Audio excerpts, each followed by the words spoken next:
happens when Howard Stern's staff asks him the questions they've always wanted answered. It's time to Ask Howard with Rachel Fine. All right, your staff's got questions, you've got answers. Let's do this. Mike Morales from Howard 100 News asks, who's on your dream A-list jam-packed Stern show? One musician, one actor, one comic. Well, we've had Jerry Seinfeld on. I really like him as a guest. I've had Chris Rock on. I love Chris Rock. Who is a comic I haven't had on yet? I recently had Gary reach out to Billy Crystal because Billy's mad at me, and I happen to think Billy's brilliant. He's mad because, who knows, Stuttering John asked him a question or something. Unfortunately, he still holds a grudge. I'm trying to think of a comic right now that I'd want to have on. All right, but musician, I've said this before, Mick Jagger would be really great. I'd like to ask David Bowie some questions. You know, I've had Bowie on musically, but never to sit down. I don't know that he would. So that would be interesting to me to ask Mick Jagger about the process of writing songs and his life. And you said a comedian, an actor? Actor. Any popular actor is a good guest for our show. You know, Brad Pitt would be good for our show. Jack Nicholson would be awesome for the show. And I know Jack a little bit. I've actually had dinner with him a few times, but I don't know why. I guess he just, you know, maybe he's just old that he doesn't care. He's done it all. Those kind of classic guys who have had long careers and have been in incredible movies and had incredible roles. I mean, I would have liked to have interviewed James Gandolfini after The Sopranos because I think he was so brilliant in it. So, yeah, Jack Nicholson would be one, the Stones, and comedian-wise, who the heck is out there that I haven't spoken with that I want to? I can't think of one off the top of my head. Gotcha. No. Question from Scott DePace at Howard TV. Do you want to go golfing with me sometime? No, I am not a golfer. And Scott is probably the biggest proponent of telling people that I didn't hit a 300-yard, what is it called, a drive or a putt? I don't know what the difference is. A drive. Okay. And the putt's the short thing. But I went on a driving range, and this is what the pro told me, and this is what Jimmy told me, that I was hitting it out about 300 yards. I'm not making that up. I mean, he can't deal with it. I don't want to golf with him. I never want to play golf again because, number one, I'm sure I could never duplicate what I did. Right. So then he'll be like, I told you can't do it. I don't know that I could do it again. I was in the zone. No one was really paying attention to me. No one was putting any pressure on me. And I was able to whack the ball. So Scott thinks I'll get out there, play with him, and he'll humiliate me, which probably he will. I don't even know the rules. I don't even know what it is I need to do. And I would also be miserable out on a golf course. I would be sitting there the whole time thinking about what else I should be doing. Yeah. Yeah. It's a tremendous waste of time for me. Question from Jason Kaplan. Jason asks, everybody always dreams about being rich. When you first got rich, what was the one thing that you were dying to buy that you were finally able to get? I never felt wealthy. I never felt that I was a wealthy person. I think like a poor person.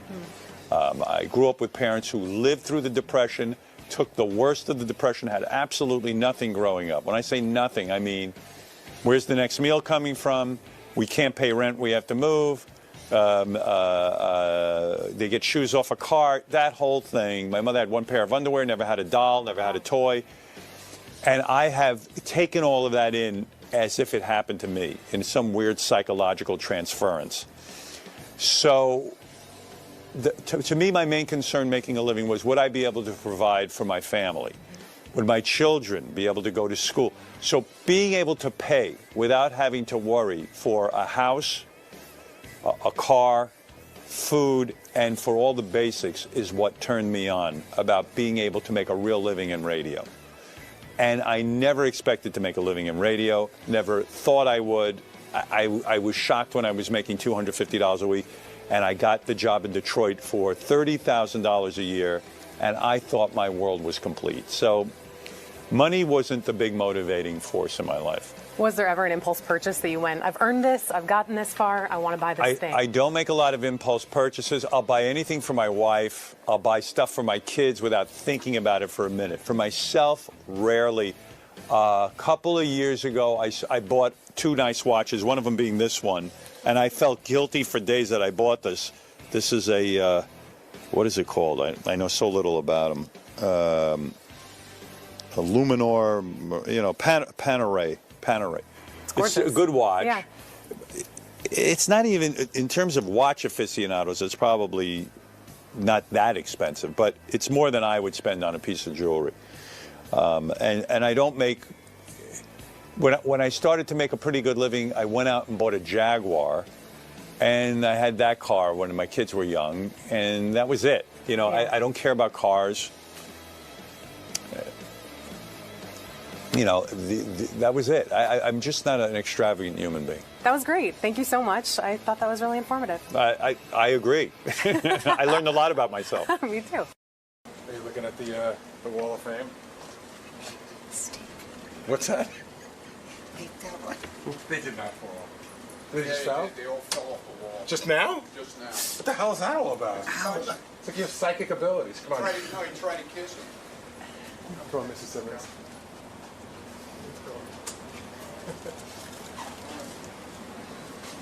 Come on, because I got to talk to you before we go in.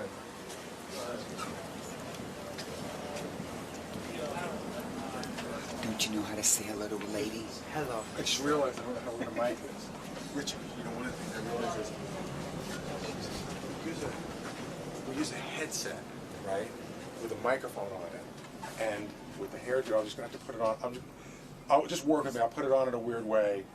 You know what I'm talking about? I won't miss it your way. Welcome. Are you looking forward to this? This what? Reuniting with Howard. Let me just a minute.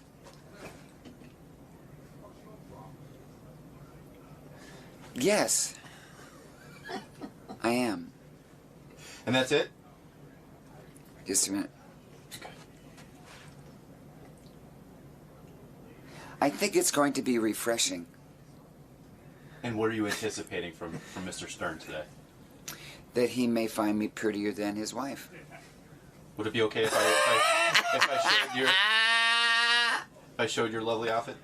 To a who? To the viewers. What outfit? Well, this beautiful dress here.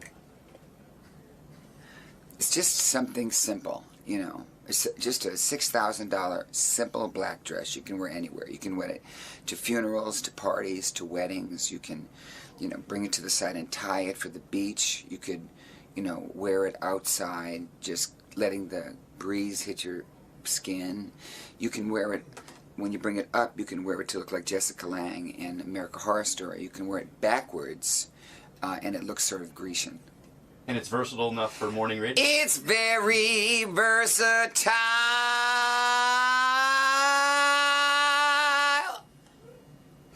All right, we'll see you in the studio. So Richard Simmons is here.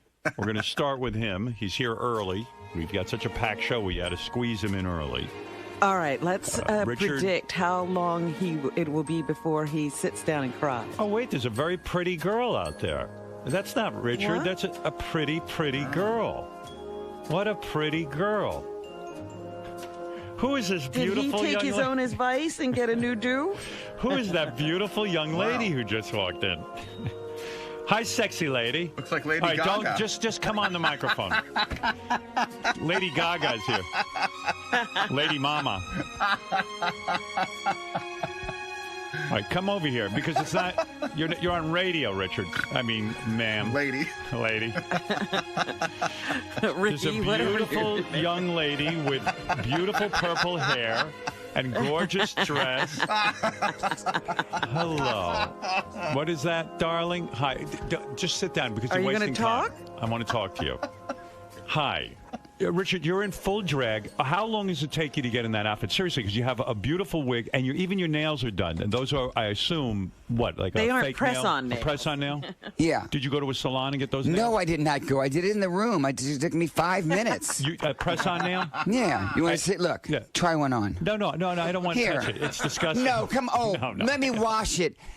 No. Please, Jesus. Yeah. The man does not like to be touched. When you dress in drag, why not titties? Why flat-chested? Seriously, did you give consideration to stuffing your bra? Howard. Seriously, to No, make the this is illusion. not serious. This is Not serious. This is not. This is pretty serious. I think this is It's like. not first of all, Halloween. What is it? I think we're meeting the real you. I'm happy to be here. I'm happy to have you. No, I Thank really you. am. I've missed you. Let me ask you something. Why would a heterosexual man like yourself, seriously, dress up as a woman. And I know, listen, I know it's just one thing. You're It's just one. heterosexual, and I know you love women. No, listen to me. 13 million. What? 13 million what? That's how much. That's what it costs when they want me to do this. No, what I'm saying is, it costs. People give me 13 million. Robin's here. Do you have a doll collection? Robin, hi. I miss you. Hi, Richard. I miss you too. Do you have 400 dolls in your collection? 2,200. $2,200. Yeah. I would say, here's a guy. Where do you keep You're those as masculine as anyone I know. You love girls. You want to get married. Can you take this off of me? Why do you wear? What is he taking He's off? taking off his jewelry and his woman's outfit. Could you take off your wig so I can put a pair of headphones on you so you can hear Robin? Just a minute. No wonder he's Look what I screaming did so for you. loud. Wow, Come on. skull shirt. You like skulls? Huh? I like your skull. If anything happens to you, I'm going to lick your skull. I want to own it. Richard, I was reading about your shorts. Do you own 400 pair of those shorts? That you Now love it's to about wear? 600 because people buy. Are they flammable? In other words, I heard that they can light It's a on little fire. purple bag. Oh, hold on. Where Richard, is it? Richard, focus on me. Okay. Put on headphones. La la la la la la. I love Howard. Yeah, because he's all over I love Howard. Now what is he doing?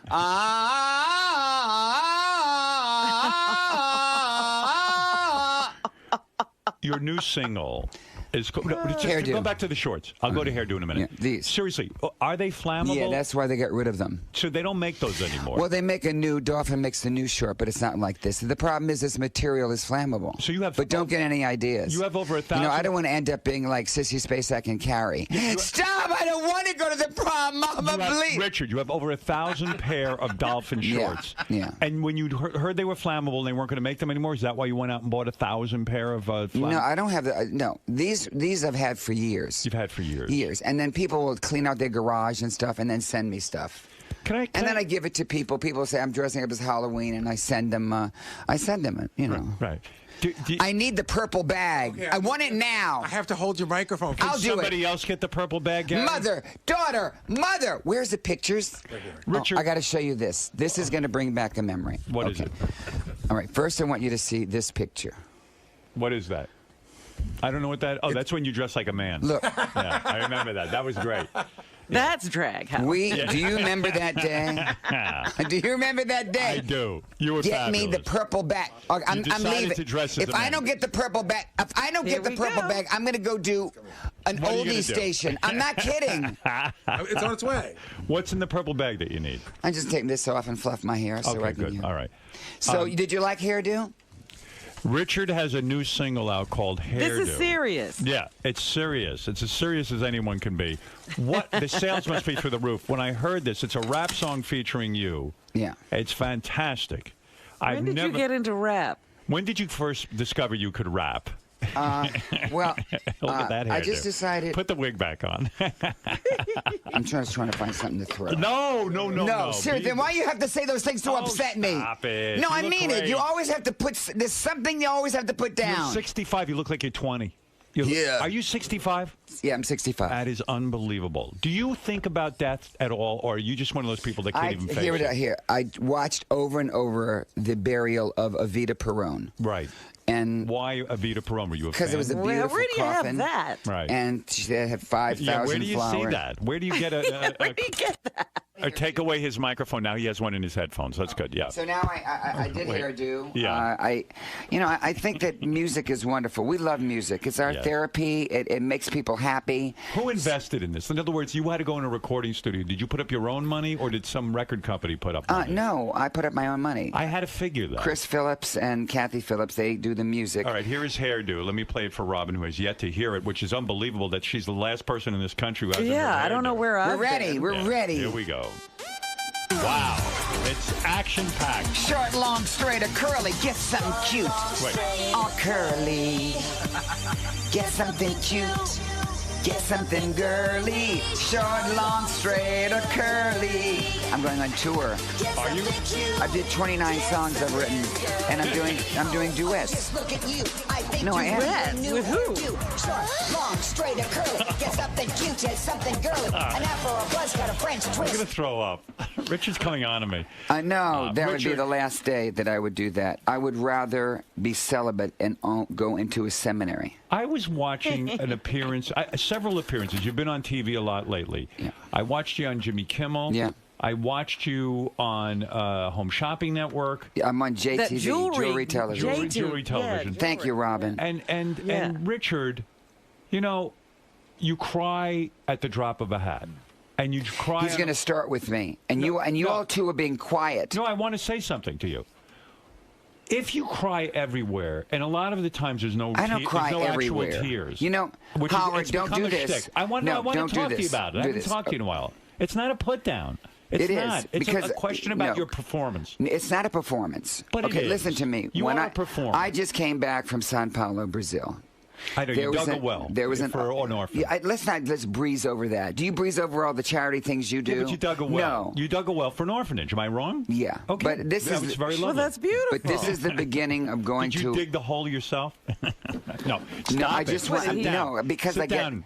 No, seriously, what happened at the orphanage? Well, the water was contaminated. How did you learn of this? A friend of mine told me about the orphanage. A friend says to you, hey, there's an orphanage, they have no money, Yes. they need a well. Yes. And what does it cost to dig a well? Quite a bit of money because you have to go 300 Did you have to feet do this down. on your own? In other words, you put up all the money? I put up all the money. How much did it cost to dig a well so other people can get involved? Would you say? $30,000. 30 grand. Yeah. So but now it's these very children gracious. have water to bathe in. The kitchen has water to cook in. They have water to drink. But this is just the beginning. You know, you do a lot of charity work, and also your wife does. Yes. And there are 6 million orphans, and there's orphanages It's all horrible. over It's the an world. epidemic, and that's why these fucks who are against abortion. All right, You know, all right. There's all right. so many unwanted children. But Am I correct? do you agree? Yes, Where do you yes. stand on abortion? I know you're a Catholic, but where do you stand on it? I really don't talk about politics. You never. No, it's just. Do you not. vote? Yes. You always vote. Always vote. Did you hear the Pope?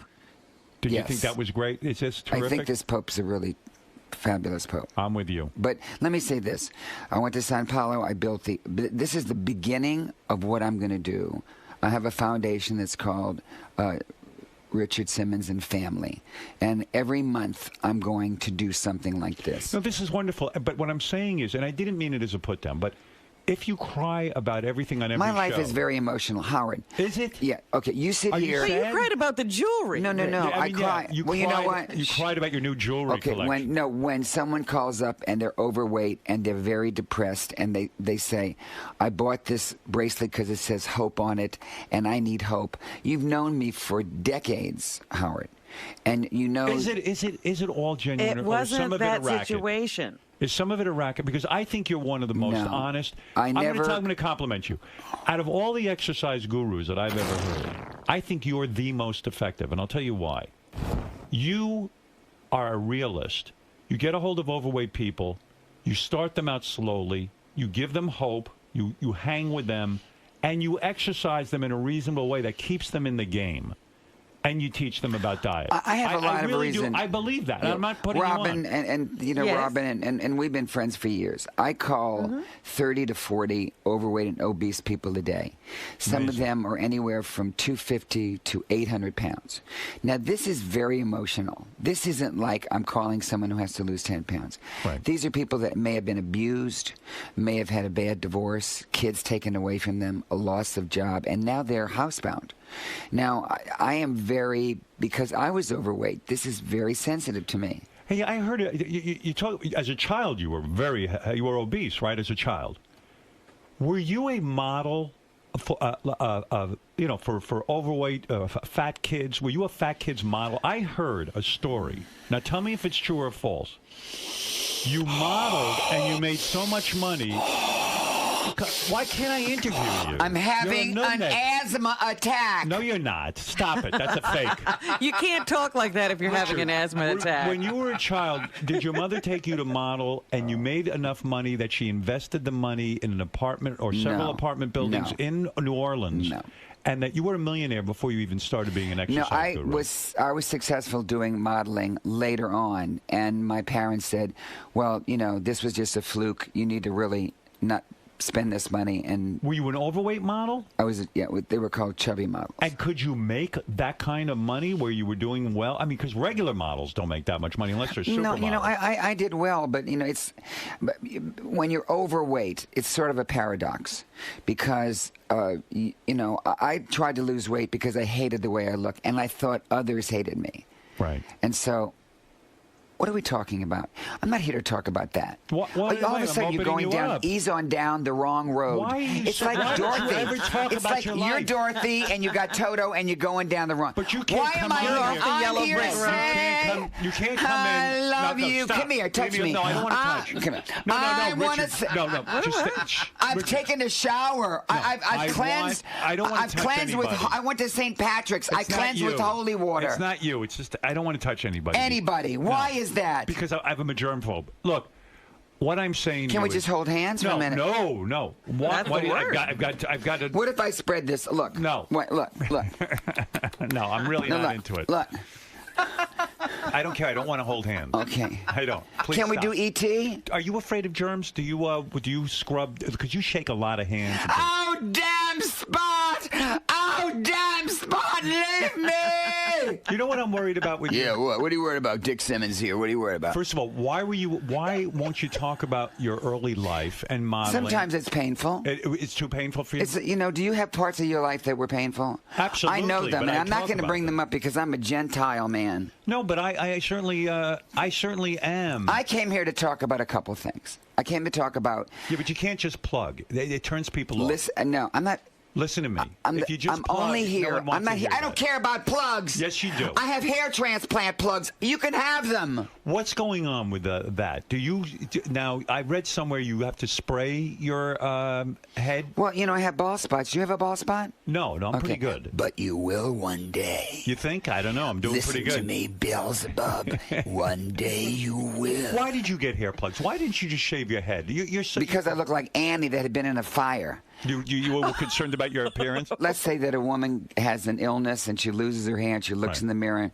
It's all about how do you look in the mirror and if you like yourself.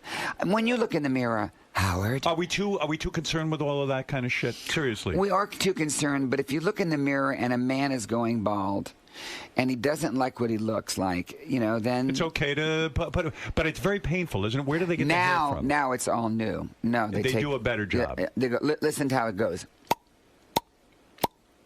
That's how they do it. But the only reason I get a lot of emails and tweets about this show. No, but it talks about hair transplants. No, you're going to wait. No, you're going to wait. No, you're going to wait. I'm worried about you. And they say to me, I'm worried about you. I'm so worried about you. You're spreading yourself too thin. You sit there with the talent people. Then you do this. Then you go to the large mansion. Everyone, did you know it takes 20 minutes for Howard to go from the driveway to his front door? That's not true. Hi, this is Dick Simmons for Celebrity Homes. Are you wearing women's perfume because you have a No, tremendous... I'm wearing Brute.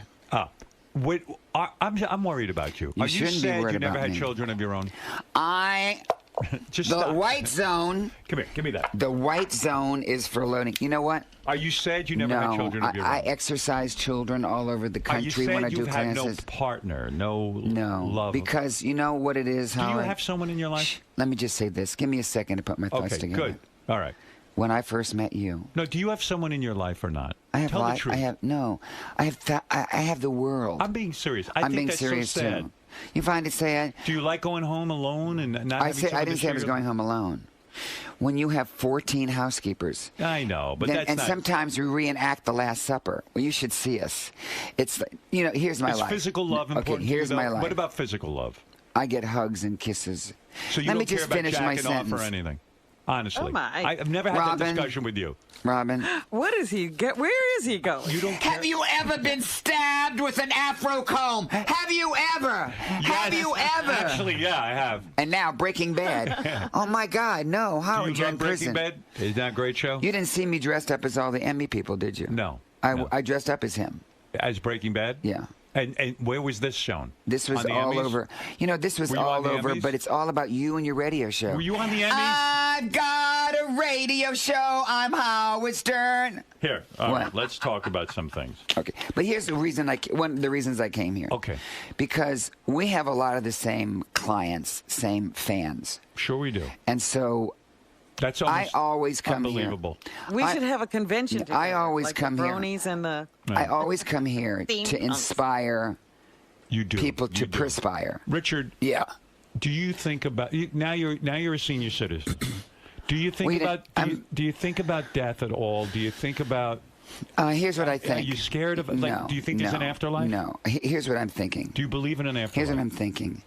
That I don't want to die.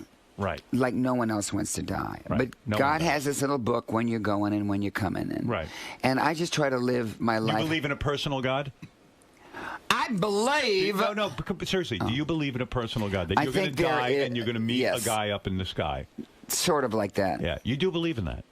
I believe I could fly. Do you believe that? I believe. Can I just hug you? No, like I know you loved your mother, and I mean, do you believe you'll go to heaven and see your You'll mother? be and, reunited do you with believe her? that? No, you know what my true belief is? That you Yeah. have your heaven or hell right here on earth. I agree. See, I think. And Can I then come what hug you? happens? So No, you no, die please. and it's In other over? words, so no one can touch you. I don't want to So be you're like touched. the untouchable. Is that I it? just don't want to be hugged. Okay. And then I don't want to smell like your perfume all Can we day. just hold hands for a minute? No, I don't want to hold Can your I hand. touch? Can I touch No, your can I outfit? interview you? How long we know each other? Do you remember? What were the years that you were back at that studio? Oh my God! I mean, I guess How long? we know each other from You the were 80s, there in the right? early Okay. days. Yeah, the early days. And do you know something? What? I love you. I love you too. Let me tell you.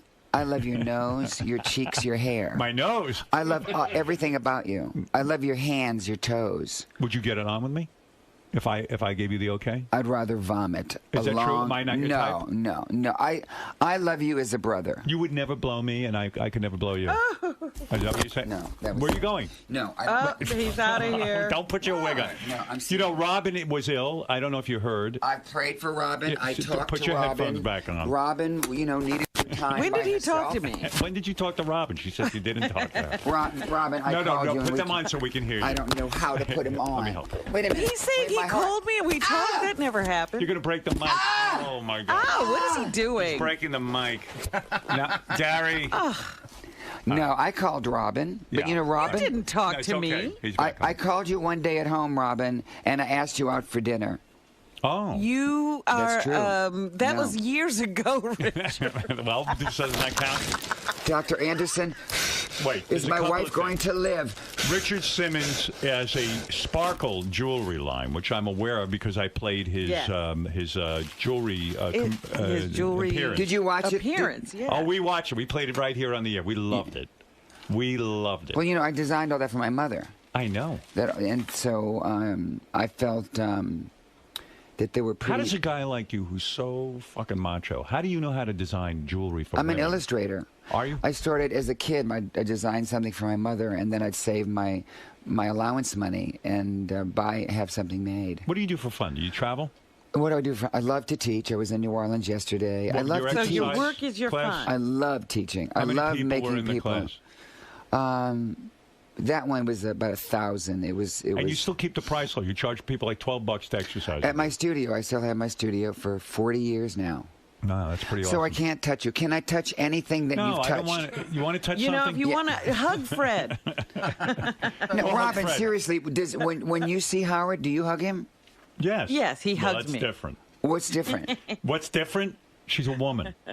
When a man loves a woman. Did you recently? Were you asked to be on Dancing with the Stars? Yes. Why did Why you would turn you it do down? that? Because it's hours and hours of rehearsal, and I have people to call. I have, You got a I have to busy try. life. I try to save lives. Would it be good for your brand to be on there? What are you doing? Yes, I think so. All right. I don't want to hang out with you like this. Okay, how about here? Why? Can you sit down, please, so I can properly interview you? But why won't I can't get close to you? Here, I feel I like have we're in prison. All right. Let me talk to you Well, about. you a know, bunch when of he's on Jewelry TV, he doesn't harass the host like this. Robin, You know, a lot of people. Robin. I'll give you a fact about Richard. And you don't touch David Letterman or any of those people. By the way, if you want to touch something, Sal has something he wants you to touch. Oh, God, help us. Do you know that a lot of people don't remember that Richard Simmons won an Emmy? I don't remember that. Did you know that he won an Emmy? There's a fact that a lot of people was that. No, Sal. I don't. He doesn't want to touch that. Sal, come here. Well, Oh, no. Come here, God, Sal. don't ask Richard. Give me a Richard, hug. you're going to be sorry. No, I'm just giving him a hug. I love you. What did you say? Show Richard your penis. No, you said I love you, didn't you? I do love Do you want to see his penis? Did you ever hug? Did you ever hug Do you Howard? want to see his penis? Did you ever hug? Please kiss me. Kiss him. Kiss him on the mouth. Kiss Show Richard your penis. Get out of here. No, seriously. Show No, it to get him. out of here. Show it to him right now. Okay, I'm going to count to 10, Why? and then I'm throwing something. No, you don't want me to throw something. Why don't you want to see his penis? Get out! Get out of the store! Nobody. Get! Oh my God! Oh my God! Get out of here. I thought I was looking at Thumbelina. What do you think of that? What do you want to answer me about? All right. I wanted to talk to you seriously about, first of all, Project Hope. I want to congratulate you on that. I happen to think it's a wonderful thing what you're doing. The fact that you built a well for an orphanage is pretty fucking great. And so And now I applaud want to that. understand this. You say, what is Project Hope? Project Hope is just cardio and toning and my food mover that's been around for decades. It's just all a program of exercising. You know, it's all about self-worth. Yes. If you don't have self-worth, you have nothing. I don't have self-worth. But if you have self-worth... You know what I say, Richard, now? It's self-love. But this one Who says that? Robin? I say that. Yeah. You have to love Well, it's about yourself. if you have self-worth, you'll inherit the earth.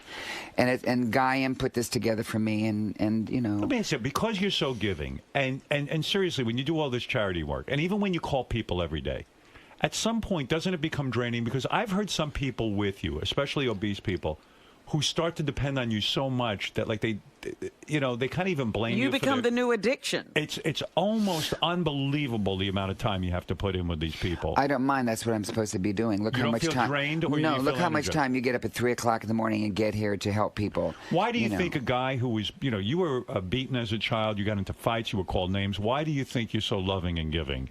If you had I think that I kind don't of time? judge people. I think that I love them unconditionally, and I think I want to help them because I helped me, and I haven't gained my weight back in all these years. See, I always felt an underlying anger with you that I don't think you've ever addressed. Anger? Have you ever been in therapy? You're talking about anger? Yeah, this is what I'm talking about. No, you're talking about Have you ever anger. been- Is that have what you ever- want? have You ever want to been- see anger? No, stop. Fine. You want to see anger? I'm going to tell you anger right now, because now you're going to see Don't it. you take apart the You're studio. going No. to see anger. I'm going to bring Salem with his penis. If you just screwed up my entire deal here. Look at me. No, your cleavage is showing. Just tell me that you love me. I do love you. Tell me how much you love me. Like on a scale of 1 to 10. A 1. A 1. I love you. A 1. Is that true? Oh, my goodness, I don't even think you can call I that don't a have, one. I don't. You know, right I don't now, I'm love not you. loving what you're doing. I don't love you a 1. You know what I love you? We love the sinner, not the sin. No, you know what I love you? I love you a 15. You do? Stop that, Gary. Gary, what do you- You're going to knock us off the air. No, we're not. I love you an 18. All right, well, thank you. All right, now let me Going interview up you. as I we want to speak. talk about your jewelry line, and I want to talk about richardsimmons.com and all that other stuff. Gary, do you love me? I do. Now watch this. Watch this, Howard. Kiss him. No, look. Kiss him on the mouth.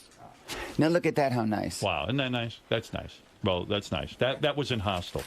Richard, you... What is all this stuff? It's unnecessary. What is You this? should take that. It's Mambo. You'd like it. Yeah. What is it? It's a perfume for you. I It bought it is? for you, yeah. No. No, it's a cologne. Is this yours? Yeah, it's a delicious flavor. Hi. It's cologne. No, there's something wrong with this. No, there is. No, it isn't. Wait a minute. Hey, I'm Were you Dixon. bullied as a child?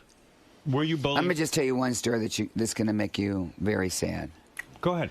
Give me a story. When I went to the bathroom, and you close the door to go to the mean here? bathroom. Okay. No, when I was a kid. Oh, okay. They put lighter fluid under the door and light it Who's they? Oh. in high school. The other students? Yeah. Wow. So Why? Because you were... because I was fat, because I was different, because I sang songs, because Were you joyous as a kid, or were you... joyous, very. My whole when life kids has are been lighting the bathroom my on whole fire. life has been, can I make somebody happy? Can I make somebody laugh? I know you love women, and I know I know you fuck tons of broads, and that's Yes. your business. You know something right But now? were you I'm leaving here. Were you Well, perceived Dick Simmons does. as effeminate as a child? Yeah, I was perceived more than effeminate, different, a little silly. You didn't try to disguise when you were in high school. Did you try to tone down your natural? I tried, way? but wearing my mother's heels to class. No, you come on, be serious. No, I was me. I always was me. There's a lot of people. This is you. There's a lot of people in this world that are afraid to be themselves. Are you hosting the Pride Parade? What did I read? No, I'm doing. I'm in the Macy. I'm in the. No. The Thanksgiving Day 2013, parade. Richard appeared at an LA Pride kickoff party. I went there and taught a class. You did. Yeah, taught an exercise class, and Was that a great gave a lecture about the smoking and the drugs and the drinking and how it was going to age them, and that, you know, it's okay to have a good time, but not like this. And then I said to them, you know, you have parents that cry themselves to sleep every night because they're worried about you. When kids would light the fire, you know, under the stall door. Did your mother and was your father dead already? No, I never told my parents. Why? I mean, I used to be hit with a baseball bat in elementary school in the head until I fell on the floor. But I never, I never could tell my parents. You know, why? The thing is, why didn't you tell your parents? Why didn't I? Yeah, because you know, my father was 50 when I was born. My mother was 38, so I didn't want to do anything to upset them. But don't you go to a parent for protection? Don't you think that that is something? If you had a child, wouldn't I you? had to deal with it on my own. You did. I had to. And how did you deal with it? Did you fight? Did you physically fight? No, but words are the most powerful weapon. So this guy kept hitting me in the head with the baseball bat for a long time until I just said to him, "I'm bleeding. I've done nothing to you."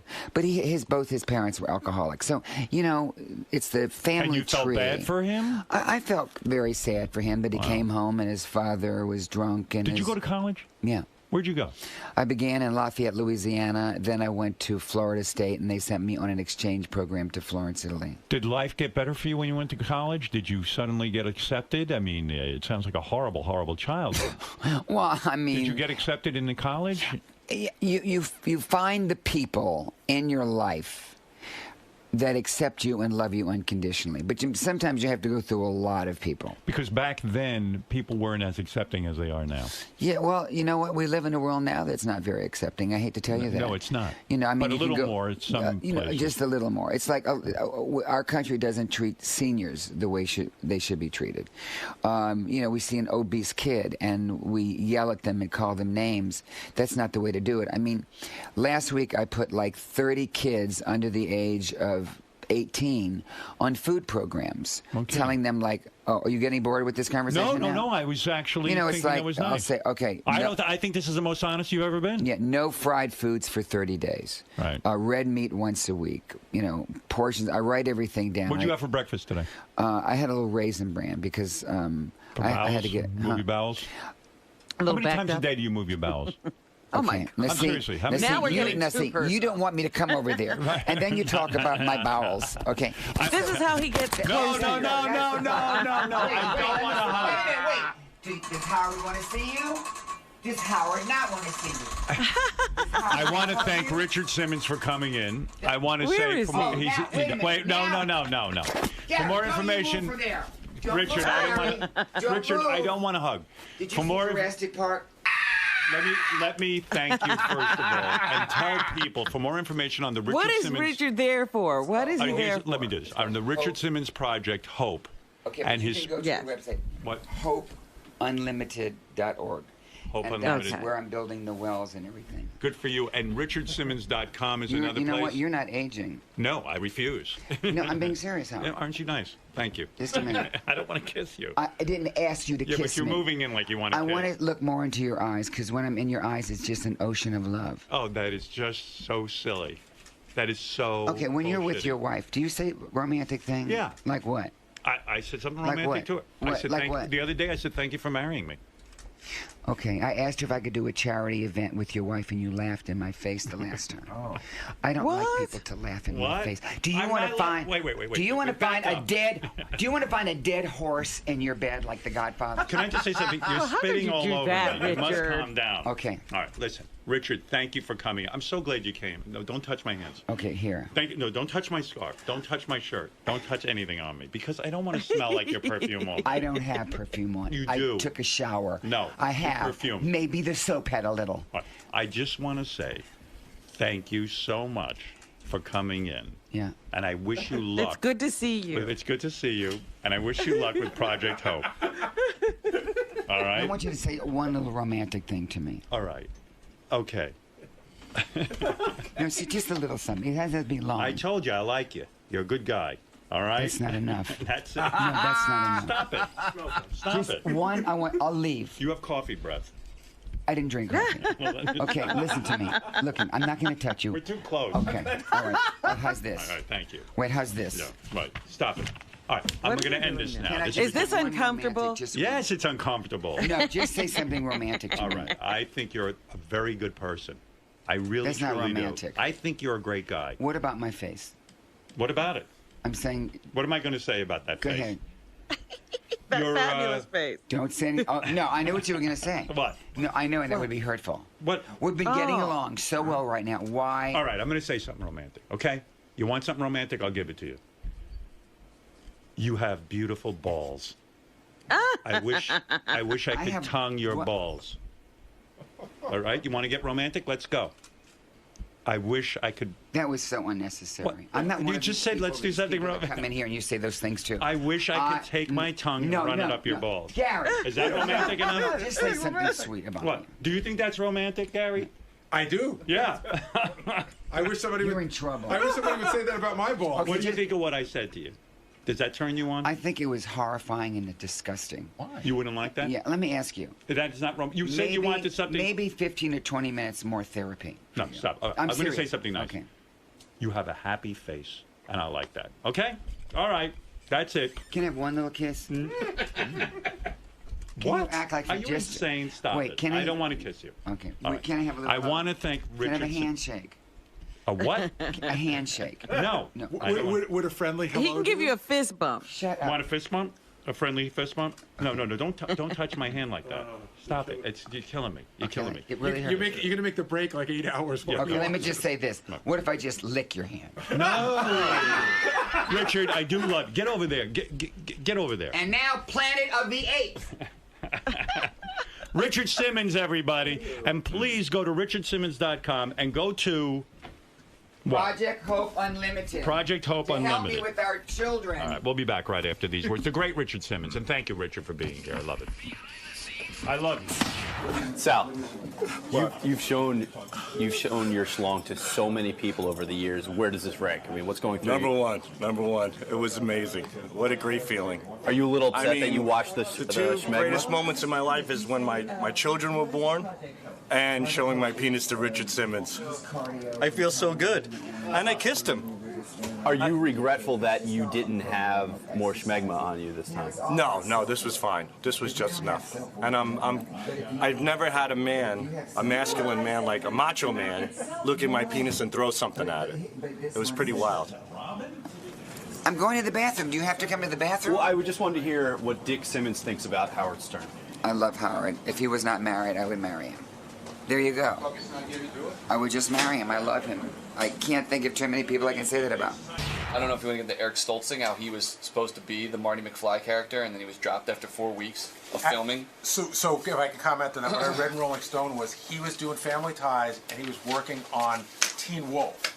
And he said he had to put the stupid makeup on every day. Yeah. And it just so happened at the same town they were shooting Back to the Future, and Crispin Glover was a good friend of his, and they went out one day, and he said he went back to his trailer, and he goes, I'm fucking in this shitty movie, and he's in a fucking Spielberg movie. And then 3 weeks later, they call him, and they go, hey, Stoltz is out, you're in. Wow. And they said they even thought about, they originally had him in mind for the part all along. Wow. Last thing is... So why'd they get Stoltz? That never is explained in the article. Michael J. Fox is here. I just had a bizarre thought, Michael. Hey, good seeing you. What's happening? You had a bizarre thought? I have bizarre thoughts every 2 seconds. Yeah, I was going to say. But if the show, good to see you. If the show is about, a guy with Parkinson's, which you have. Yeah, I'm cheating. But there are times, well, no, you're not cheating, but I just thought about this. There are times on the show where you have to portray Parkinson's, but if you're not having any symptoms at that moment, then you have to pretend to have Parkinson's. You have to act them. It's funny. You're the first person that's keyed in on that. Yes. There are times when I have to fake that I'm symptomatic, and it's strange. It's confusing. It is confusing because you're playing yourself in essence. You're playing a guy who had to leave television because he's diagnosed with Parkinson's, which, by the way, I would imagine most people don't even know how to react when they're in the room with you.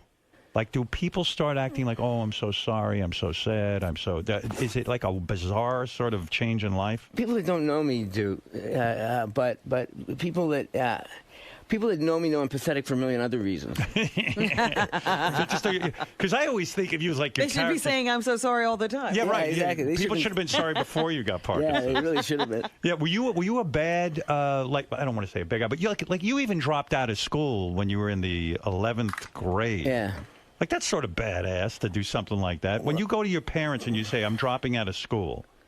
Yeah, my father was really cool because he was a military guy, and then he was in the police department for a while, and he was a no nonsense guy. He was a no BS guy, and he thought acting in show business was really for weirdos and fairies. And so when I went to him and I said I want to drop out of school and move to the States and be an actor, he really surprised me. He just looked at me and said, "Well, if you want to be a lumberjack, go to the goddamn forest." So he drove me down. Wow. That's pretty nice. That's something you didn't expect, but fathers can be tough. I thought you were from a showbiz family. That's what I thought. Because it seemed to me you came on the scene really young. Yeah, I was when I started Family Ties, I was 20.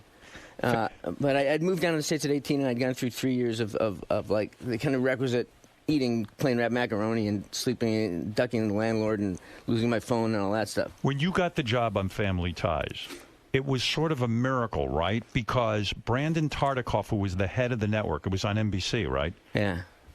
He said he didn't want you. You were too short. You didn't look right. This is what I heard. Yeah. That you didn't look right with the cast. Well, his line was to Gary Goldberg, who produced it. Gary was defending me and trying. After hating me, Gary hated me at first, right? And then I got back in with him, and then he became my champion. He wanted Matthew Broderick, and Matthew wasn't available. That was the story of my life back then.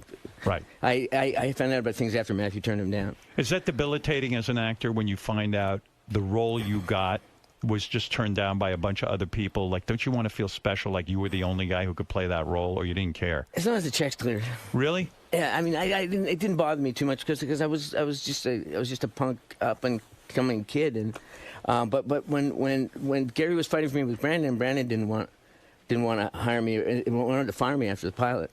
Wow. And he said I can't see this kid on a lunchbox. Wow. And so then later on, when after Back to the Future hit and stuff, I had a lunchbox made with my picture on it. And I wrote, "Here's for you to put your crow in." and he was really sweet. He kept it on his desk for the rest of his life. I love stories like that. Everyone who has some success in their life has a story like that. That there was always one guy who told you were never going to be successful. You mean you got as far as shooting a pilot, and Brandon Tartikoff wanted to take you out of that show? Yeah, because I essentially looked weird. I didn't look like Bobby Sherman or. Yeah, but in a way you did. I mean, you were this cute, young-looking guy who girls fell in love with. What does Brandon know is what we're learning here. Yeah, right. Isn't that so? With network executives and their thoughts. Well, that's one of the cool things is that Brandon is considered, and rightly so, like one of the geniuses of television. Right. He was. But yet he thought I was no good, and then he became another champion of mine. Well, of course. I mean, when you think about it, it was easy once he did. When the show went on the air, it was a hit pretty much right away. I mean, it built, but it did well, right? Well, we were kind of like, we had a following, and then the Cosby Show came on. They put the Cosby Show in front of us, and then we were huge. America's second favorite family. Yeah, and the show was originally written for Meredith Baxter Birney, who was it was really her show. You were sort of like one of the supporting characters, right. And not only did you become not only did you get the job, but you became the central focus of the show. It became your show. Yeah. So at what point does Brandon Tartikoff walk into the dressing room and say to you, "Man, was I wrong about you? Please forgive me. I am embarrassed"? Well, he was so great. He was such a nice guy, and he came in about 84. Oh, I love that. And he really, and then we would have lunch all the time, and he was just such a great guy. He started in Chicago, I think, doing like theme packages for doing the programming on a local station, and like having Gorilla My Dreams week with all the Gorilla movies, and he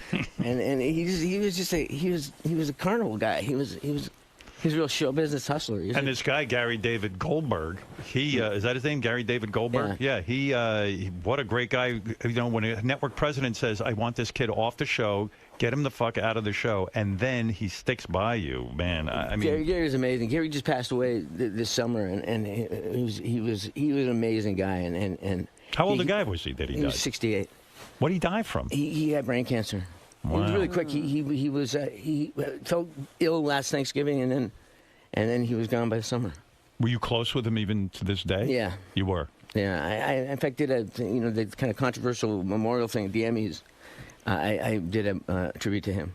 Yeah, I didn't stick all the way through the Emmys. No, it was. I mean, I did one of those tributes, and it was to my great friend, but it was a bummer. It was kind of like the Emmys, and then every 10 minutes, just when I got rolling and funny, then one of us would come out and say, "My friend died." Right. Yeah, it was a weird show like that. It was a little weird, but I was happy to get the chance to talk about Gary, but it was a bummer.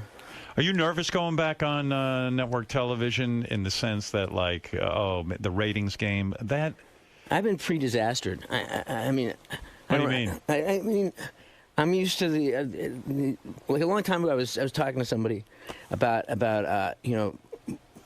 after my diagnosis, I was trying to figure stuff out, and I said, I'm waiting for the other shoe to drop. And they said, "Idiot, you have Parkinson's. The other shoe already dropped." Right, the shoe dropped. The shoe dropped. So, both shoes have dropped. So buck up. Yeah, right. Yeah, everything's fine. Were you angry when you first got your diagnosis? Like, I would be, this is not supposed to happen to me. I'm on a major role in my career. I've got a great wife. I've got a family. This just doesn't happen to me. Yeah, I had that reaction. I had that, like, no, let me come back in the room and deal with the fact that I'm Michael Fox, that this isn't happening to me, that I'm not an 85-year-old man. Right. And the way that he put it, too, when I was diagnosed, he said, he told me I had Parkinson's, so I'm dealing with that, and then he said, but don't worry, you have another 10 good years left to work.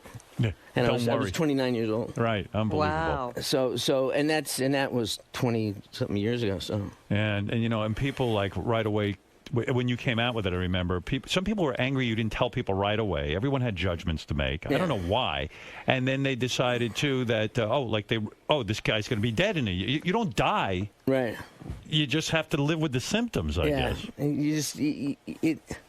It was really strange because everybody had an opinion about it, and that kind of really helped me because I realized how bullshitty that was. Right. That the only opinion about it that mattered was me. Yeah. And it was funny too because I testified in front of Congress about funding for Parkinson's and really early on and I didn't take my medication because I wanted them to see what it does to a person. Yeah. And then a lot of people had opinions about that. How dare he not take his medication? And I thought, how dare I not take my medication? What the fuck? Yeah, I mean, what's that to them? Who do you have to do with the guy I got pissed off at was Rush Limbaugh, and I was so angry because you were. I remember the story was. It's been a while. You were endorsing a candidate. I think it was a Democratic candidate. I was endorsing a thing, pro stem cell, so whoever was pro stem cell. Right, and thank God you were. I mean, when George Bush was president and this ridiculousness and restrictions on stem cell, I said, if this guy had a son or daughter with Parkinson's or a major disease, he'd fucking want stem cell research. Yeah, absolutely. That's the same argument with abortion. Yeah, if his little girl got knocked up or raped, he'll squire away somewhere and get her an abortion. Don't worry about it. It's all hypocrisy. Yeah. But Limbaugh went on the air, and he blasted you because he said, "Oh, in the TV commercial, you were putting on your Parkinson's." Right. Now, you're a classy guy because you really acted like it just didn't bother you. But I bet in private it did.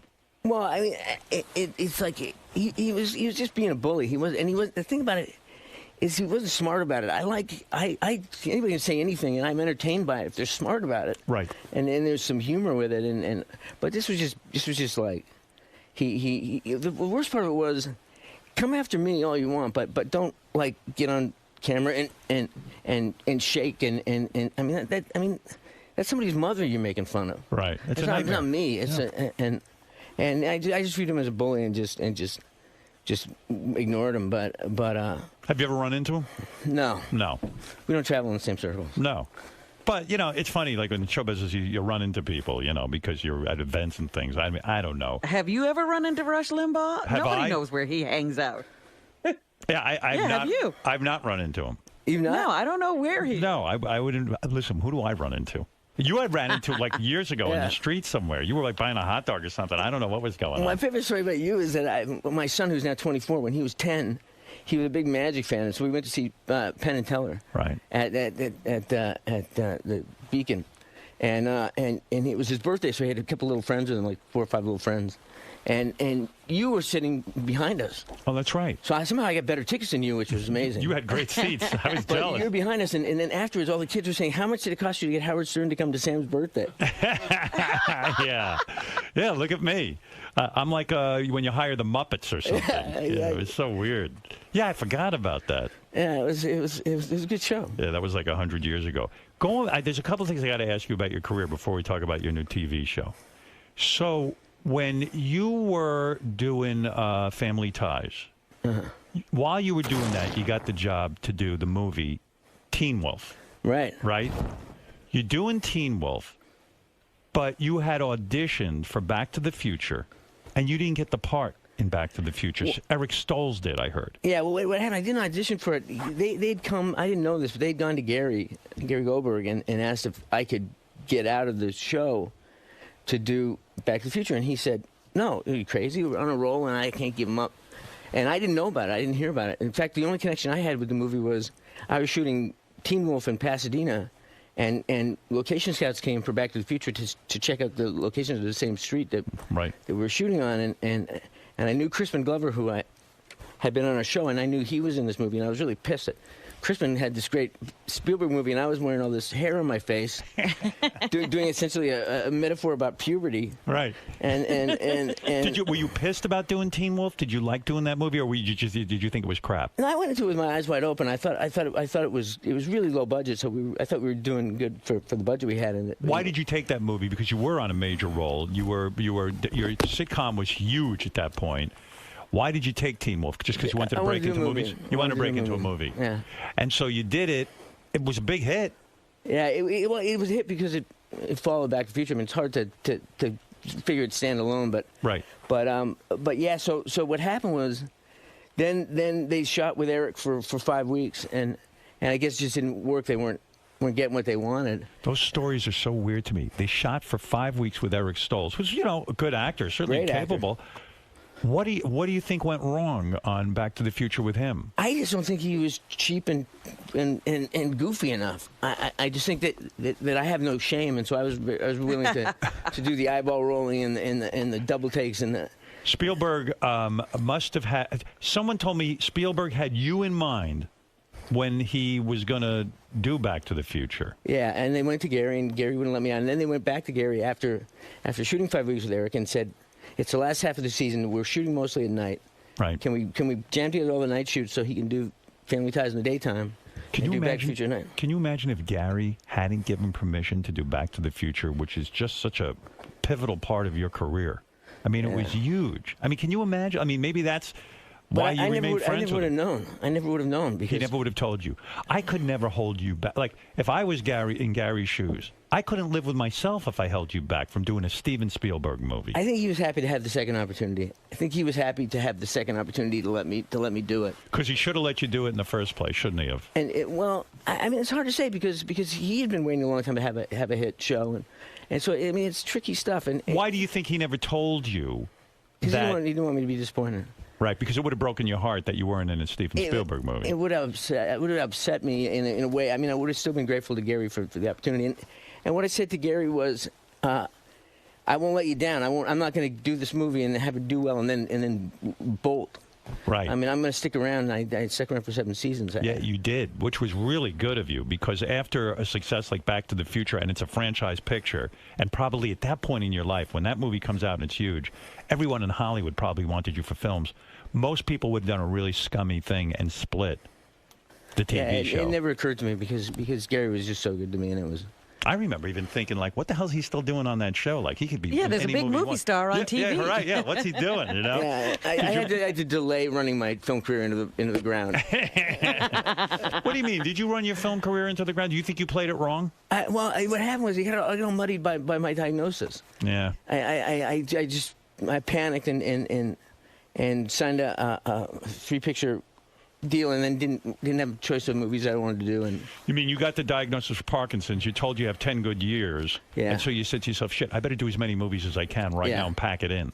Yeah, and then I realized that wasn't the best strategy. But I was never one of those guys that like people talk about their career. Yeah. And career. I mean, I was an actor. I was a schmuck. Right. You didn't think it all through. Yeah, Was it some master plan? It was like if I was smart, I wouldn't be telling Mallory to get off the phone. Yeah. But if you know, in a way, look, we all don't know how much time we're going to have with anything. Right. So the Parkinson's forced you to make a bunch of quick decisions. Yeah. I'll grab everything I can at that point. Because of the position you were in, you probably could have taken your time and picked and chosen a bunch of different things. But I remember a couple of really good movies after Back to the Future. Yeah, there were some good movies. Yeah. It was a strange time because, like I said, the guy told me I had 10 years left to work, and I didn't know. What a terrible thing to go through. Well, it was funny. It was like being the analogy I was making is it's like being stuck in the middle of the road with cement feet, and a bus is coming, and you don't know when it's coming, and you can hear it, but you don't know when it'll be there, and you don't know how hard it'll hit. And then I realized it was stupid to I mean, eventually over time I realized it was stupid to be waiting for that. That I just go on with my life. But you didn't know that then. I mean, how would you know? They described this sort of weird sentence. You're gonna like, who knows? This is gonna screw you up, and it's gonna happen. And so right away you panic. Did you go into therapy right away? I'm talking about psychotherapy. A couple years later, I did. You waited a couple of years. Yeah. Well, I quit. It's hard to explain. My first reaction to it was to start drinking heavily. Did you? I started. What's heavily? Well, I mean, I used to drink to party, but then I was drinking. Now I was drinking alone and just drinking to just not be every day. Every day. So you were self-medicating. Yeah, and then I quit that, and then. How did you quit it? Did you go to AA? Yeah. Oh, you did. So you went to meet, like someone said to you, "Look, it's getting out of control." Yeah. And you probably were like, "Well, who the fuck cares? I've got Parkinson's and my career is." Well, no, I mean, all I had to do was put it in context of my family. I had a young son, and I was married, and I didn't want to screw that up, and so then.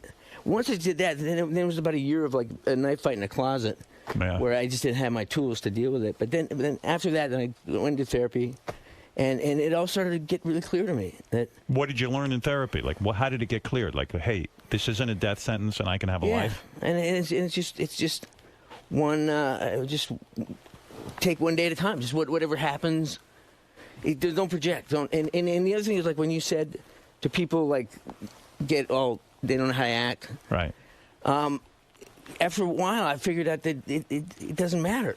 I'm just who I am. But were you embarrassed at first? Like when you couldn't control your body, when you couldn't control, let's say, your handshaking or something, were you embarrassed or ashamed?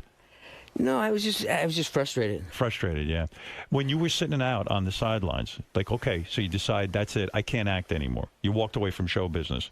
Was that torture for you? I mean, because you love acting. Yeah, it felt kind of like it just felt helpless. It just felt unfair in a way, but I don't know. It's hard to explain. Well, helplessness is the worst feeling ever. Yeah. Like when we feel, we're under some sort of magical illusion that we're not helpless, and then it happens, and you just fucking choke, and you go, I'm in a situation now where I'm useless. I can't do anything about it. And that's when it happens. That's when it gets better, because then you realize I don't have any control over this. I don't have, and so fuck it. just be happy for what's going on, and then things started to really turn the other way. Then it got my marriage got great, and my career. I started to. Why did your marriage get great? Because all of a sudden you realize, wow, this person really has my back. She's like with me. Exactly. Yeah, like I really appreciate her for maybe the first time. And people have this Did idea. you expect that she was going to take off the moment there was trouble? I didn't know, but she said she was in, and then I didn't believe that she was in. Right. And then it became clear to me that she was definitely in. She had my back, and she's been amazing. But people have this image of her that she's like this rock. And she's not like this stoic champion. She's like this cool chick who like could have bolted, but she didn't. I think that's what people don't get about relationships. Yeah, especially guys in Hollywood. You realize that there's tons of women out there and trading in and all this. But if you have a woman who really cares about you and loves you, there's nothing better than that. And laughs at your jokes the 19th time around. we make the same joke, and Tracy says I'm on a loop and it's getting shorter. How's this affected your kids when they saw you going through this in your life? Because, you know, you're sitting at home going, "Shit, I'm a major fucking actor, and now I'm like in self-retirement, and I'm a young guy." Well, my son was really young when I was diagnosed. Yeah. And my daughters were actually my twin daughters who are now 18. When they were born, that was when I was on the upswing, when I was feeling good, and it was so cool because it was one of the big decisions with Tracy and I was whether to have more kids. Right. And then we had more kids, and it turned out to be twins, and it was just like this great affirmation. It was like, well, cool. And then they've grown up with it their whole lives. And I have an 11-year-old, and so I'm just shaky dad. Right. They just know you that way. If you ask them to describe me, I think one of the last things they'd say was I had Parkinson's. Is it physically painful, or is it just like? I mean, I don't know much about the disease, honestly. It's not physically painful like itself. I think if I have a rough day and I'm like contorting into strange positions after a while, and my muscles kind of like complain. But right. Oh no! I mean, is it exhausting? It can be. Right. But everybody. The thing that I learned and the thing that I like about the show is that it's about the fact that everybody has their own bag of hammers. Everybody has their own thing. When you decided to come back and do a TV show, were you worried about your health? Were you like, you know what, man, this is going to be a grueling schedule too? Because doing television on that level, and you're the star of the show. Yeah, I was a little concerned about it, but I thought about it. I've been doing like The Good Wife and other shows. Dennis Leary's show I did. Yeah, Dennis Leary's your good friend. Yeah. How close are you with him? I've known him for quite a while. Yeah, good dude. How'd he get to be your friend? Yeah, well, how come I'm not your friend and he is, really? I mean, don't you think I should be your friend? Yeah, you're really. my friend. You're sort of everybody's weird. friend. Yeah, but you know. I've known him for a long time from what how do I know him? Yeah, how do you guys hang out? He Maybe you don't know him. Maybe he just started hanging out. Maybe it isn't Dennis at all. Maybe it's some other guy. Like the wives get along and you guys all get together exactly. and you go on vacations and his things? wife is fantastic, yeah. And we do go on vacation. Like you have a bromance. Yeah. Well, we flat out have sex. Oh, you have sex. Oh, you're actually, it's gone further. And your wife doesn't consider that cheating because it's a dude. No, it's a guy. Right. I heard the weirdest thing. That you were in some, and forgive me for not knowing the details entirely, but early on in your career, you were in some, I don't know, indie movie or something, and almost everyone who was in that movie, I think you shot it in Canada, has Parkinson's. It was a TV show I did in Canada called Leo and Me, and like five people. But believe it or not, from a scientific point of view, that's not significant. You don't think so? Well, I mean, it is from a personal point of view. And wait a second. Everyone on Leo and Me who was in that movie, or whatever it was, TV show, has Parkinson's? Five people out of a crew of however many, and it's definitely like something. Don't you think it's that's interesting? I mean, but it's just a coincidence. Don't you think I think you and I should go study that and maybe do something scientific with that? Well, we thought about it, but from a scientific point of view, it doesn't constitute. But yeah. Me, you, and Dennis Leary, we'll go in a lab and we'll figure out what's going down here. Maybe we'll come up with a cure. You know what I mean? Let's stop bullshitting around. Those three scientists will definitely crack the case. Yeah, that'd be cool. Are they getting any closer to a cure? I know you raised tons of money. You raised something like $380 million for Parkinson's research, which is awesome. And I'm sure people do appreciate that a lot. Because everybody knows somebody with Parkinson's. A lot of people have it, right? Yeah, well, it's over 1 million in the States, and God knows how many worldwide. But are they any closer to finding a cure? Yeah, we are. The thing is that I kind of learned when I got into it is that the whole system is screwed up. Yeah. And so we had to kind of reinvent the way it's done. Because people don't talk to other people, scientists don't share research. It's like silo. It's like academic piles on top of government, piles on top of pharmaceutical, and it goes straight up and it doesn't go forward. So frustrating, right? So we're trying to find a way to tip the silo over, make it a pipeline, and get information moving through. And we're really doing a lot of. I mean, I'm no scientist, as you know. I was fart man. But it seems to me, if we got all these guys talking, and these stem cells seem to do something. It seems something. And there's stuff like gene therapy, and the other thing that we're doing is gathering information that wasn't gathered before. We're trying to find a biomarker so that we can identify, because by the time I was diagnosed, 85% of my dopamine-producing cells are gone by the time I show symptoms. Wow. So if we can figure out a way to figure out who's going to have it before they have symptoms, we can find a way to retard progress. And right. If they could have identified that even in terms of you being an infant, if they could identify that, then you probably never would have symptoms. Right. We find a way to treat it. Yeah, that'd be cool. I got to invent that. Yeah, we're working on that. So Yeah. we'll bring you in. We'll Get bring you in busy, to Howard. close to the closing strokes. Imagine I invent a cure for Parkinson's. Boy, I'd probably Oh, go my down in God. history. Finally, people would accept you. So the Michael J. Fox Show. Did you want to call it the Michael J. Fox Show, or was that is that a little intimidating? It was a default thing. It was just like anything we called it, people went, "Oh, that's the Michael J. Fox Show." Right. So we figured, yeah, might as well go with it. might as well go with it. And I think they figured like they're paying for it, so they might as well call it that. What are we looking at in terms of competition? Anything major? 2.5 Men. You could beat them. Hey, wait a second. That's sort of weird. 2.5 Men. Yeah, they're ready to be knocked off, right?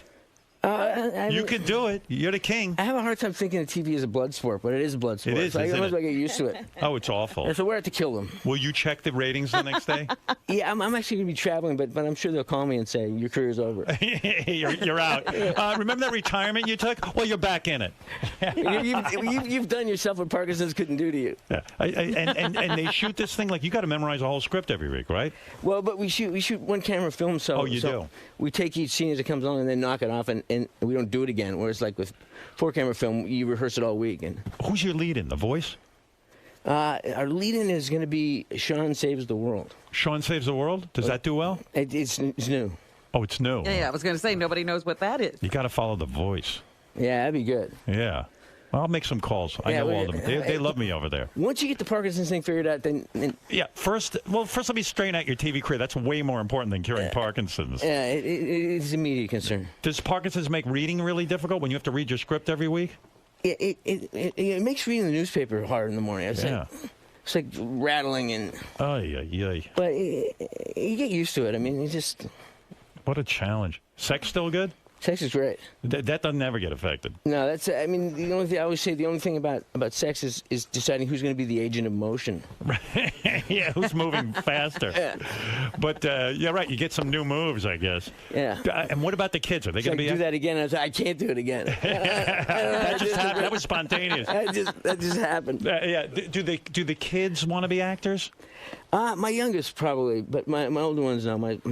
My son Sam is got a job in kind of quasi real estate and he's doing real estate. Well, he works for a company called One Fine Stay, which is sets up luxury houses for people that travel. So if you got a big apartment on Fifth Avenue and you want to stay in London, and they'll hook you up with an apartment in London, and you can rent your apartment in New York. And are they afraid they're going to get Parkinson's? There's a biological component, right, that can be passed down genetically? They don't. They don't have it. They don't have the gene. We know about a few genes that LRT2 and alpha-synuclein, and they don't have. Thank God. Yeah, it's cool. Yeah. So the show goes on. I hope it's big and successful for you. You're such a good guy. I mean, it'll be great. And you, and so let me get this straight. It's the Michael J. Fox Show, but it's about you as Michael J. Fox leaving show business and then having to raise a family? Well, it's about me as a character named Mike Henry, who's a news guy. We wanted to find a way to be famous, but not be like ultra famous. And like in New York, people know their local Chuck Scarborough, whoever. They love the local news guys, and they're kind of revered. Yeah. And so he's one of those guys. And the story is he was doing that. He got diagnosed, and like me, he said, "Oh, I got to change everything." So he left his job, and then 5 years down the line, he's like, what am I doing? I'm driving my family crazy. I'm at home. I'm not doing anything. Right. And I might as well do my old job. So he goes back. Oh, so he goes back. Yeah. Was NBC nervous hiring you because they were afraid you were ill or it wouldn't go over because you had an illness? I'm sure there's some insurance issues, but are there really? I mean, I'm sure that they had to. Yeah. They had to buy some insurance, but no, they were great. They've been great to me. That's great. And the great thing is, like, as long as I play a guy with Parkinson's, I can do anything. Right. I just can't play a guy who doesn't have Parkinson's. I can play any kind of guy. You could be Batman with Parkinson's. Yeah, exactly. I'd watch that. I don't give a shit. I could be Hamlet with Parkinson's. What an idea. Michael J. Fox. Check it out. Oh, here, a couple of people want to talk to you real quick. I don't know. I heard you had a timeout, so I have to make sure I hit that. Scott, go ahead. Time limit. A time limit, yeah. Hey, go ahead. Hey, Howard, it's great to be on. I recently got diagnosed with Parkinson's, and I was in the pesticide industry for about 15, 20 years. And I was wondering if Michael J. Fox's foundation has done any research on that. Don't you think like everyone who gets it, the part of the process you go through is like, okay, now I got to figure out what caused this. Why? Yeah. Was it the movie? I mean, you probably went, hey, wait a second, that TV show I did in Canada, everybody got Parkinson's, or you start to go, I work in the pesticides. The point is, you'll never know. What I didn't hear him say. What industry did he work in? Pesticides. Yeah, I'm not an expert, but I would say that probably has something to do with it. Scott, let me ask you a quick question. Were you in the TV show Leo and Me at all? No, but I tell everybody the best part about Parkinson's is you ain't got to try to whack off. It just does it for you. Is that true? When you beat off? He's going to sit and forget it. Well, you don't control the rhythm, so... no, it's probably like being with a woman. It's like you can't control your own masturbation. It's like a bad hand job. Is that really true? Yeah. When you masturbate, your hand just goes out of control? Well, I don't do it the frequency I did as a younger man, but yeah, it just goes on its own. That's crazy. It's like brushing your teeth. That's a whole new thing every time. And brushing your teeth, you just kind of lock in a position and then it goes. I heard a beautiful story that Muhammad Ali called you personally. Yeah. I don't know how many years ago that was. That was about 10, 15 years ago. 10 or 15 years ago. And he said to you quite simply, we'll get through this together. Yeah. He said now that you're in the fight, we'll win. It was just an amazing moment. Yeah. I would cry. The story gives me the chills. I did cry. You did, yeah. I can see that. I mean, what a gracious thing for him to do. Yeah, he was amazing. And I've met him and been with him many times since, and he's really in rough shape now. But he is. Yeah. But don't you think he got his Parkinson's from the fight game, from getting? Well, but again, you don't know. It definitely had. I'm sure that kind of. Getting punched in the head by Joe Frazier can't be good for you. No. But yeah, this is the thing. Like you say, do I wonder what? I personally don't wonder what caused it. It doesn't serve me. Right. I got other stuff to do. I get into the blame game with all my stuff, all my personal shit that doesn't go right in my life. I have to find something to blame because I think it gives me control.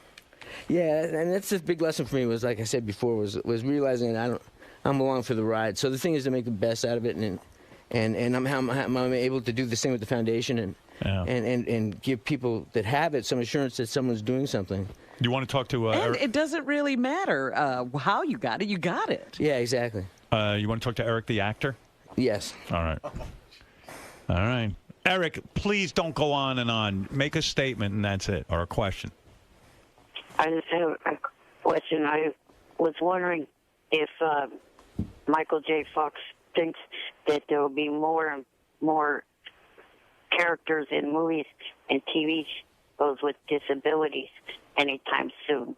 Yeah, we've gotten Eric a whole bunch of roles. He's in a wheelchair and stuff. We've landed him a few parts. So that's great. Well, he sees this as Eric. What do you want a part? This is a stepping stone. This is a stepping stone for Eric now that Michael's on a regular television series. Well, I mean, I hope so. I mean, I think what I think is cool is that we should not only should there be more actors with disabilities in shows, but they shouldn't play the soft piano music and do it in slow motion and. Right. Get all. I mean, people with disabilities can be assholes too. Right. Exactly. Yeah. That's why I treat Eric like an asshole, right, Eric? Eric is an asshole. Yeah. Right. He It's acts great. like an asshole. I love people say, "Why do you love him?" I say, "Because he's a regular guy. That's it." Eric, I'm working on getting you in the James Caan show. Forget about it. I don't think Michael's looking for you. One last question from Mike in Pittsburgh, Pennsylvania. Go ahead. Hey, good morning, guys. Morning. Michael J. It's an honor to speak to you. Thank you. Do people with disabilities want to befriend you and stuff now? I mean, like they come up like they think they should be your friend? Well, they are my friend. They are your friend. Everyone is your friend. Everyone's my friend. It's easier that way. I like how everyone calls you Michael J. Fox, too. Yeah. Like, no one just calls you Michael. Except in Thailand. When I was in Thailand, they called me Micro J. Fox. Micro J. Fox. Micro J. Fox. You can't say the X, huh? Yeah. Go ahead, Mike. What's up? Hey, Michael, I'm wondering if you ever looked into deep brain stimulation, and is that an option for treatment for you? My wife worked in a center that did that kind of stuff. What is that, brain stimulation? Yeah, it's where they they implant electrodes in your brain, and they kind of syncopate with the misfiring of your. Would you do that? Well, I have not done it because on my best day with medication, I'm better than that. But that's a great thing, and it's helped a lot of people, and it really is. It's a remarkable thing, and I don't rule out doing it. I did a brain surgery when I was younger. Oh yeah, I remember reading about that you did brain surgery. And they kind of burned a lesion in part of my brain to retard the symptoms on my left side. Did it work? It did, but it didn't stop the progression on the other side. Yeah, right. And so I don't want people in my brain too many times. When the air hits your brain, it's a weird deal. Yeah, it's scary. It really is. We know somebody who had that, Howard. Who? Paula Schneider. Oh, she did? I didn't know Yeah, that. she has one of those implants. Oh, I didn't know that. Yeah, it's a cool thing, and you have kind of like a little chest pack under your skin, like a pacemaker. Wow. Like a battery. Yeah. Yeah. Well, hey, listen. Hey, brother, you're an inspiration to people everywhere, Michael. I want to thank you for Oh, what I thought you were talking about me. You're an Michael. inspiration too, Howard. Yeah, he's okay. I'm more of an inspiration, though. Let's be real. All right, thank you. Thanks, Michael. I don't like when people don't compliment me. Well, It's just anyway, Michael, it's so great seeing you. I wish you a lot of luck with this show. The show is called The Michael J. Fox Show. You must tune in. It's a show that deals with Michael. And Tracy's, there's 2 episodes. Tracy's in it? Tracy's in one of the episodes, the second episode that airs on. We have 2 shows on Thursday night, and she's smoking hot. She plays the sexy neighbor, and she's. But you didn't. Tracy could have played your wife in the show. Right, but then we'd be doing that at work and then going home and doing that in life, and it would just be. Was there any thought that you said, hey, you know what? It wouldn't be bad to get some hot chick to play my wife so I can end up in a couple of fucking bedroom scenes with her? I mean, I didn't go through that thought process, but I was happy to have Tracy on the show, and I asked her if she wanted to do the show, right? And she said no, it'd be easier not to, but could she show up and do a cameo every now and then? And I said, yeah, great. And we wrote this part right away of the sexy neighbor who comes on to me, and oh, no kidding. And she was great. Yeah, Tracy looks pretty good, man. She's smoking hot. Yeah, she really is. She keeps it together. She's ridiculous. Yeah, I don't care how good she is. If she hit the wall, you'd have to unload her. She kept herself together, right? She's amazing. She really is amazing. Yeah, she's a great person, but it doesn't hurt that she's the hottest. Yeah, and you went through the shitty period in your marriage too, right? Where you just kinda... early on when I quit drinking. And did she give you the ultimatum? You quit drinking, what was or I'm cool leaving? about it is she just looked at me like, "Is this what you want? Do you want to do this?" Because and it was like indifference, which was worse than being pissed, right? And worse than being upset. It was just like. That is a cool way to approach a person who you're married to, like rather than like start moralizing and telling them what to do. Just like, hey, is this really the way you want to go? Yeah, it's just because our paths will diverge. Yeah. Anyway, listen. It's all good. It's all good. Hey, your co-star. Do you stay in touch with the people from the old series? Yeah, we unfortunately the last time we got together was because Gary passed away, but we stay in touch. Do you? Yeah. I figure everyone, like, after a show, you just say, hey, fuck you, I don't even want to see you anymore. Just leave them. Any project I'm ever involved in, no one ever seems to want to get together. Your co-star in your new TV show is the woman who plays Hank's wife in Breaking Bad. Yeah. Has she told you how the show is going to end Breaking Bad? No, she hasn't. Are you she a won't fan give of it? up the information? I've seen it a couple times. I haven't seen. I got to watch the whole thing. I got to do the binge thing. Oh man! Yeah, you got to binge it. I watched a couple of her episodes when we were casting, and she's just fantastic. When you left show business, was it hard for you to watch TV or movies? I didn't think about it much, but I didn't watch a lot. Right. So you're right. I mean, there was some connection there. Yeah, because I mean. What do you do when you don't watch movies or TV? Yeah, because we couldn't function. You try to synchronize your masturbation. Yeah. That probably took you a long time to figure out. I went into the desert for 7 years and figured out how to masturbate with Parkinson's. Right, like if you're having a bad day with Parkinson's, you could actually like kind of smack your penis like with it, like with your hand and hurt it. Let's put this puppy to work. Let's get this guy on the job. Are you still involved in AA? Because if you're in it, I'll go just to see you. I go to meetings every now and then. But tell me where those meetings are. Are there more famous people like you too? A couple of famous people. I can't. You can't even say. But it's supposed to be anonymous. Give me a wink if there's famous people, and I'll just go check it out. You know what I mean? Yeah. Okay. I'll give you a call. I'll say you don't believe who's here.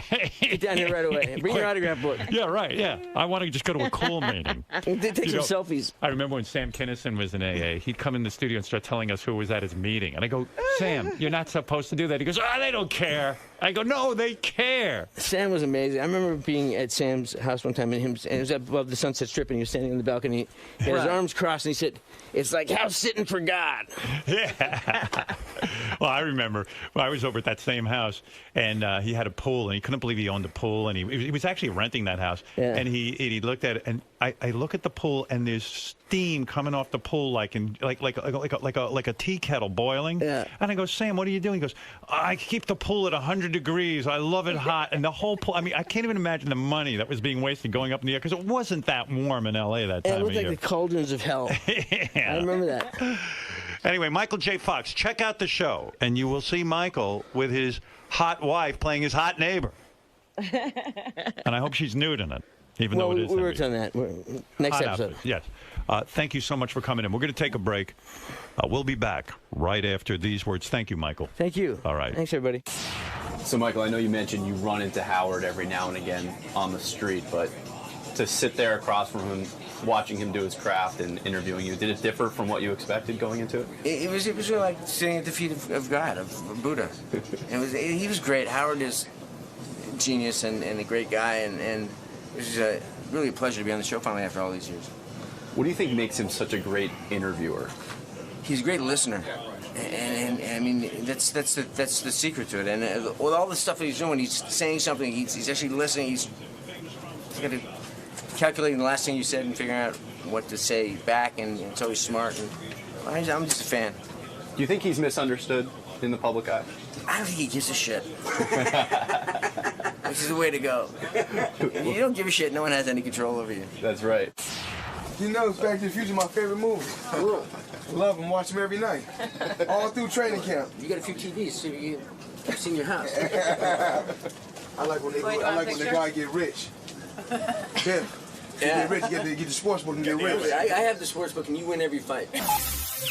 This is the best of the wrap-up show. A recap and behind-the-scenes look with John Hyde and Gary Dell'Abate. The best of the wrap-up show begins now. Hey, it's Gary Dell'Abate, Baba Booey. On Monday's wrap-up show, Jerry O'Connell stopped by, gave his thoughts on how much he loves the Howard Stern show, how when it's 2 days a week he doesn't know what to do. Also talked about when he talks about stuff on the show, does he get in trouble at home? A lot of that stuff, so that's what we talked about. Look, that guy's wearing my shirt.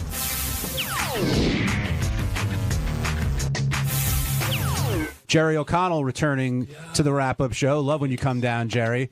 So JD will be on the red carpet with Beth tomorrow night at this premiere. What are the do's and don'ts, Jerry? What should JD? Is there anything he could do to make himself stand out, or should he blend into the background and let Beth take all the photos? Listen, I got to tell you, I don't see you guys all the time, but from listening to the show, I was expecting JD to be a hot mess when I saw him. The guy looks fine. He looks great. He's like got a kind of hipster vibe going on with his frames and everything. I mean, it's I think he's going to be fine. It's going to be hysterical. Who are you most shocked to see? I know you said you never met Lieberman before, right? I couldn't believe Lieberman looked as young as he was. He sounds like a grizzled old veteran. And it's just everybody looks great. Like, if you listen to Howard, listen, I'm not breaking any news here. Howard's like weight obsessed. He talks about it a lot. The guy who called during the show who accused him of being anorexic, and Howard got very upset. No, I don't think Howard's anorexic. I just think he's someone who, he's a rock star, He's got that sort of, rock star body type to him, And I think he thinks everybody else should have his body type, and that's just not how people are. Before you came on the show this morning, your weight came up. Robin was talking about the movie Stand By Me. She says she doesn't even think that you and the kid that were in the movie are the same person. She doesn't know how you got so good looking. I mean, it's not that. I went through puberty. It just all changed. Wow, man. Well, how exciting to come up here, though, man. To just see, you get here at 6:30, and there's Ronnie, and he's just standing he looks like Walter White, and he's just standing there just in the middle of the lobby, just hands crossed in front of him, and you just feel so safe when you're riding up with him, and it's just... It's so exciting to be a fan and come up here. It really is. And Jerry does a very cool thing. He's been up a few times, but Gary, only a couple other people do this. You make it a point to say hi to everybody. You're very, very friendly. And you're very... listen, I think I have to tell you, I think a lot of people come up here and they don't listen to the show. And that's okay. Some people don't listen to the show. And they don't understand that, part of the cast, the stars of the show are not going to be in Studio 69. They're going to be, sitting at a desk. I wanted to see Jason in his sport coat. I wanted to see it all. I want to take it all in. I only get up here once every couple of years, so it's exciting for me. Can I tell you what a fan Jerry is? Jerry walked into Scottsdale. He walked into the Black Cloud studio, and he saw Shuli's plug, which Fred is supposed to read, and he picked it up and he read it. So when you hear Shuli's plug this week, it's read by Jerry O'Connell. Hilarious. Oh, that's very cool. And did you enjoy your time with Howard? I did. It's funny. You do for those listening, you do a pre-interview with Will.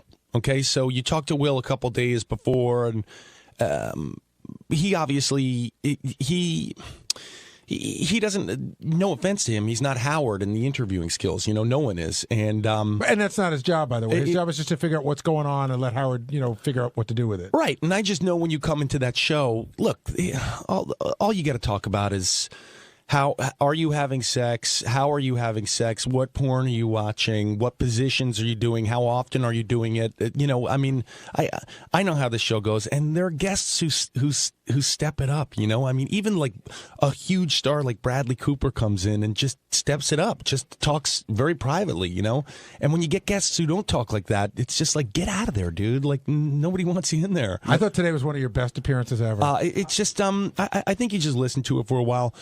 It's funny. I also wanted to bring up the topic of, and this is awful, and I hate to do it, but the show not being on as much as it used to be, And I know we're coming off of the summer, and Howard's got another job, and I'm excited for him and all that, but it's I wanted to get a little more in depth on that, But Howard is bringing up the point, and I'll make it for him because it is an important point.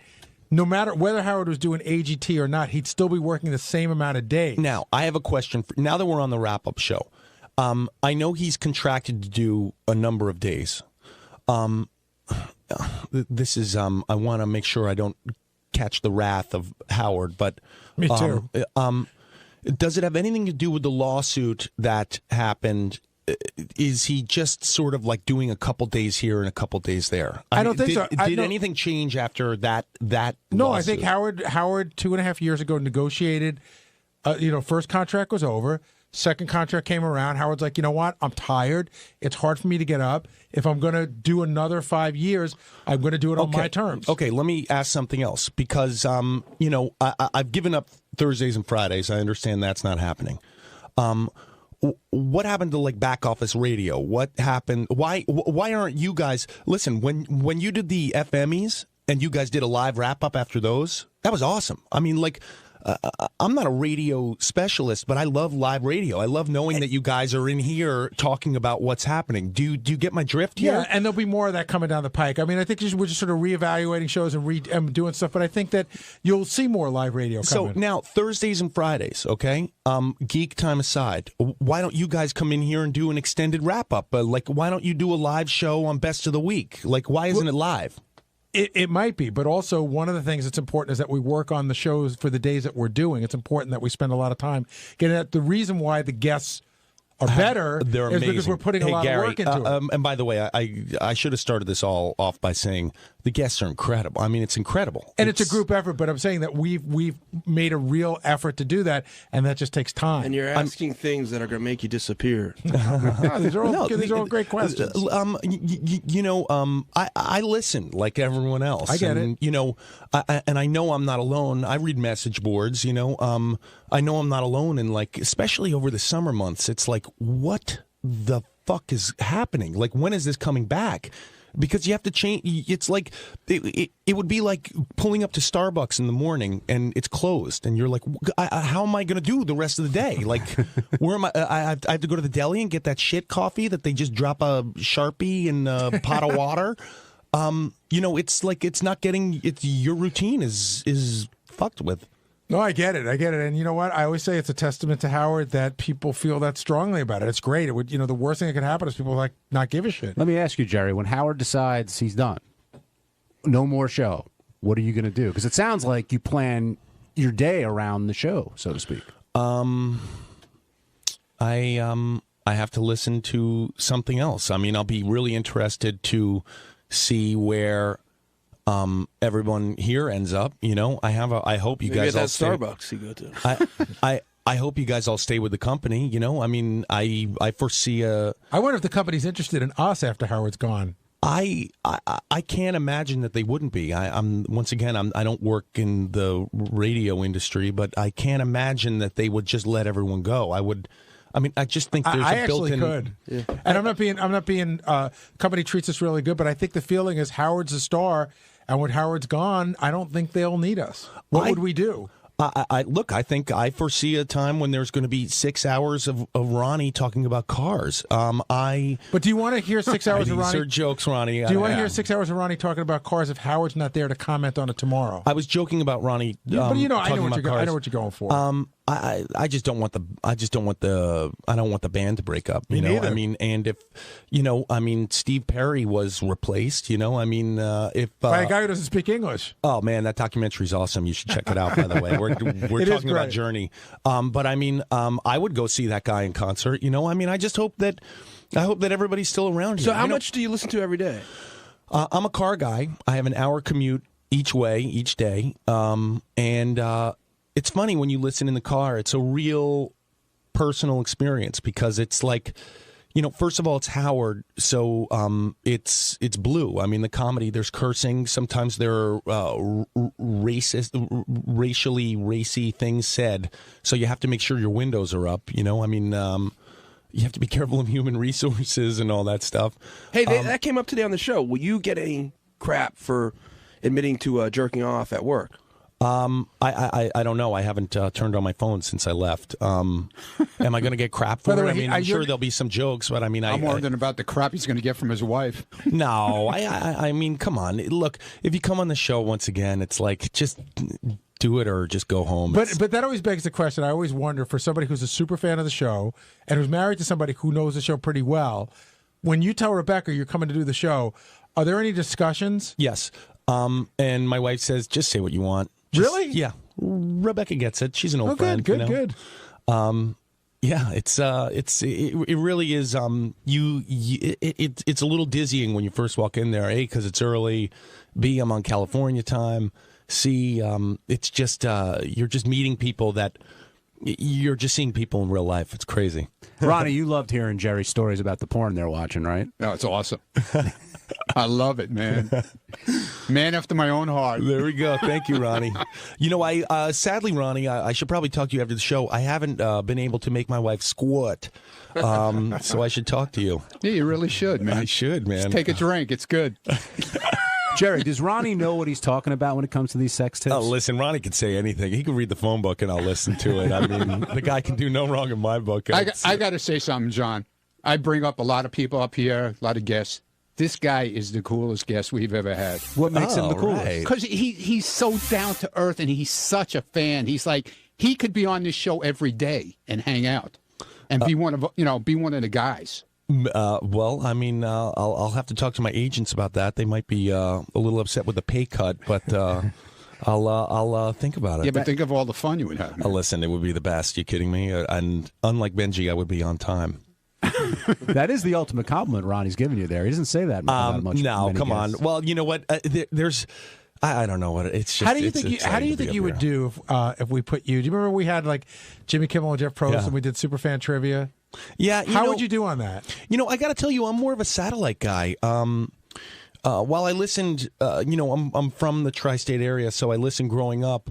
I have to say, I really didn't get into the show until it came onto satellite, which I can't explain it. It was something different. It is something different. I mean, it kind of changed. It changed radio, didn't it? I mean, it's impossible to listen to other radio shows now. Well, your interview was much different, I'm sure, on Kelly and Michael, and would have been much different than the interview you would have done with us 8 years ago. Actually, you'd be shocked. It was the same exact thing. They were really interested over there in the hearing what kind of porn Rebecca and I watch. And did you give a shout out to you porn to the whole Kelly audience? I did. I said everybody go and visit it. I can't believe it. I should be getting paid by this company. Come on. Hey, Brian. Hey, what's going on. Yeah, I got to give O'Connell a lot of credit, Jerry. You know, you really are one of those guys. You're one of those fans. I was in a meeting and I saw you on that Michael Strahan and Kelly Ripa show. Oh yeah. And I turned on the radio. Next thing you know, you're back on. I got to give you a lot of credit for that. Listen, it's really fun to come to the wrap up because when you're in there with Howard, you're not careful about what you say. You're on your best behavior, and I love the wrap up show because it's people are allowed to say things. I'm not saying people are controlled around Howard, but you're on your best behavior. Everyone in this room is, right? I find the wrap up show for some reason. Less people like you, less like guests, and more like people that work here. For the longest time, people come down to the wrap-up show as if Howard's not going to hear what's being said. Well, that's my favorite thing about the wrap-up show. Gary, don't give it away. No, well, it's not, you're not in the presence of greatness. People come down here and grow balls. For me, it's 100% true. I'm not as comfortable in the studio as I am in here. And it's, I think for me, it makes it more fun. Yeah. And by the way, Benji, it's a joy to hear you on the wrap up show because, and sometimes Howard's right in shutting you down. You don't want to go into the Benji vortex, but it's just fun to hear everybody here. It's like you don't have to go to therapy after doing a show. You're one of those guys who you like the more peripheral the character, the more fun for you. Like, who do you think is the most peripheral person you know on the show? Oh, that's cool. Like, do you know our director? Sure. Do you know who this guy is? Like right there running the board? No, it's not Teddy. Not Teddy. No, but it would have been where Teddy is. And you do know that it's not Teddy, so that says something. Right. Could you pick Ben Bardo out of a lineup? No, I Howard can't do that. That's Al Ragone, by the way. I don't know people's faces. That's true. I want to tell an amazing Howard story that I didn't get to today. This summer, I did something for CBS, which is the show We Are Men. That's what it's on. And it was this summer. And Robin Thicke was doing the appearance with me. And they brought me to a room, and there was Robin Thicke. Just before or after he'd done our show? This is after. Okay. And here's a guy, arguably the biggest star of that month, right? I mean, the biggest song, all that stuff. And it was right after he had done his interview, maybe a couple days after here on the show. And here's a guy I would have nothing in common with. I'm not in the music industry. I'd heard his song, but I don't really know a lot about him. And he sort of nodded at me, and I nodded at him, just sort of a polite, like, oh, hey, another person nod. And I sat down next to him, and I went, hey, man, I listened to you on Howard. And we talked it's amazing how Howard brings people together. I'll be in line at the post office, and I'll just hear him back at me like, Baba Booey. And I'll turn around and then have a half-hour conversation about how the show's only on 2 days a week. On Tuesday's wrap-up show, we were in Studio 21 talking about what it takes to be a good father. And we all know what a great father I am.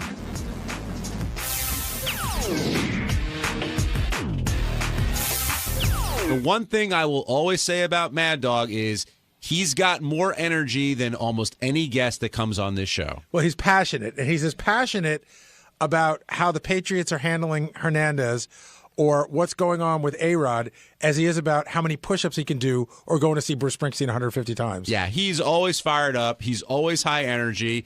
And I liked how he talked about, the new deal he has, what happened, how he took a pay cut, how he made up for it with the MLB show that he's got. And even if you're not a sports fan, I think you have to be charmed by the energy that Russo brings to the table. But he did get into a moment that for me was so enjoyable, where he just was yelling about everything. He was yelling about the Patriots. He was yelling about JD. Come on, what are you doing? That's Mad Dog. That's what he made his bones with. By the way, he's one of the nicest guys that comes up here. Yes. And not like a bullshit guy. He doesn't listen to the show every day. He admits that.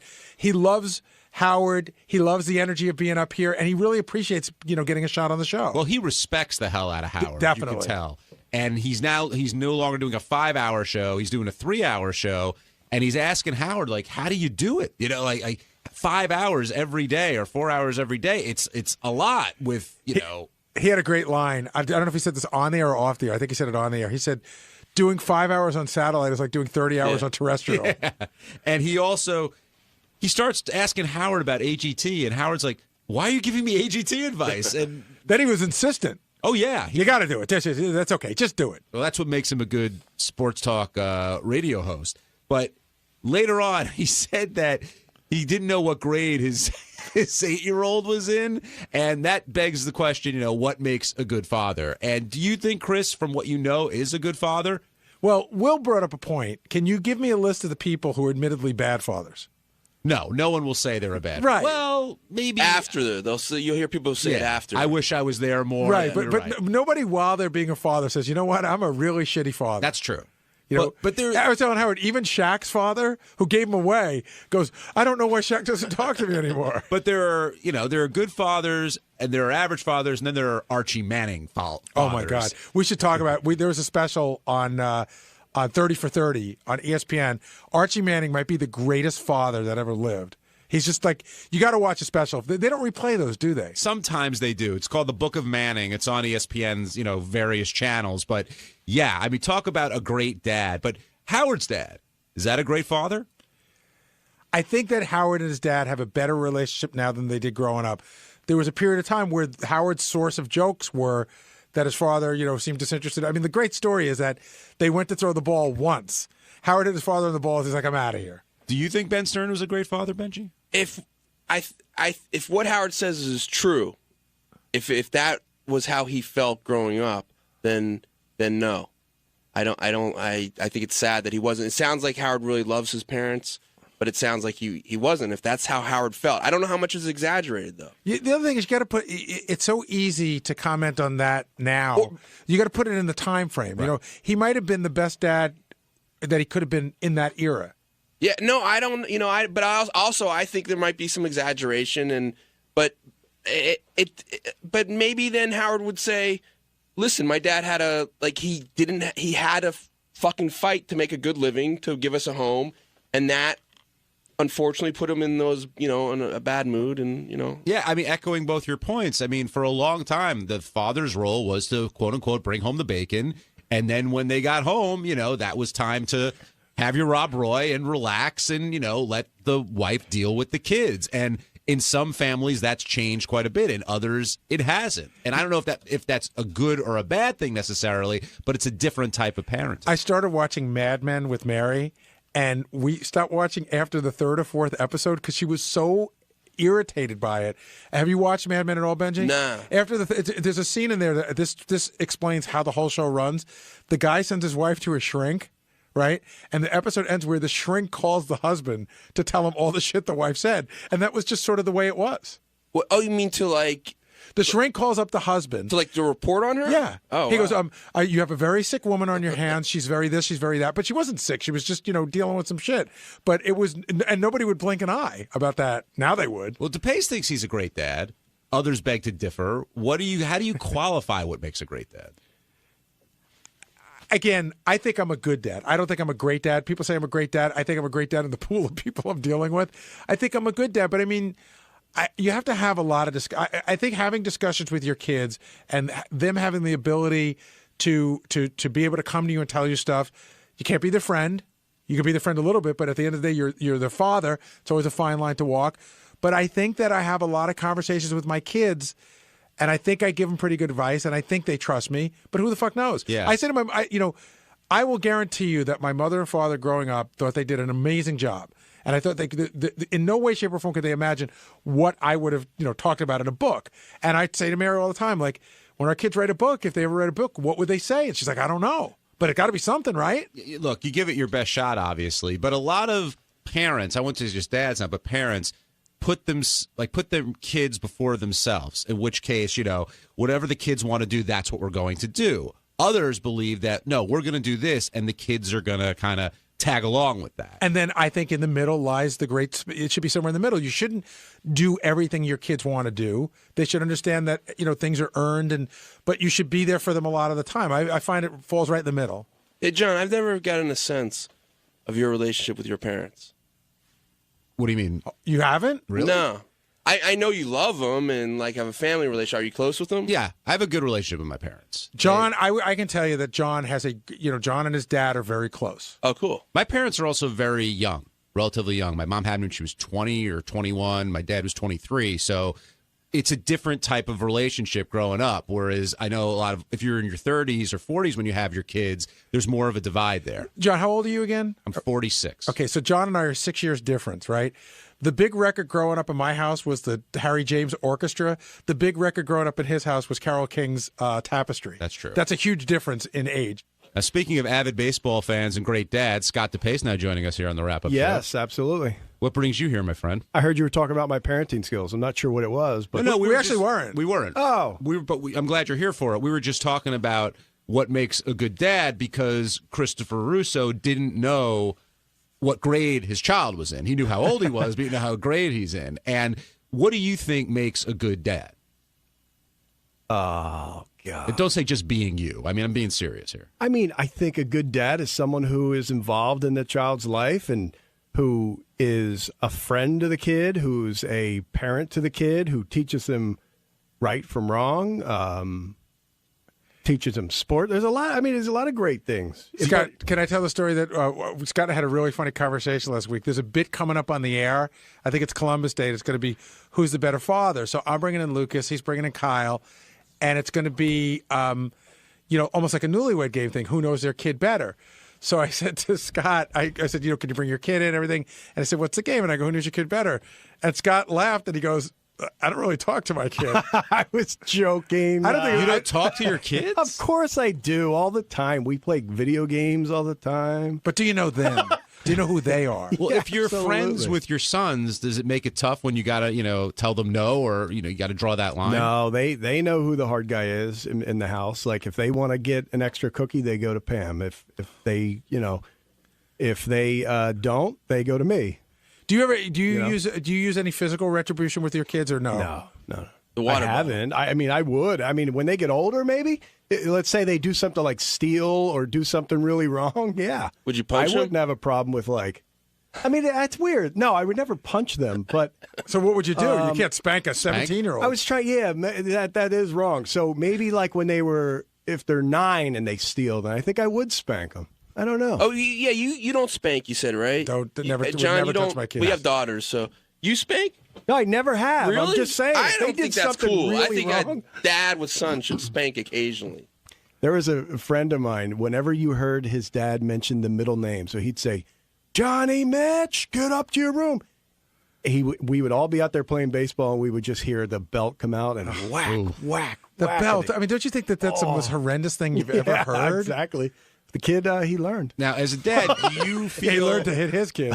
As a dad, do you feel like, okay, the kids want to do this, so I'm going to do that? Or is it this is what I want to do, and the kids are going to follow me? There's definitely times when the kids want to do something like play a game of Monopoly that I don't want to do, and I'll get out of it somehow. What's wrong with Monopoly? It sucks. It's the most boring game ever, especially with it never kids. ends. Yeah, exactly. If you play with a bunch of adults or people who understand what the values of the properties are, yeah, it's fun. You could But teach the your kids, it's that, like, though. I could win in a second. I'd be like, you give me Boardwalk, and I'll give, it's not fun. You can teach them what a mortgage is. You can have them learn all that great stuff. Right now I'm busy doing my son's homework. I'm not doing it, but helping him do his homework. And he just wants me to give him the answers, and I'm always, Do you find yourself? I'm helping out with homework that's like past me. So like I'm on the internet looking for the answers half the time. I always wonder, and I love him, but I always wonder how Sal helps his kids with homework. Because you got to figure he doesn't know half the answers or how to do it. And he's told me before he's learned with his kids in like second grade as they've learned this kind of stuff. I just don't know if it sticks. You know what the biggest thing I'm dealing with now? Every time Lucas and I get in the car, he wants to put on the EDM channels I hear, the electronic dance music channels. And some of the time, some of it, he's turned me on to some stuff that I sort of like, but there's just some days I'm just not in the mood, but it's like such a big deal to him, and I let him. And then some days, if we're on a long car ride, I'm like, all right, you got 20 minutes. Now I get 20 minutes. Put on the 80s channel. I'll put on classic vinyl, and they get pissed off, and then they want Hits 1. So my kid he'll program all the stations to be Hits 1 when I'm not looking. Oh, you guys have no idea what it's like. You're saying that BPM is way better than Taylor Swift? You like Taylor Swift. I've reached a compromise. I'll get to Tay-Tay in a second, but I've reached a compromise with I'll listen to the Blend and the Pulse. Those are two that I can stomach. But if they put on Hits 1 or that countdown or that crap, I turn it off immediately. Joe, I can't listen to it. What's the in your whole life with the two daughters? What's the event that was like really almost intolerable that you had to sit through for a long time? Whether it be like Disney on Ice or a concert, what was dance it? recital? Well, you know, dance recitals are different because you know they're going to be bad and your kid's involved. You mean like attending a concert, that kind of thing? Yeah. Well, first of all, when I go, I would bring my iPod and I'd put my headphones in so I didn't have to hear it. But the worst one was probably the Hannah Montana Jonas Brothers concert. But the crazy thing was, when the Jonas Brothers went up, you look around, and it wasn't the kids. Right. It was the moms who were way into the Jonas Brothers, and they were like 14, 15 years old. But I remember sitting there and looking down on the floor and seeing another dad, and we kind of locked eyes, and we were just like, oh boy, like we just got to. But that's something that I did for my girls. Do you ever have dads that are like too into it and like you're kind of like weirded out by it? There's some of them too, but I won't talk to them. John and I have talked about this, and there's a video which used to be on a VHS cassette. It was Barney live from New York, from Radio City, and the thing that's funny about it is you watch it 1,000 times because your kid would just hit rewind, and some of the moms who are in the video are acting like they're at a Bruce show. They're standing on their seat and they're like the wheels on the bus go round and round and they're like pumping their fists and you're like, it's not for you. It's for the 2-year-old. Take that to another level with the Jonas Brothers. They were singing along. These moms were screaming at the Jonas Brothers. I am lucky. I'm a lucky man. Kind of freaked me out. Have your kids asked to go to any concert yet? We went to like Diego or whatever the hell, and that was torturous. But you weren't singing along with Dora? No, I don't do too much of that crap. Pam will do that stuff. we have our, I do all the baseball stuff. She does the crappy stuff. I mean, she does that stuff. Do you ever have to do crappy stuff? Like, do you and Pam ever switch? I mean, like I said, I went to Diego. I remember watching a lot of crappy movies with our kids. A lot of the animated stuff. And I don't know. Boys are easy. You had a terrible life, John. What would you have done with that? I would call it terrible. But what are you doing? Like, if you had daughters, could you handle it? Like, do you think you'd be able to go to the dance recitals and do that kind of stuff? I guess it would be different if it was mine. But sitting through the other 2 hours of everyone else's kids, it would be awful. I see Scott with daughters being the quintessential TV dad. The daughter's like, I think something's going on in my body. Oh, call your mom. Don't want to know about it. I agree with that. Video game wise, I don't even know if I could change a girl's diaper. I think that would be weird. Why couldn't you? Odd. I don't know. I'd just be like, come on. Like, I don't know. There's less in the way. I mean, it's easier than changing a boy's diaper, I would think. What do you mean? Because it's like you'd feel to be inappropriate? Well, like sort of in a way. Like I know it's not, but at the same point, I sort of would just be like, God, I don't even want to know. And no. That's not. That's something you should look into. Well, maybe. Because that's not a. I'm not saying no. I'd be afraid of getting the kid sick and so like if you.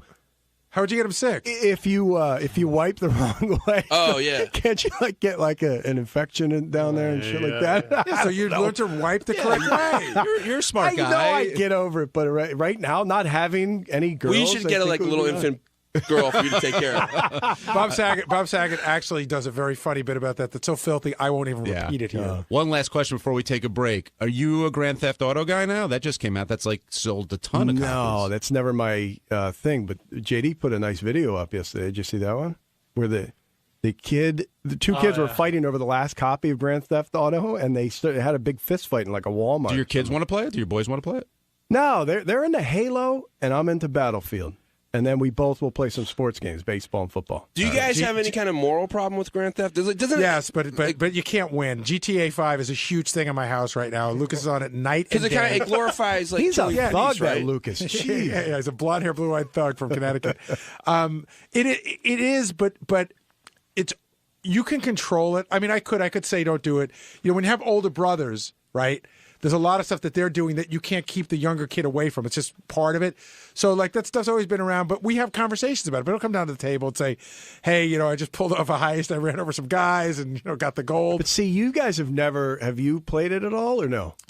I've seen it. I mean, I know I'm not stupid. It's not like I don't know what's going on there. I mean, from Battlefield and Halo, when you pull a sniper rifle out and shoot someone right between the eye and you feel it and boom, and you see the guy drop to the ground, it's you get something out of that. And I can only imagine what running over someone in a car is like. You can also get lap dances in Grand Theft Auto 5, by the way. Would you have any different in comfort level between that and like porn? Well, the only thing with porn is I would say it's not like, oh my God, if he sees it's going to fuck him up forever. I don't know that he's ready for it mentally. And I mean, what kid is? He's ready. I mean, do you think he has? I would think so. Yeah, I mean, listen. At 15, were you looking at some version of porn? Whether it be magazines. I remember we had a magazine, me and my buddies, that we had in the woods, but I don't know how old I was. I think by the time you're 15, I mean, I remember being like 12 or 13 and finding my cousin's Super 8 movies and just holding up to the light, with my. But I mean. Yeah, I'm sure that's going on, but but it's not something I would be like, oh, that's cool. Do what you want. We're probably like the last generation, like if they do digs, of people that have like magazines hidden in the woods, like physical hidden stashes. Yeah, I actually no longer, and haven't for ages. Even in my office, I had a whole stack of them. And Richard and Sal went down this way too. I'm completely purged of DVDs, of porn DVDs. It's a digital age. On Wednesday's wrap-up show, we talked about Robin returning to the studio after a year and a half and how great it was to see her. And then the conversation quickly turned to JD coming off his big night last night. No, not watching the Pirates and the Reds, but attending the movie premiere with Beth and making sure that everything was okay with Howard's wife. Here's how that conversation went.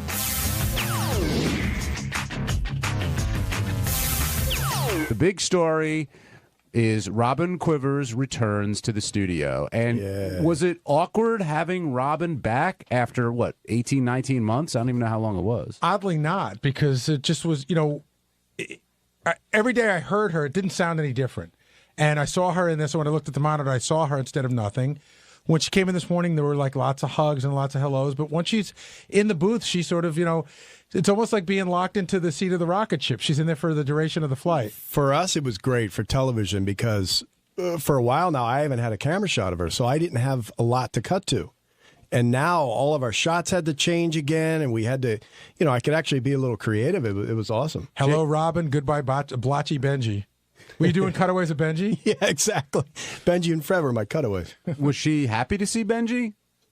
Yeah, but I think Benji's sort of like the new Scott, Like whenever you go to who's your go-to person that you don't want to be around, it used to be Scott, now it seems to be Benji. JD, when she was breaking your balls live in person, I guess, instead of over the ISDN line, did that make a difference? Or was it was a little different because, lately I just, I just stared into her office and didn't have to see anyone laugh at. I just saw an empty chair, and now I'm looking at her laughing at me now. So which do you prefer? Well, I don't necessarily like to see people laughing at me in my face, but you just do what you gotta do. So you'd rather be at home than here? No, that's not what I was saying at all. Yes, it is. No, it's not. All right, that's how I took it.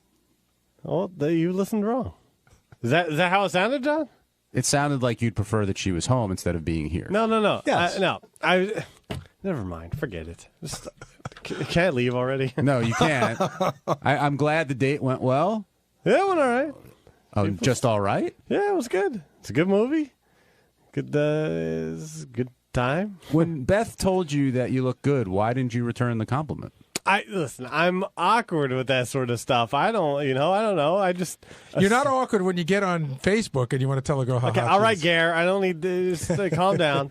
Listen, you want to parse your words with certain people, and, I don't want to say the wrong thing at the wrong time. So usually it's speak unless spoken to. And, I don't know. Well, you could have just said, oh, you look great as well. You look great, too. Okay. All right, well, I apologize. It didn't come to mind at the time. I was hot. I was sweating in my suit because, and I was trying not to look totally disheveled. So I was a little worried about that. And we still hadn't done the red carpet, so I was paranoid about that. I have a lot of thoughts in my head. So I saw you holding hands with her when you were sweating. Were you had sweaty hands and stuff with her? No, I don't think I had sweaty hands. No, it was more, bodily sweat. I thought it was interesting that you ran into Regis, who you love, and didn't say anything. Oh, I'm not gonna. Yeah, exactly. Speak unless spoken to. We were walking out, and she said hello to Regis and said, "Hey, Regis, I'm JD. I'm one of Howard's producers. Can't do that. Love the show." No, I'm not doing that. Did you think about saying something to him? I can't. That's a forced interaction, and I can't What do you do mean it. forced? It's your crowbarring yourself into someone's life. Were you hoping that Beth would give you the intro when you saw Regis was there? No, I was fine, but it was definitely cool to see him in person. I was like, well, that's fucking Regis. Because I love Regis. I saw the first time I ever saw Regis in person was he was at the Caldors in front of me buying a garbage pail. I was like, it was a Saturday night. He's like, "Hey, how much is this garbage pail?" Do you blame yourself at all for the Reds' loss last night? We're gonna go right there, huh? It's a fair question. Fucking Pirates fan. So what time did you get out last night? What did you do? Probably about 9:15, 9:30. Okay, so you go where to watch the game? I got in a cab. I went over to. I got Five Guys dinner, and then I came back here. You decided that you needed Five Guys before you needed to know the score? No, I knew the score. I have a okay. phone, and while I was waiting for the order, I had the MLB app on my phone, and I could watch the game. And that's when I saw they had scored another run, and then I came back here and just watched the rest of the Reds shit the bed. Were you in your suit when you got Five Guys? I was. Were you worried about? Oh yeah, I held the bag when I was walking over here. I held it away from my suit. Were you checking the score in the movie theater? No, not during the movie because I wasn't worried. I was, of course, it was in the back of my mind, but I was focused on the movie. But as soon as the credits started rolling, I dug into my pocket and checked the phone and saw it was 3-0. And I was like, fuck. So you didn't watch with Clooney. That was the plan, right? No, He's a Reds fan. There was no plan, but it would have been cool. But no, I didn't even meet Clooney or Sandra Bullock. No? Were they close to you? Well, they were in front of us. Like Beth was sort of taking pictures and stuff, and they were right there along the line. And again, no interaction with Dan Rather, huh? Hey, I'm Howard's producer. No, I did. I said hello, and did he introduce himself to you, or you introduced yourself to him? I think Beth sort of started it, and I said hello, and then at the end I said, "Nice to meet you." Was there anything in between? Not much between us. No. You talk about the news or the movie? What the hell do I know is going on? What do I got? Am I going to talk to him about the government shutdown? I barely understand. Might be a Pirate fan. Shut up. I was just thinking, what's the most inappropriate thing that JT could have said to him? And I'm wondering how many times a day people just walk up and go, "What's the frequency, Kenneth?" Yeah. No, see, that wouldn't even come to my mind. I'm not a big REM fan. You know what? I'll take JD's side on this because and you can do it, Gary, and I give you a lot of credit for it. But if I see somebody walking into their building, I'm not going to walk up and introduce myself. Like it's awkward. But she stopped to talk to Beth. Regis stopped to talk to Beth, right? See, I would think that would make it even tougher because he would feel he's infringing on Beth. Like his privileges from Beth. I will bet at some point Regis looked over at you, and then you looked away. Usually somebody gives you an opportunity. Probably looked at you, and that would have been the part to go, "Hey, by the way, I'm JD." It was a fast interaction. We were heading over to the carpet, so I wasn't. It was fine. John, you're a little disingenuous. You're very good at doing that. At doing what? When you see people that are sort of famous or people that you like, just being able to go up and walk. No, walk I up to them could and talk to them. anybody, but I'm not gonna. I don't like interrupting people if they're doing something. I'm more like when I'll get there. But I don't feel like if I'm sitting next to somebody at an event. It's got to be natural. Right. Like I don't want to force myself. So is Regis now going like that? JD guy's a dick. Like, were you standoffish? No, he's more like aloof. Who is that guy? He doesn't know who the hell I am. You did you see him at the premiere as well? Wasn't he there? He was apparently sitting at the end of our row. Howard and Beth's Asian kid.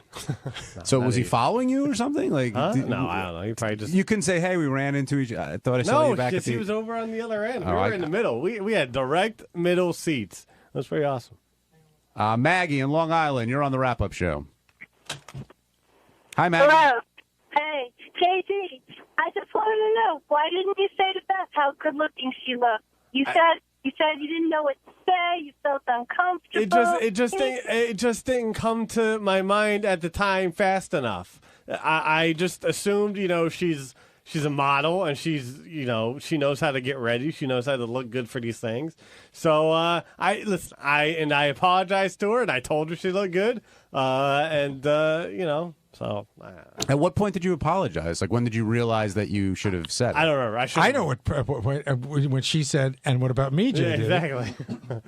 I said, sorry, I'm sorry, And I said, yeah, you look good. But that didn't make the rest of the night uncomfortable, right? No. Sounds like you guys had a really good time. Yeah, it's fine. Are you used to getting booed by the paparazzi? Did that bother you at all? No, I listen. I know how aggressive the photographers can be and how assholes they can be. So how assholes can they be? Oh, I mean, if they don't if they want you to do a certain, I mean, they were ordering Beth, look right. Like I heard that over and over. So and if you don't do what they say, they'll boo you. And so what were they saying to you? Well, look away. Hide your face. I was letting Beth, take her pictures, and then she would direct me over, and then we take a couple more pictures, and then she walk a little further down the line to take more pictures alone. And there was a certain point that we hit where when she brought me over, and the photographers didn't take pictures; they just boo. Such assholes. They're such assholes. I walked away and I laughed. And then I got 5 of them asking me, "Who are you? What's your name?" But if you were aware that happened before, that would have devastated you, right? If that was the first time. I think so. Yeah. I was telling this morning when JD was telling Howard, I was telling my humiliating paparazzi story. I got invited to an event. It was for Sony Trinitron TVs. They asked me to come. They asked me would I go in front of their their little red carpet. So I'm standing there and they're letting people in one at a time. So the publicist goes, coming in next, Steve Buscemi. So Steve Buscemi walks in and click. Coming up next, Casey Affleck. He was there that night. Click.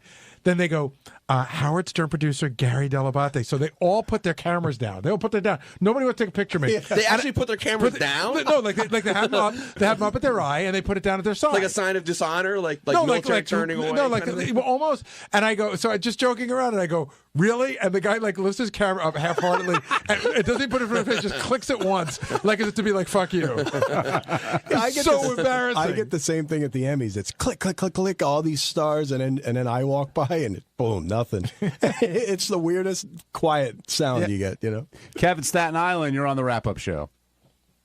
I'm thinking that Gary's being disingenuous to JD's situation today. How so? If Beth is there as the primary, it's Beth's job to introduce JD. It's not JD to barge in. And, I mean, we know that JD's an oaf, but not in this particular case. Oh, I'm not saying he's an oaf at all. And you're right. Probably Beth should have said, hey, by the way, this is one of Howard's producers. But it doesn't mean that I'll say that JD's an oaf. No, but in this case, you're a dick. I'm saying in this case he wasn't. I'm not saying he did. It's no bad behavior. I'm just thinking, hey, there's a person he really likes. It's an opportunity to have an interaction.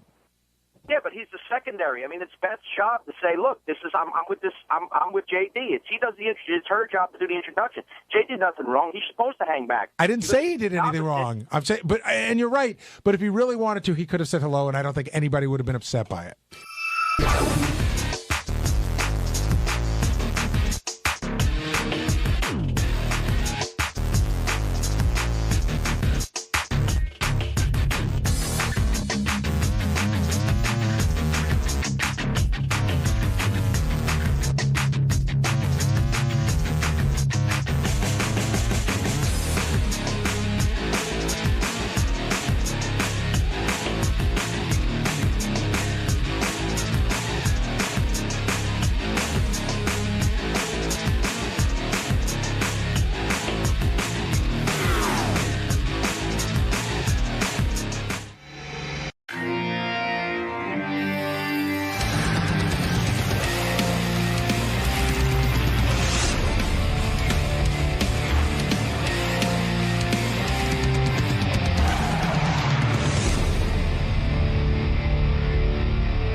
How you doing, man? I'm Anthony. Pleasure to meet you. How are you? How are you? Why are you guys hiding in here? I'm Pete the driver. Hi, Pete. How are you, Jerry? Hi, Jerry. I can't believe it. It's Mark. But I can't think of that show you were on. The show I was on? I've been on a lot of shows, but they always get canceled. Yeah. Mark, what an honor to meet you, man. Me too. He loves you, man. I can't believe it. He loves you. Well, he was talking about you before we got here. The man, the myth. Here he is. What are you going to talk about today? My cologne. Your cologne? Yeah, we just launched a Bagger cologne. It smells amazing. Yeah. I like it. I'm going to be buying some. Cool. All right. Can I find it in like retail stores? Like soon we will be. Yeah. So we just launched it like a couple weeks ago. So it's brand new and it's going to be It's going to be in all the major stores probably. Good for you, man. Look at you. You're like the male Jessica Simpson. That's right. You're like Mariah Carey. Yep. This is where the millions come in, buddy. Exactly. I look forward to it. This is the first step. Then hair products. Yep. Ronnie might even change in his. What do you I'm wear? not trading in Mambo for it. Mambo. No. No way. Ronnie? Absolutely This smells not. better than Mambo. No. This is the new Mambo. Yes. Yep. Mark, right? Yep. You gotta get it's Ronnie a new to Bon switch over. Jovi. It's a new Bon Jovi. I love it. What a pleasure. You too, man. Mr. Bagger. Nice meeting you guys. Pleasure to meet you, man. Take care. I'm here to talk about my new show on CBS called We Are Men. I can't believe I just met Mark DeBagger. I can't believe I get to see Ronnie and all these guys. It's such an honor to come back here. I mean, even seeing Jason Kaplan, I get a little starstruck when I come up here. You're one of the few people that's actually happy to see Jason Kaplan. I mean, yeah, I am. He looks good in his sport coat, too. You know, Howard's right. You guys should be wearing sport coats. It's true. Where's your sport coat? I hung it up. I get a little sweaty with the camera, so. Go ahead. So with wife and kids, he says having the kids is a nightmare. Kids are a complete hassle. He fully supports your decision not to have kids with Beth. She said, that having kids ruin their sex life. He's most aroused when he comes home to an empty house. He said he's like pulling his pants down as he walks through the door so he can masturbate.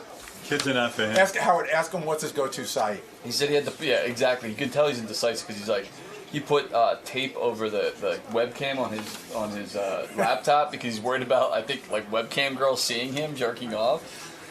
Goes in the bathroom jerking. He's allowed to watch. He used the word allowed to watch football. One football game a week. Usually after the kids go to sleep. By the way, football's now on Thursdays, Sundays, Sunday days, and Sunday nights. So he has to pick one game. That's How right. do you pick a game? He's got to pick the Chargers. That's his team.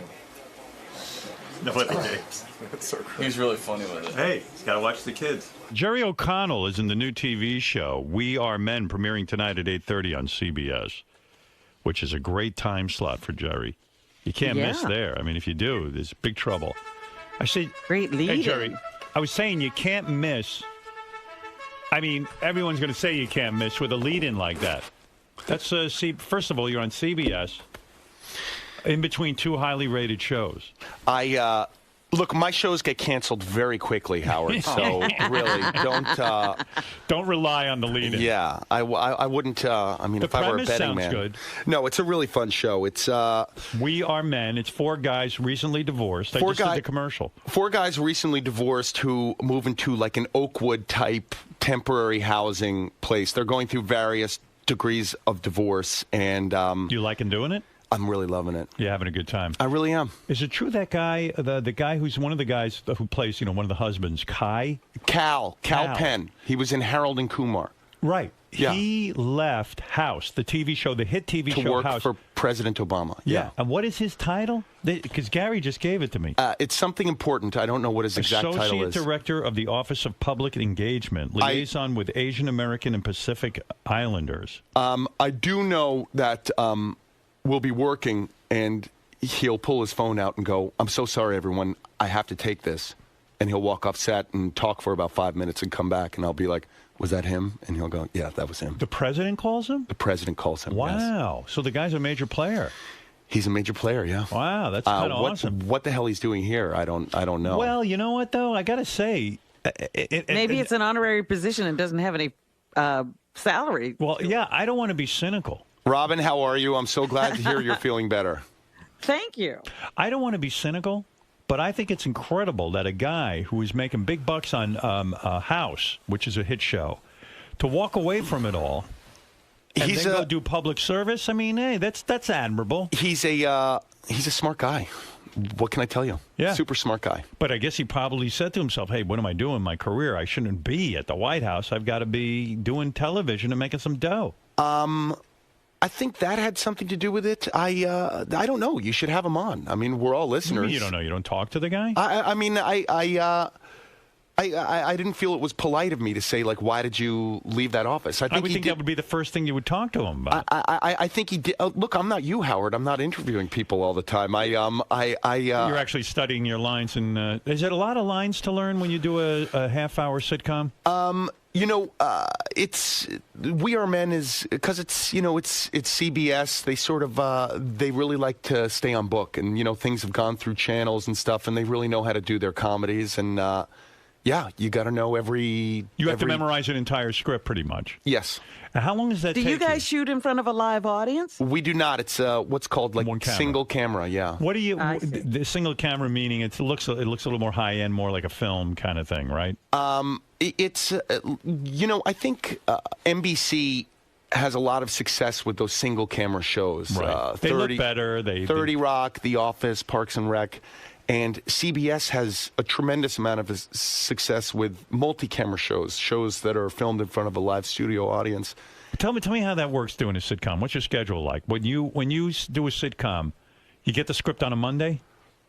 We get the script about 4 days before we shoot. No shit. Yeah. And do you just lock yourself in a room and go over it? No, how do you memorize all that? Man, this is I don't know if this is interesting to anybody, To me, it is. I memorize on a treadmill. What do you mean? You running? I'm not running. I'm walking. Okay, so you give yourself something physical to do. I give myself something physical to do because you got to stay in shape for the show. Also, I mean. Yeah. Yeah. And it's like so. And what do? You read it over and over again? I read it over and over again. How many times do you have to read it before you actually commit it to memory? I mean, I don't know. I give it about 6 hours, I guess. Wow. I don't even know that in 6 hours I could memorize a whole script. You get used to it. It's like a muscle. Does somebody run the lines with you? No, but a lot of our Tony Shalhoub, who was Monk. Yeah. He's got a different system. He's got someone he runs lines with, and that's how he memorizes. So you walk on a treadmill for 6 hours. But that requires not for 6 hours. I'm saying. Say no wonder you're in good shape. For those 4 days that I have the script, I jump on the treadmill about 6 times. And no kidding, God, I just think that's the hardest thing in the world to memorize one of those scripts. It's a muscle, I mean. Do you ever fuck up while you're filming and forget your line? Sure. Oh, you do? Yeah. And they're tolerant of that. To a point. To a point. You can't keep doing that over and over again. You can't. Do you think that's the hardest part of the job?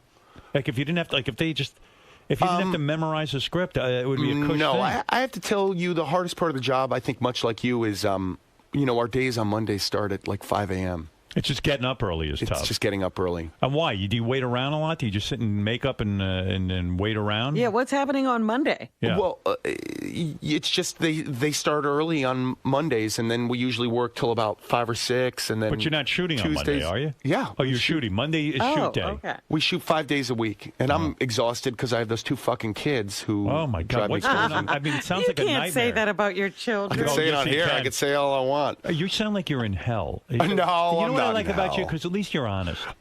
Most guys come in, oh, it's so great, it's so easy. I love my it isn't. children. It's great. Listen, I work with a young guy named Chris Smith who's married, and I think I'm going to do it, man. I think we're ready to have kids. And I'm like, why would you ruin a perfectly good relationship? Why would you do that?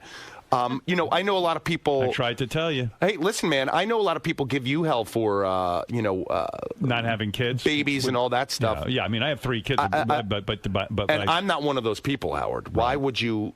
I mean. I have these kids now. I've never been to Italy. That's not going to happen until. How is your relationship? I mean, Rebecca is such a fun girl. It's Rebecca's great. not fun. Rebecca sends her best. She says hello. I send her my love. I'm sorry we didn't get to see you this summer. I would have. Why didn't I? Why don't you see me anymore? Well, listen, we were only in Long Island for 1 week. And you were busy this year, and we dropped you guys an email, but you had a busy summer. Oh, okay, so it was our fault then. No, it wasn't anyone's fault. But we would have loved to have rubbed our vagines on Jerry Seinfeld's couch. That would have been. I would have really loved to have done that. So Rebecca, to me, Rebecca would have loved to have super- rubbed her vagina on Jerry Seinfeld's couch. Hey, who wouldn't love to rub their vagina on Jerry Seinfeld's couch? Hey, listen. Speaking of Jerry Seinfeld, I want to ask you about that. Yeah. Okay, so we're referencing a party I Wendy went to. Cummings Whitney Cummings putting her vagina on Jerry Seinfeld's couch, which was mentioned here on the show. Yes. Was that?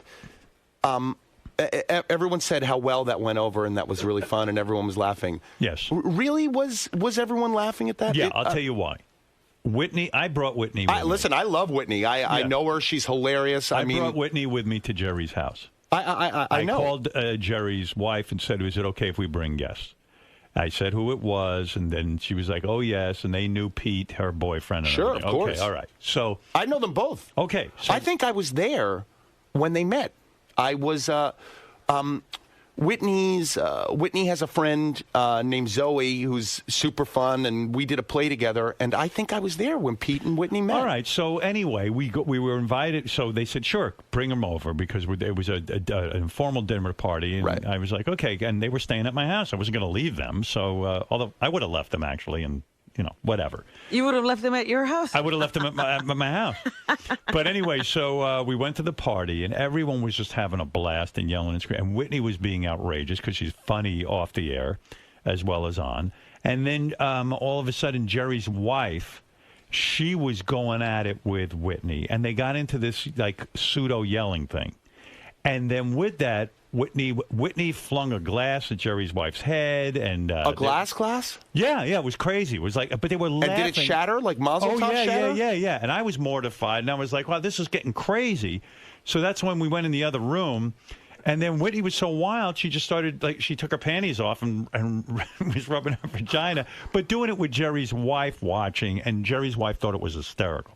All right. Yeah, it was all in good fun. Something tells me if I rubbed my vagina on But you're not a Seinfeld's couch. comedian. Like a woman, a comic can do that with another woman. Let's just say I went to Seinfeld's house. Right. And I spread my butt cheeks and wiped it on his butt couch? cheeks. Robin, spread your butt cheek. And No, I don't think it I would've gone rubbed over my dirty anus on his couch. But you know what it is? She's really pretty. Wouldn't he be like, Howard? That fucking guy is never allowed here I again. can't He left explain shit it. stains on my white leather couch, and I'm not touching it. You want to know the truth? I didn't know how it was going. I said, oh, fuck. I brought her here. Now she's rubbing her vagina. I went in another room. I poured myself a big glass of scotch and just wafted it down. She's a wow. Yeah, she's and I don't drink scotch. She's a good time though. She is really they funny. They loved her. Yeah. They loved her. So what can I tell you? Some people can get away with stuff and others can't. You know I was a little worried about her. Don't you try it, Jerry. I was a little worried about her when I listened to her on here. She was emotional about her show getting canceled. She was having a hard time. She should give me a call. I'll talk to her about shows getting canceled. Yeah, how do you deal with that? I mean, you've had a lot of shows being canceled. How do you deal with it? It is depressing, right? You know, do you take it personally? Yeah, of course. But at the same time, the success rate of these things it's almost impossible, right? It's tough. And, it's... Do you think it's you sometimes? Do you ever sit back and go, well, maybe it's me. Maybe the public doesn't like me. I'll tell you something that my mom told me. I think a show got canceled, and I called up my mom. And, my mom was a teacher for many years, taught Beetlejuice. Hope he's doing well. I hear he's drinking a lot. That's the word from Jersey City. Oh, yeah. How do you know that? I have an aunt who lives in Jersey City who knows people who know that he goes to a bar and he's drinking a lot. The shots are about transportation. Oh, he's on the phone. There God, when he called up Floyd last week, my gosh. That was great. That was Does Beetle, speaking of living near people, you live near don't you live like next door to the Kardashians? I don't live next door to them. They live in the town right next to us. So their store is... I know their store Dash that was shown in their reality series is exactly a mile and a half from our house because that's where I do my 3-mile run. So you don't see you don't really actually see what's going on there. I actually do you see Kanye West and stuff going in there. I've never seen Kanye West out there. But I've seen them for years out there. I think I first met them when they were still in high school. And did you ever think, hey, maybe I'll put them on TV? They're very friendly. They actually. But who would have thought to put them on TV? Because they were really nobodies, right? No, I mean, I sort of understand it, and I get the appeal of their. I get the appeal of their show. I mean, they have funny storylines on it and stuff, and they're real pretty. And don't you think the ultimate show would be your home life with Rebecca and these two kids? Because it would be. It you're would on be lockdown. Well. Firstly, if we did have a reality show, Child Services would play a prominent role. You say that your children have ruined your sex life, and I don't think you're joking, right? Well, no, I mean they haven't they haven't ruined my sex life. They've just taken it away. Do the kids get in bed with you guys at night? They do. Yeah, they do, and which is a bummer. So you can't obviously there you are next to one of the hottest women in the world, Rebecca, right? And you can't roll on top of her and fuck her. So how often are you fucking? Honestly, we're pretty good about that. We're pretty good about once a week. Be honest. I would say a little more than that, but not much. but not much more than that. You still get blowjobs and stuff, or is it just like you just roll right on top of it? Things, when you have 2 5-year-olds in your house, You're things have to exhausted. happen quickly. And luckily, I've been told I'm very fast at that. I need like 10, 15 seconds tops. So you don't need a blowjob, is what you're saying?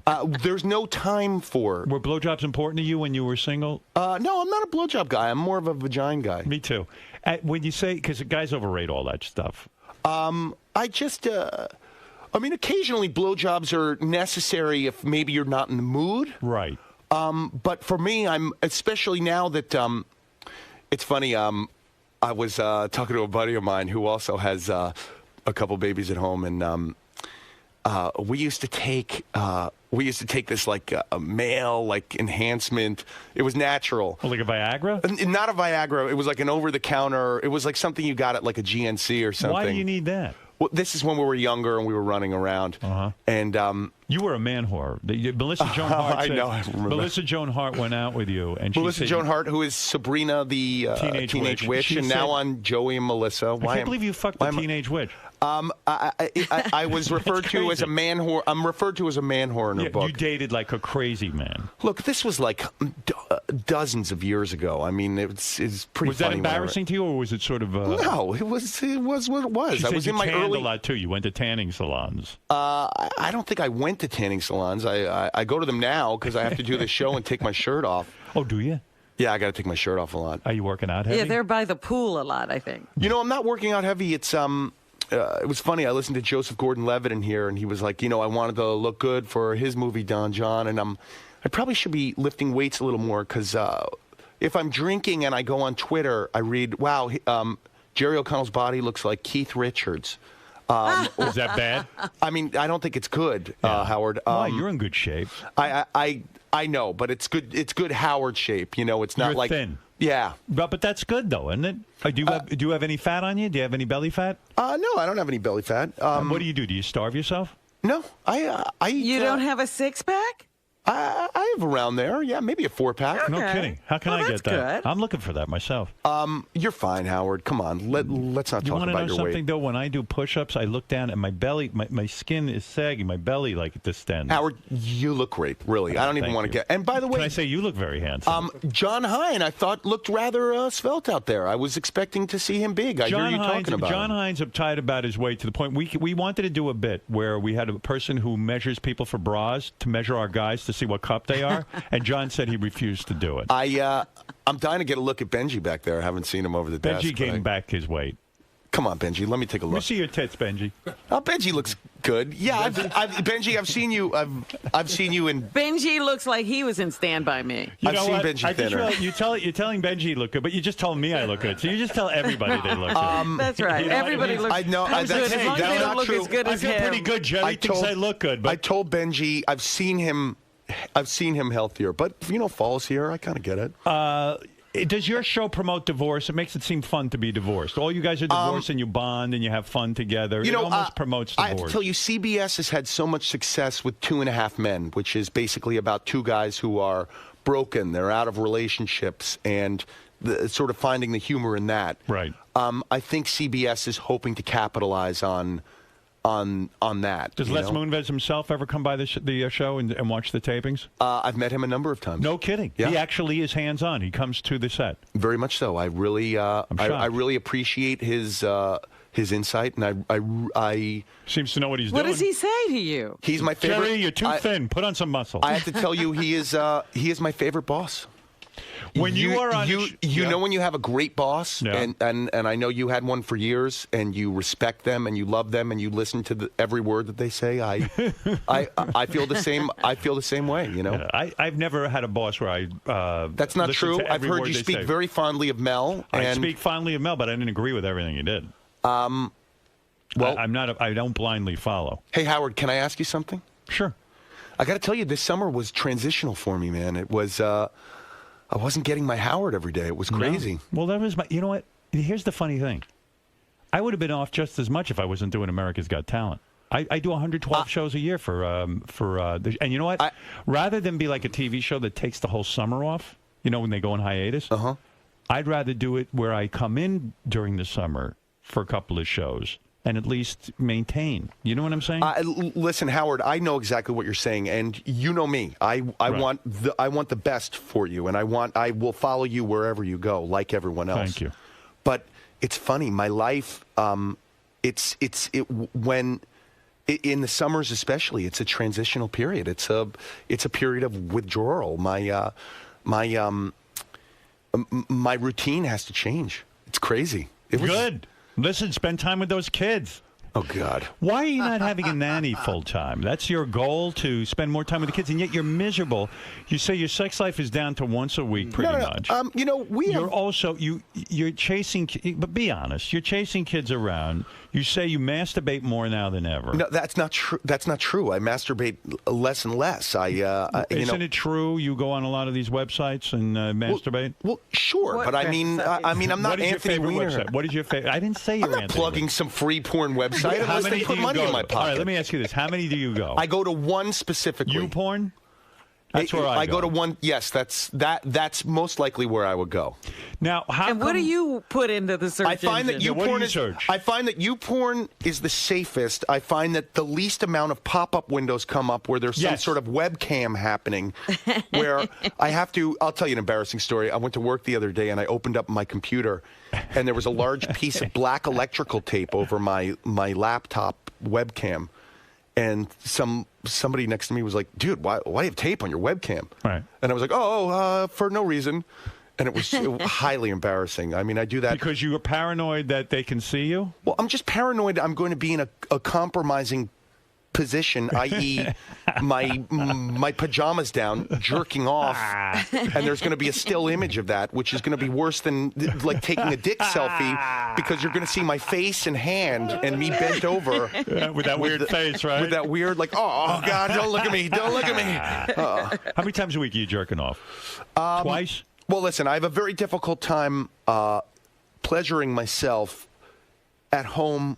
I can't do it if my children are in the house. I can't do it. I certainly understand that. I just can't do it. And, because you're torn. You're like family man, but then you want to be jerk-off guy. I just can't do it. Those fucking children, like, wake up at all hours of the night. I can't relax.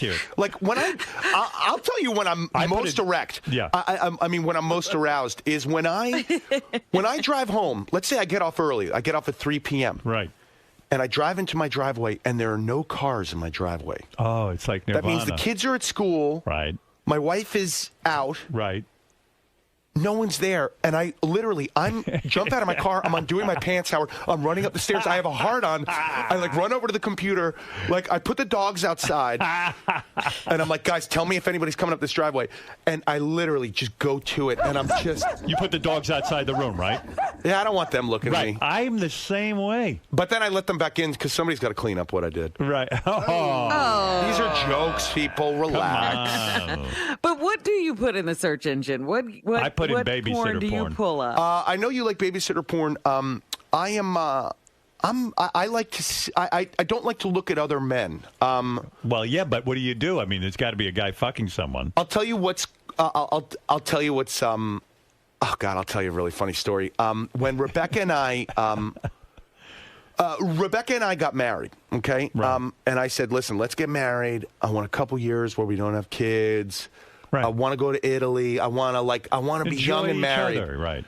So we get married, and Rebecca's immediately like, we have to have children. And I was like, but what about the trip to Africa? What about the plan? And Rebecca was like, look, let's just try now, because sometimes it's difficult to do this. That's true.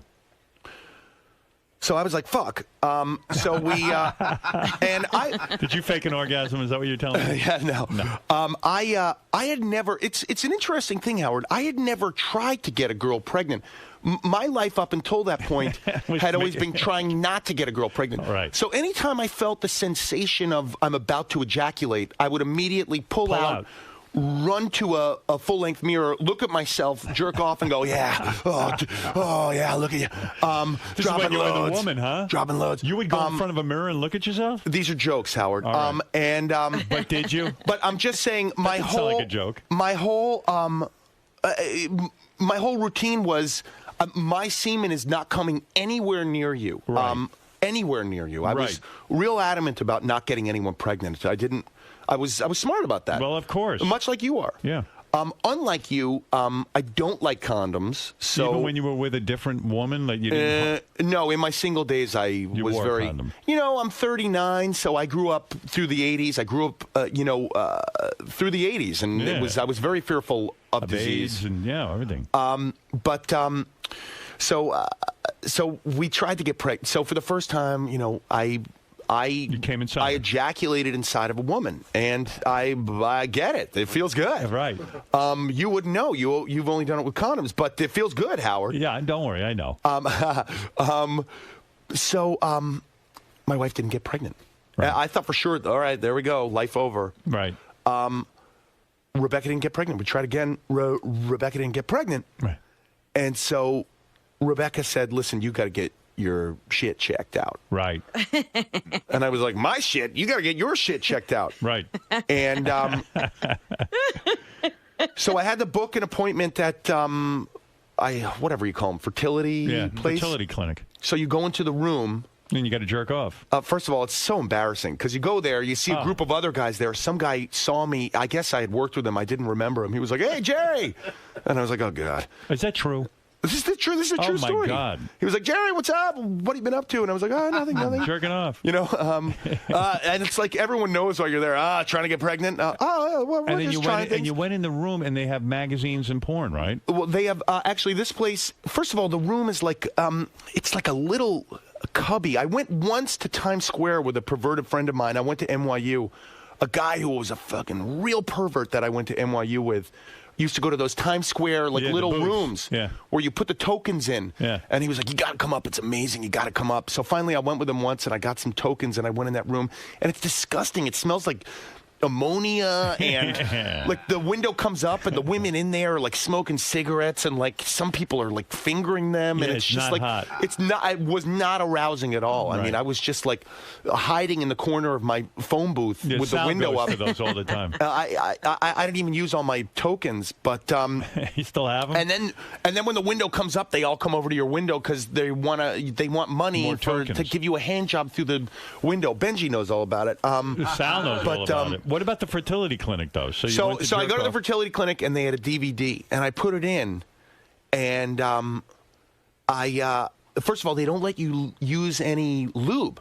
Wow. Because they don't want to taint the specimen, the jizz. Use a technical term, jizz. No. There is a sample. Sample. And so I put the porno in, and it's a porno, but it's like a cowboy theme and like it's not good porn. All I could stare at, and you guys are all going to be, you guys are going to laugh and make fun of me here, but all I could stare at, there was a very muscular, like steroided guy. Getting back to the point of, I only like to watch women masturbating. Oh, really? Specifically with dildos. That's my thing. I hate that. Oh. That's my thing. Yeah. That's the only thing that makes me come. I search it. I'm very good at finding the one that I really like. What do you put in the search engine? Women who masturbate? I just go to categories and I go to masturbate. Good for you. And that's mine. I used to be into like extreme close-ups of I'm not vaginas. into that. Of the anatomy? I don't because that's really all. I got to tell you, I'm just a vagina guy. Do you like to see when a guy comes? Well, listen. Yeah. So I put the DVD in, and all I can see is this guy, just like this Balls muscular guy, ass. and he's like all steroided out, and he's got zits, and he's just like, and I found myself just staring at him, and I was like, I couldn't come, and I was actually. Poor you. How long were you in the booth there for? Howard. Listen, I went on my lunch break. Yeah. And I was fucking sweating. I was sweating, and I was wearing my work clothes, and I'm just like I'm taking off my tie. Jerk off, like last night, I jerked off thinking about just girls, and I just tugged on it, and whammo. No, I like the sounds. I like some sort of stimulation. You got to see something. Does Rebecca know you jerk off, or do you tell her, or do you just kind of keep that private? When Rebecca travels, I will say, I jerked off today. Right. But then she ends up, they want you to be honest, but then they end up making fun of you for doing it too. No, I think Rebecca's really cool about that. She might even be thankful. She's probably like, you know what? Now he's not climbing on top of me. I'm exhausted from the kids and working. It definitely. I wouldn't suggest to anyone who's in a new relationship to have children. It's just a relationship ruiner. Yeah. That said, our kids are 5 now. You love your kids, all that. But I think you know what? I think we're going to make it. It was tough, man. I got to tell you, it's. Did it almost end the marriage? I don't want to say it almost ended the marriage, but it put strains on it that I didn't know were possible or ever going to happen. It's if you can make it through, I'm going to say the first 3-4 years, your chances are pretty good. Isn't it amazing how you're not really prepared for all of this? I mean, it is overwhelming, especially a guy who's young, has a career, you're in Hollywood, it's exciting, there's a lot to life, and all of a sudden, you can't have it all. You've got to really just kind of give yourself over to these kids, and it's a real tough thing, isn't it? It's crazy. That said, I love him a lot, Well, we know that. You don't have to put that in. Yeah, I know. But I mean, it's like... No, he better. He called them fucking kids. But now that these... I'm sorry I said that. Now that these fucking kids are... now that they're doing like karate and talking, and I can put them in the car and go get a burger with them... It's not so bad. I sort of see it, Right. But I'm not one of these people who wants them to be babies forever. But will you and Rebecca go and take a 2-week vacation or a week vacation? You know what's helpful is when family members come, and they stay with the kids. Well, that's when I got together with you guys. Your parents were watching the kids. Which was a big, nice thing. Yo, man. You had a night out. So you're letting JD go with Beth tomorrow, huh? I am. A big date tomorrow night. JD got a whole suit and a... Did he? Well, you had to see him with this suit.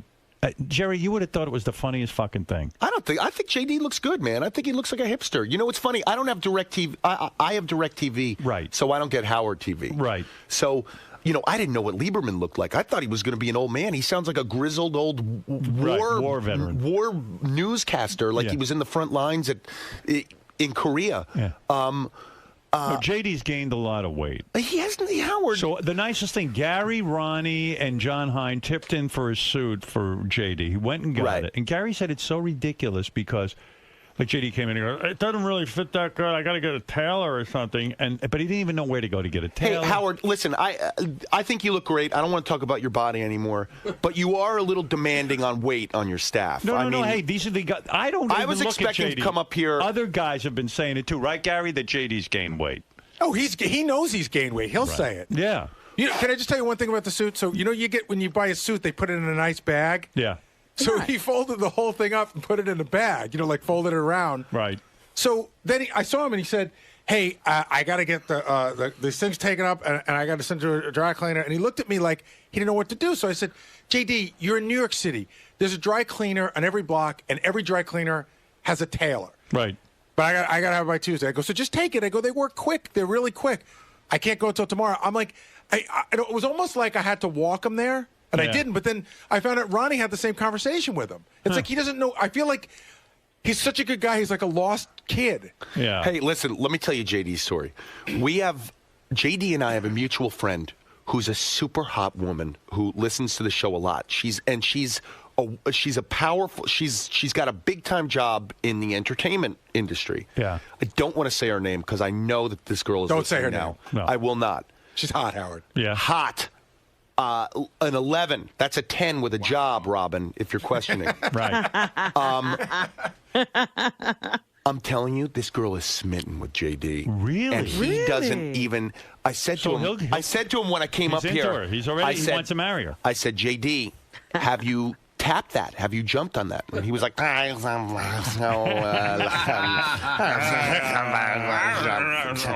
why doesn't he? Is she from New York? I'm saying now, JD. All right, let me clear out. Don't say her name, JD. Don't say her name. She'll kill all of us. JD, she'll end my career. So what's going on with this chick? You know who he's talking about? Yes. No, nothing has happened. We went out to dinner like a couple of years ago, but nothing has happened. JD, I know her. I worked for her. Are you being serious or are you being sort of sticky? I set her up on another date with another person other than JD. I'm sorry she's cheating on you. Don't get upset. I'm not upset. But I want to say, I have to tell you, JD, I think you have a real shot there. She likes me as a friend, Jerry. I'm sorry to say that. Okay, I don't agree with that. I think if you pursue it a touch, JD, and you get a little bit of confidence, I think you could be inside of that. He has no confidence, and he doesn't have a rap with these And kids. JD, if you are inside of that, I want a detailed report. Are you your head ready to explode? Even though you're married to one of the most beautiful women, your head's ready to explode, right? Listen, that's what happens when you get married. I want detailed reports, possibly photos. I promise I will delete them immediately. This is a I'll powerful look at them. woman in show business. Yeah. Is it Oprah? No.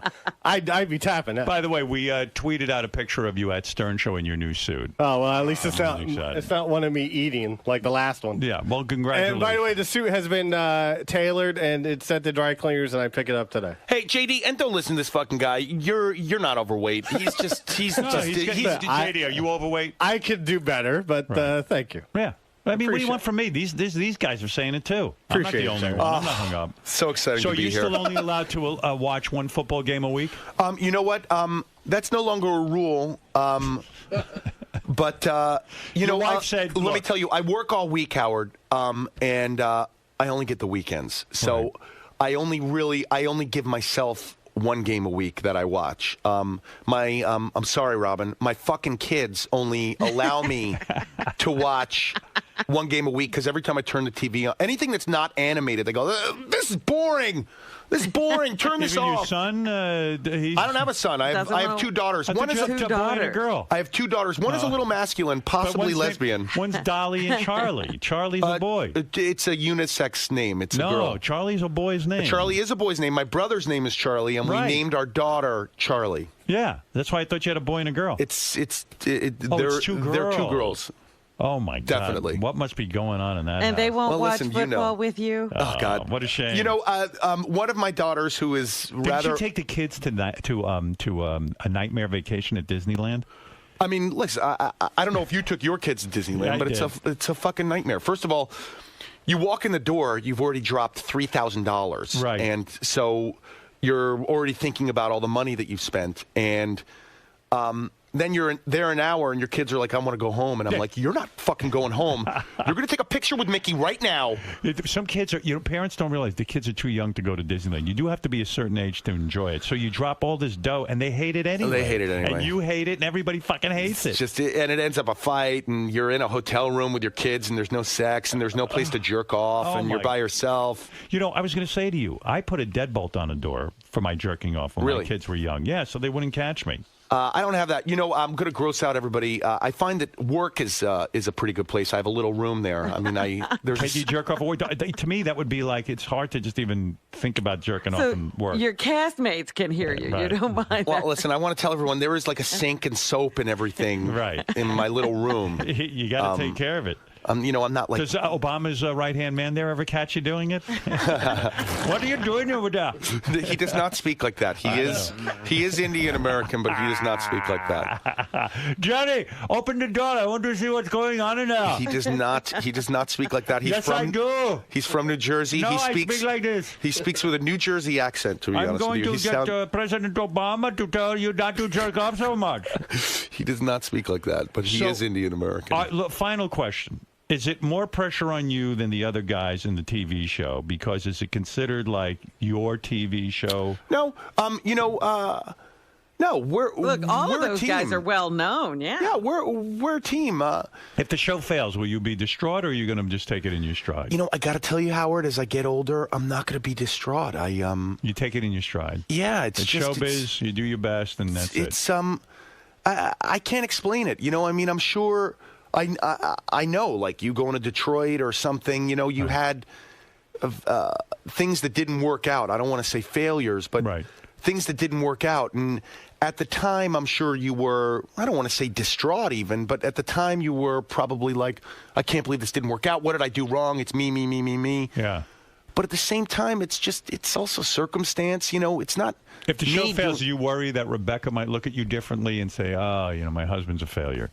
No, because we both get it. It's that's sort of the nature. Joy. It's the joy of also being with someone who's also in the business. Is that they get it, you know. Will she put up? Will she still dress up in hot outfits and stuff? Oh yeah, man. Rebecca's looking good these days. No, Rebecca, I saw her on TV. She looks amazing. Rebecca's looking real no, good. But will she put on like a sexy outfit in the bedroom, or is she just too exhausted for that? No. These days it's more like just t-shirts and shorts. But you know what? I kind of like that. You know, I mean. And then you just get her naked and fuck her because you have to do it quick because the kids are around. We have to do it quick. We have to. You know what we do is we watch. I find with the assistance of porn, if I.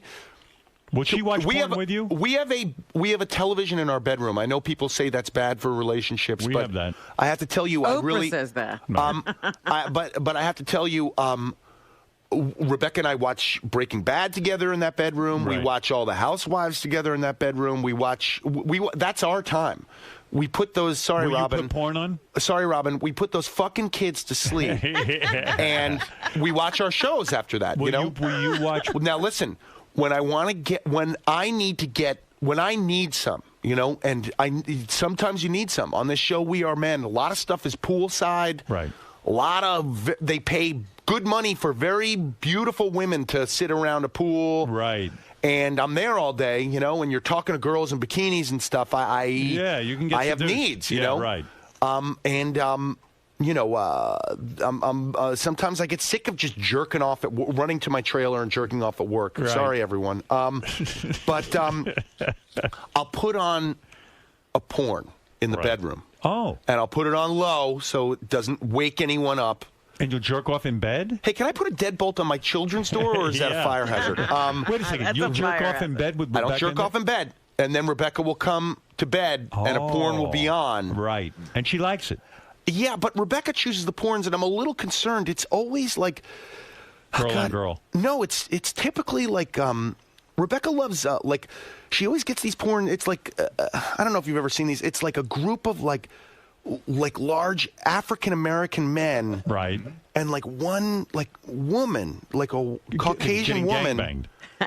And they're, doing awful things to her. And it's always, a guy just, sitting in the corner, like her husband having to watch in the corner. Yeah. Oh, my God. So, in other words, do you think her fantasy is to have you watch a bunch of black guys bang her? I don't know. Is this weird, Howard? Yeah. Should I be concerned Are you about serious? this? Is that really what she likes? No, that's a joke. No, it's not.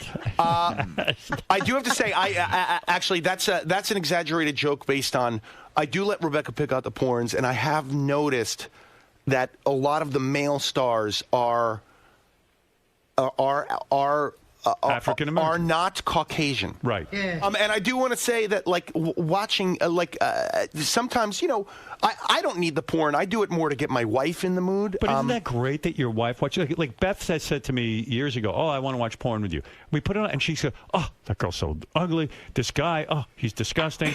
She's too critical during the porn. She doesn't. When my wife and I have relations. We have, I'm talking minutes, okay? And I like to make sure that my wife also climaxes. Do you ever use a dildo on her? Not a dildo, a vibrator? No. Never? No. It's not our thing. We don't use anything. You have to finger her for a while? No. Nothing. You just climb on and put it in. After she watches porn. I find that with the assistance of pornography in the bedroom... She'll be instantly wet. I find that we both are quite satisfied. Do you ever talk to her in a black voice, like an affect, yo, no, yo, what's up? Actually, this is so weird. Because my mom taught beat, I only know him as Lester. Hey, do you want to hear an emotional story I thought of Lester? I want to hear more about your sex. Well, no, I want to tell a story that I thought of that I don't think I've ever told on the show. When I was Beetlejuice. Yeah, Lester, as I know him. Right. Yeah, put on the music. When I was, when my mom taught Lester, he was at my mom's school for many years. I think he was there till he was 20. Right. In the same class, right? Well, it was By the way, special. your mom did a great job. He can't even spell his name. Listen, he's doing pretty well. Right. He's doing pretty well. Amazingly. He actually is. And by the way, he was a favorite student of my mother's. Right. And I knew him. I would go visit my mom at school. In Jersey City, I believe the school was PS 31, I want to say. All right, so what happened? I had a Marcus Allen jersey growing up. I was let's say 7 or 8, 9 years old, and it was, I loved that jersey. And I went to go get it one morning. I hadn't worn it in a while, and it wasn't in my closet. And I said to my mom, hey, where's my Marcus Allen jersey? And my mom said, oh, when I cleaned out your closet, I got rid of it. And I was like, Mom, that's my jersey. How dare you, you bitch. Like, don't touch my fucking clothes. Like, you touch your shit, don't touch my shit. And I screamed, and I screamed at my mom. And really, I was a brat with her, you know? Went to go visit my mom at school. And Lester was wearing that jersey. Well, that is the most fucked up story I've ever heard. And Gave your jersey to... Oh, my Robin. The FMEs are finally on. With no great thanks to those two dicks, Andre and Tom. Andre and Tom, a couple of dicks. Andre and Tom. Oh, Howard, on these awards, I work so hard. Baba Booey. Baba Booey. Don't tell me that, you chubby tub of lard. No one even knows what you said. I worked 18 hours a day. I swear to God. Don't swear to God, you tub of lard. You didn't work that hard. Hey, Howard, this is Stuttering John, and I love beer. I know that. Let me take some time to kiss your big fat rear. Let me remind you, if it weren't for me, you wouldn't have a career. I'm not a queer. Let me kiss your rear for my career. What is it, Robin? Oh, Howard, everyone rips off this show. That's true. Everyone rips this show off. It makes me so pissed this company is ripping us off. You got that right. While that idiot Tom Chiusano goes and plays golf. He's playing golf. Tom is a dope. He's playing golf. I've grown sick of this song, I'll tell you the truth. Gary's lips and teeth are making me wish for a glass of vermouth.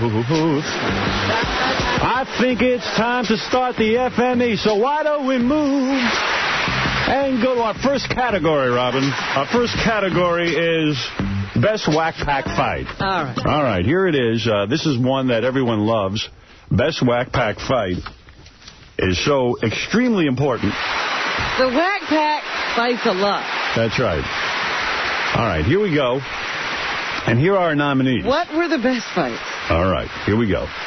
And our first nominee, Beetlejuice versus Hank.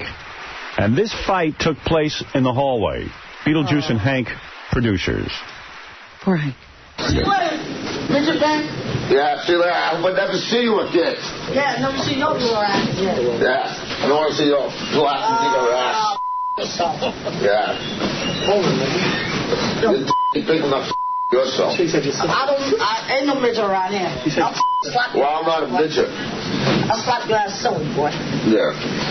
Right, you don't talk. Midget, look at you.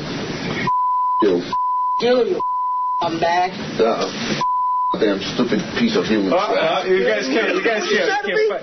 No fighting, guys. No fighting, guys. I'll slap your ass, boy. No fighting, Pete. I'm not a boy. I'll slap the heck out of you. You're the boy. Well, I'm not you out, little midget. Yeah. Your relatives used to work for mine. Oh, you should have worked for little ass. Yeah, go back and pick cotton. Go back down to the fields. Pick cotton. More like good riddance. Yeah, good riddance. Go rid yourself. Oh. You do that to me, I'll slap your ass, boy. Ain't you saw how you go flying over there? Where, over there? No, you gonna be going over there. No, over there? Under that over there. Over there? Yeah, toss your ass right over there. I know. Toss your little ass. Oh, boy. What you said about me? Say it in my face, you faggot. Say it in my face if you think you tough. No, I've been in jail, you faggot ass. So have I. I've been in prison, motherfucker. I'll kill you, little ass. I doubt it. Yeah, you doubt it. Yeah, you know I will. You ugly bastard. Slap the little ass. Goddamn piece of human What you fly. gonna face said I'll slap your little ass.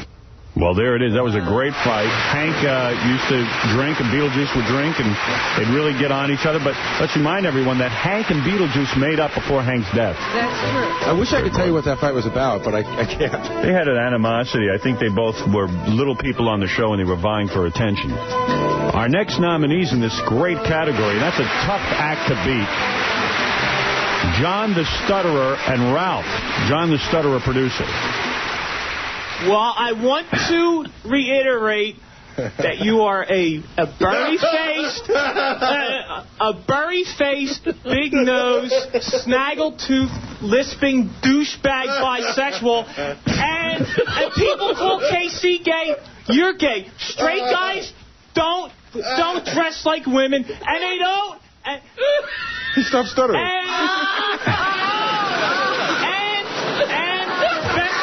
aren't transvestites and transsexuals. Look. Douchebag. I think you got me confused with somebody. Douchebag. No, douchebag. You're the guy. What did he do to you? He did nothing. You're the guy who hangs out with transvestites and transsexuals. They are your best friends. Perfidia, Fabian. Who's the other guy?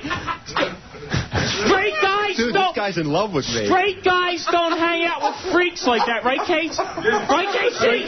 Perfidia or Why are they freaks? Or Patricia of Fields. Why are they freaks? They're freaks. And Howard. You're mad at... And you are a blood-sucking leech who uses Howard. Well, let me ask you a question. Are you mad? If I'm friends with all these weirdos and faggots, Howard and I are good friends, so how do you explain that, stupid? Shut up, douchebag. Oh, that's a good answer. That's a good answer. I thought you were so articulate. Oh, no, douchebag. Wait a minute, John. But if you weren't retarded, I would get upset with you, but I'm giving you a pass. All right, that was a great one. You know, I'm so honored this year that with the passing of Hank, that Hank is nominated again in this category. John the Stutterer and Hank. John the Stutterer and Hank, producers. Hey, John the Stutterer, how you doing? I'm over right at Howard's house. Well, if you think of something to say it. Hey, are you impressed? Hey,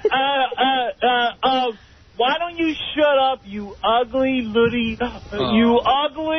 little smelly queer midget? You homo. Oh, hey. Shut up, we're on the radio. Little smelly midget. Yeah, if you had another brain, you'd be lonely. Shut up, you dumb bastard. You ugly little smelly. You started with me, you ugly little smelly queer. You're queer. I get more women than you in one day than you get in 5 years. Listen, Hank. I'm not listening to you. Me, you ugly little queer. I didn't say a goddamn word to you. Good, because you're scum. I didn't call you. All right, you dumb... I'm surprised you knew how to use a phone. Me, you little All right, hey. I didn't say a goddamn word to you. Hey, John. I hope you die, Hank. Oh, dear. You little douchebag. Wow. Well, Hank honored that request. I was going to say, John got his wish. And our fourth and final nominee in Best Whack Pack Fight, Elliot Offen versus Gary Delabate. Elliot Offen, producer. You know, it's funny, Elliot and I spoke the other day about a lot of different issues. Yes, Gary, what do you want to say now, Gary? I'm going to say it. Calm down, Mr. Yes, Gary. And all Elliot said to me, there were a lot of things he didn't want to get into. Elliot said that he's led a less than perfect life. But now he's got his act together. Is that what you said to me? Gary, I never used those terminology. That's your words. You're paraphrasing what elegant Elliot, don't even make me go and get the tape out of my office. I want you to get the tape, Gary, because I told you the other day that I thought you were acting in bad faith. I don't know what you're talking about. I told you on the line. You're crying like a bitch about it. Talking about the line. I told you on the phone line, Gary, that you were coming onto the phone, onto the show the last time, trying to demean me for no reason at all, and that you look like a horse face. Why did you look like a horse face? And that you're brain dead, Gary. What did he say? And you're only here because the genius is here. Because the king of the world media is here. And because Robin is here. And you're here because you're a normal person, you freak. Horse face, you sound better when you're quiet. I wouldn't be talking about a horse face, buddy. Listen, I'm one of the best looking guys in the world, and the chicks all over 86th Street. I'll tell you what I'll do. I'll tell you what I'll do, chimpanzee. Let's walk on 86th Street, and let's see who has more chicks looking at them. You or me, chimpanzee, chipmunk. All right, those were great fights, and now it's time to find out who the winner is. And I open up this little envelope, Robin. Here's the exciting moment. Here we go. I always get excited when it's time to open it up. Shall I read it? Oh, please. All right. Thank you. Do the honors. Yes, ma'am. Hold on, Robin. I'm almost opening it. I don't know who's just gluing on these. Well, I knew it. Look who won. Who is it? This is great. Beetlejuice and Hank. Beetlejuice versus Hank for the hallway fight. Accepting the award is for Beetlejuice, of course, Beetlejuice, and for Hank, Claudette, who is Hank's mom. Claudette, how are you? Oh, fine, thanks. And hi, Beetlejuice. Hi. Beetlejuice, are you there? Yeah, I'm there. Great. Beetlejuice, I'll let you accept first, and then I'll let Claudette go. Go ahead, Beetlejuice. Go ahead. Go ahead. Beetle, Yeah, I can hear you. you won the award. Yeah. Would you like to say something? Yes, thank you, Howard. You're welcome. This is a great award. It's in the shape of my nose, Beetlejuice. Now, of course... This is a very short speech. There's nobody else you want to thank for your incredible performance, like Sean and the rest of your entourage? Yeah. Yeah. Oh. Are you drinking now? Me? Yeah. A little bit. A little Drinking bit. wine right now. Right. Well, this is your opportunity after winning the award to say thank you, as Robin says, to Sean, your manager, or anybody else. Did you? Juice? Yeah, Mrs. Beetlejuice. Did you write a speech? Yeah. Where is your speech? There's my speech? Yeah. I wrote it. All right, go ahead. Let me hear what you have to say. You just wrote a book 3 years ago. 5 years ago. And it's great. I did it like over 6 months ago. Do you also want to thank Hank? Huh? Yeah, I wrote everything. And you want to thank Hank also? He helped you win. Yeah, I wrote everything. I told Hank, thank you, thank God, he did. All right, that's a beautiful speech. Claudette, why don't I go to you? Beetlejuice seems to be short on words. Claudette, go ahead. I'm kind of, I really don't know what to say, but I'm sure Hank would have. Oh, Hank would have had plenty to say. I'm sure. No. And I'm sure he'd have been thrilled. I really don't know what to say. You're overcome. Yeah, plus the fact that I could hear his voice over the phone. So. Wow. Well, there it is. Claudette, thank you. And Beetlejuice, thank you for your speech. You have anything else to say, Beetle? You had a few moments to... Oh, don't worry about me, Robert. I heard everything about you. You heard everything about Well, no sense in starting a fight with Robin. Well, let me tell you, first of all, to Claudette, Hank's mom, Hank was a great guest on this show, and I'm honored that he won an award for his appearance. While it might not be the Emmys, and it might not be the Oscars, I say it is an important award, because Hank entertained everyone. Oh, I'm the one that changed everything. Well, yes, and you too, Beetlejuice. I'm just speaking to Claudette now. If I'm the only man that can do that, I can do it. Well, yes. In a way, you're right, Beetlejuice. You are the one now left to carry on the legacy. Right. So you're making a very good point. Well, I wonder if Beetlejuice will be nominated in the future now that he's lost his partner, Hank. Well, he's nominated in other categories, Is but that right? yeah, but this is for best fight. Some of the greatest fights, Claudette, fighting was a funny thing on this show. Yes, I'm sure it was. Yeah, and Hank mixed it up with Beetlejuice a million times. Everybody. He mixed it up with everybody. Hank fought with everyone. Oh, I know.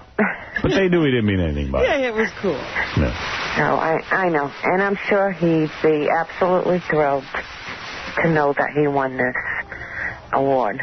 Somewhere, I believe, Hank is smiling at us right now. I hope so. All right, Claudette, thank you. And Beetlejuice, thank you. Okay, thank you. All right, well, there it is. I have to say that those speeches were less than stellar, but... I didn't think they were so happy about getting these awards.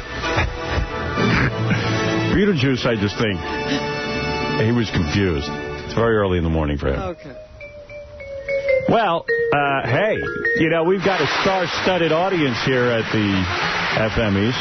Oh, yeah? Who's in the audience? So many different people, Robin. Let me point out a couple of the famous people that are here, in addition to just regular people like me and you. Who are the stars?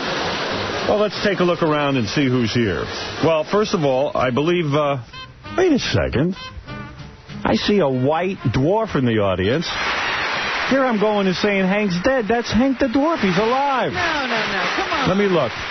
Oh, wait a second. Let me put my glasses on. It's a false alarm. It's our program director, Steve Kingston. I'm sorry, Steve. You're doing a great job with the station, by the way, here in New York. If you come to New York, if you're from out of town, certainly tune in Please. Our station because... and he's much taller than Hank. How is Really? it? I thought they were about the same height. You're doing a good job, Steve. We should be urban contemporary by November. Robin, over there, I think you recognize that man, former radio guy, Jay Thomas, who just lost his job at Jammin' 105. Yeah, he's sleeping in this morning. He's holding a sign up, "We'll talk for food." Hey, Jay, don't worry. I'm sure Omaha needs a new morning man. And Time to get back on the road. Robin, for like $100,000 out there, you could buy a palace. I mean, really, Jay's a lucky man. Also, Jennifer Lopez is in our audience. Hi, Jen. Jen, getting back to normal. Now that she's married, wearing a very tight white skirt. As you can see, Robin, she's bending over to pick up her program. Oh, my goodness, Robin. She let loose a big, juicy fart while she was bending over. There she goes again. Before the program. I don't know, but that white skirt looks a little brown to me right now. I know people make a joke about it, but I bet if we examine that ass, we'd find Jimmy Hoffa, the Lindbergh baby, and a family from Guatemala in there. That's it, honey. Have another box of Krispy Kreme donuts. And our audience is a beached whale. I don't know what that's... Oh, I'm sorry. It's Marlon Brando. Oh. Hey, loved you in the score. You know, I thought we might have a problem here. What? Because of the dead man in the balcony. Not only is he dead, he looks like he's been dead for 3 months. But look at the way... What are we doing with a dead man in the balcony? Look at the way the flesh is hanging off his skeleton. Oh, wait a second. The skeleton moved. It's Imus. False alarm. He fooled us. Somebody put a mirror under his nose. You bet. Robin, there's so many celebrities, I can't point them out right now. The FMEs are going smashingly well. Some of the categories coming up. You know, we have added a signer in the program this year, so Rush Limbaugh can keep up with what's going on. As a matter of fact, there's so many big moments coming up. When we come back, grossest show moment. That's right. Best street interview with a celebrity. Gayest show moment. Where the internet voting will occur. Oh, okay. That's a new feature of this year's FMEs. Best celebrity fight. Best band performance female. Best celebrity impression. Best celebrity crying. And best street interview with a B celebrity. All of that coming up today. So don't tune out.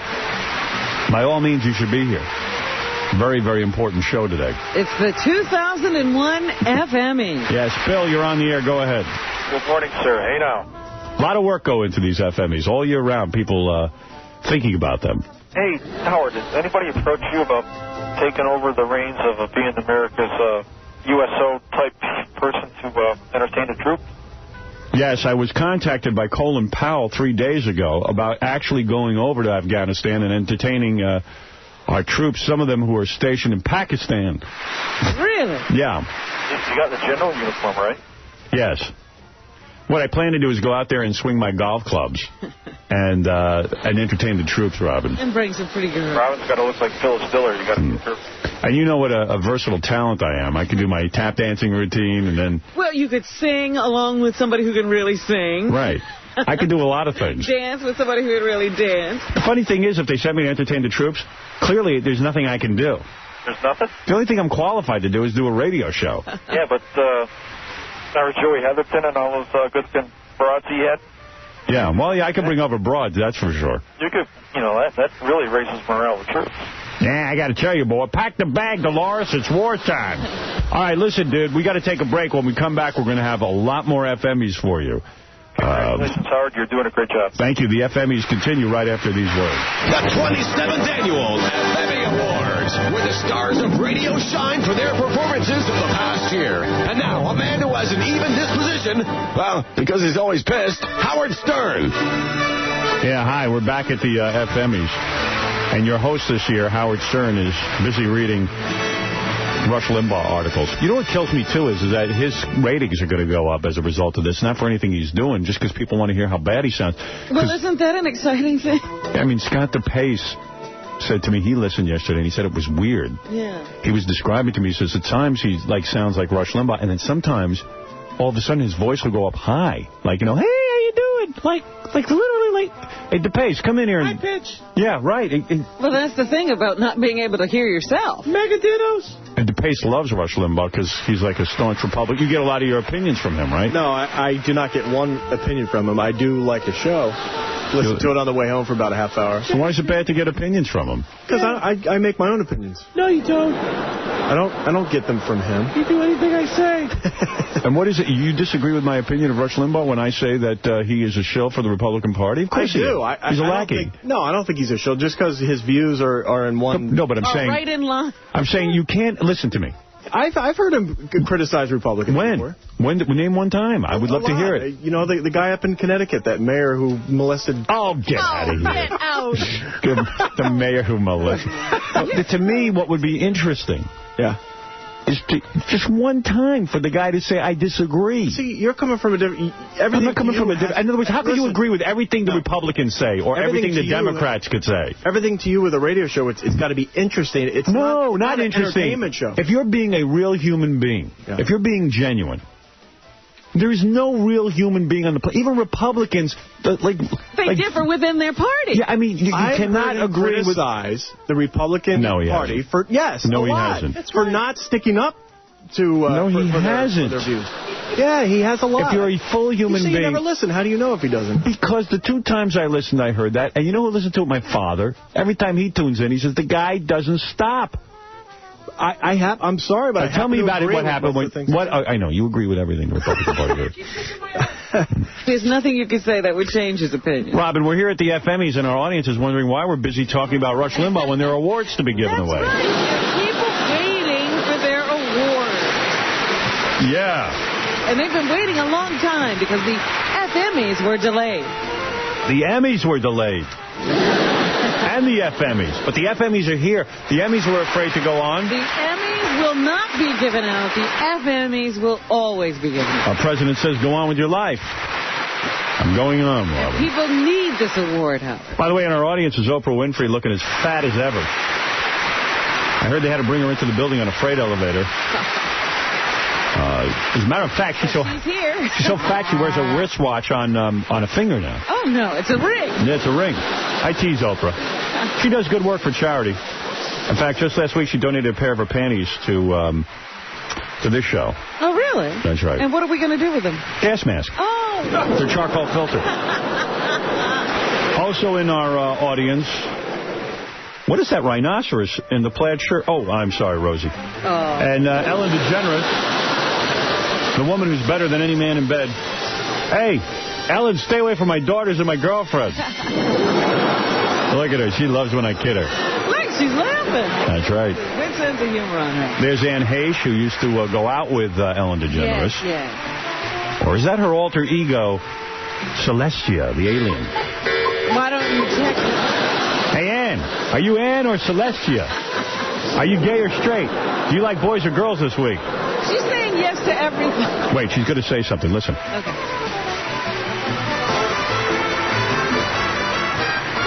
Well, I guess not. She just belched. Oh. And it smells like fish. Oh, there it is. All right. Whatever. Anyway, Robin, it's time for our next award. This category is Grossest Show Moment. All right. I hope you're not eating. After a year of gross events, who will win Grossest Show Moment? Our first nominee is Jeff the Vomit Guy. Oh, I knew he'd be in this category. Jeff gets his way. Think of how disgusting I am and how I want girls to vomit and how I call it vomit therapy. Somebody shut him up. He's making me nauseous. Yeah, they could just think of my name and me and how it really makes them nauseous to think of me. This guy's great. Please throw up on his face. Come on. I'm trying. I really want to throw up. Tara, relax for a second. Let me talk to you. If you do start to spew, maybe his face is a good spot. Perfect. Oh, here's some food. Tara's eating. Maybe it would have helped if she had a stomach flu or something. I love this guy. I'd vomit from him. Ironically, she's a fetish. It's not in my head. I know I'm not the only one. Ironically, she's choking. Oh. Nope. Oh, something's coming out. Oh! All right, there it is. Stop. Stop. Oh. All right, Terry. Oh, stop. Tara, stop. Please, I beg of you. Tara, stop. Someone stop. Tara, stop it. Tara. All right, she's done. There he is, Jeff the Vomit Guy. That was a real low point. There's something to compete with it? Yes, number 2 nominee. This is the guy who eats ice cream from Crazy Cabbie's. Don't you think this is kind of gay, eating from Cabbie? I don't want to think about it. You know, I got to go out of body for this one. I didn't shower this morning, Howard. Really? Let me see. And there's Cabbie's ass. It's a little hairy, don't It's you? very hairy. Now, you want your band played. Right. You got a lot of eating to do. It's the price of fame, right? I better see that Sunday disappear. Is it, do I have to bob for it? Or is it... You got to get in there and eat it. Sorry, man. I mean, you suggested this. I didn't. It was supposed to be like a cone. Girl, but I don't think you would... No scores, girl. Go ahead. You got I'm Cabbie. better than a scores girl. Goodness, this looks very wrong.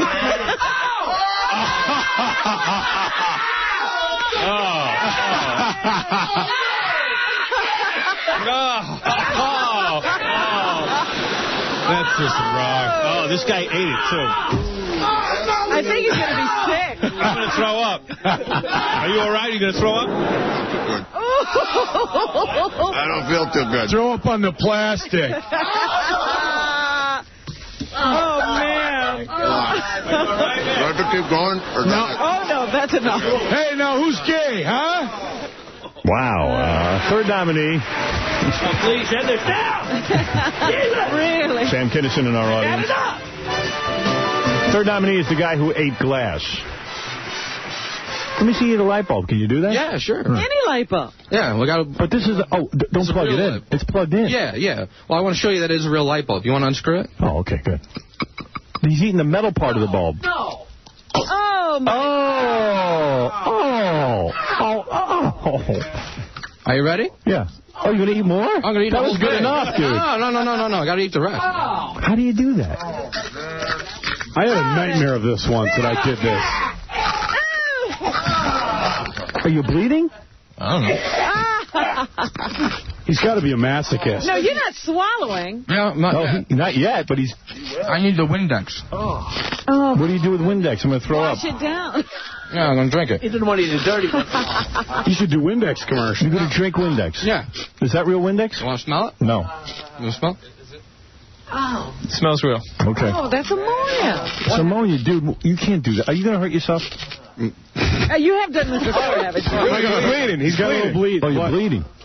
That helps. Glass. What do you expect? It helps wash it down. Dude, don't drink that. No, it prevents me from streaking. Oh. Don't, please. I'm begging you. No, it's good. All ready? You are bleeding. He really is bleeding, Robin. Yes. I have to leave now. I'm going to get This show sick. is out of control. This is out of control? Wait, stop. You I got to don't ask you to drink the stop. blood in the morning? I can't take it. Oh, here we go, right? Oh, my God. No, stop. That's enough. Isn't that poison, sir? Yeah. It is. Whoa. Oh. Yeah, but what's wrong with you? Oh, my goodness. What a category. I'm so sick now. Robin the envelope. How do you pick a winner? Watch me. Here we go.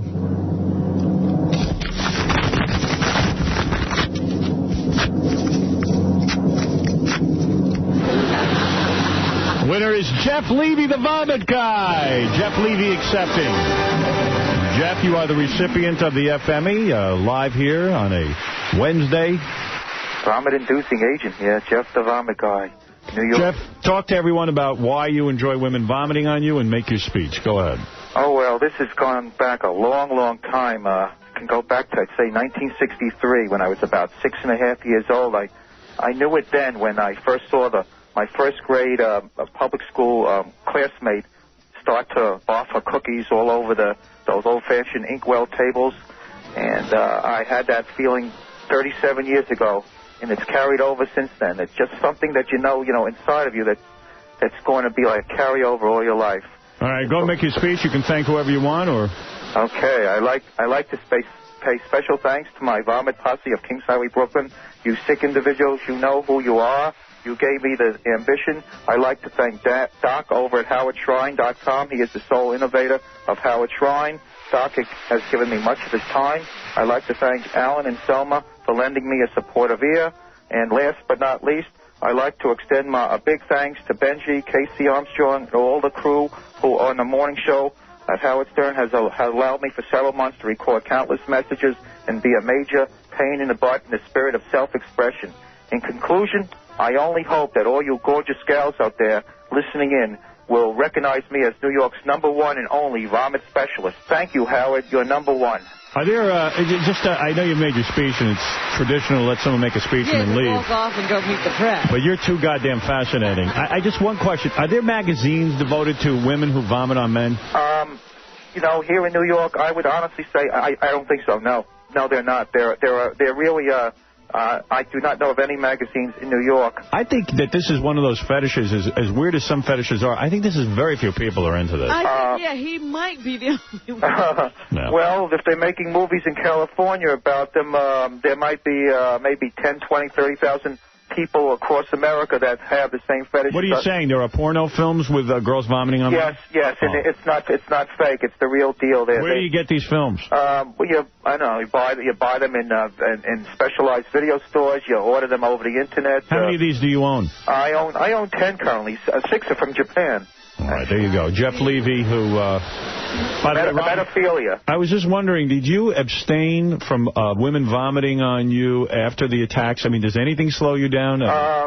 Well, yes, I have, but the thought will always be with me. Even during the attacks, the thought was with you. Yes, I went home and, to relieve all the tension, I had a good fantasy of, I'm sure, of some woman, vomiting on you. Yes, exactly, and it did relieve a lot of the tension. Well, if I go over to entertain the troops, I'm taking you with me, Jeff Levy. Thank you for accepting your FME award, and congratulations. You're very welcome, and I thank you a lot, Howard Stern. Thank you. The controversy continues. Should we have gone on with the FME awards, or should we have canceled them this year? How are the people feeling about it? We'll soon know. And as a matter of fact, get ready for the first time on the FMEs to vote over the Internet through email. We'll be talking more about the new categories of voting where the audience gets to pick the winner. In fact, some of the people will be voting on gayest show moment. Okay. So much to talk about. So much going on. But first, these words. It's the 27th Annual FME Awards, the only radio award show that doesn't suck, with Howard Stern.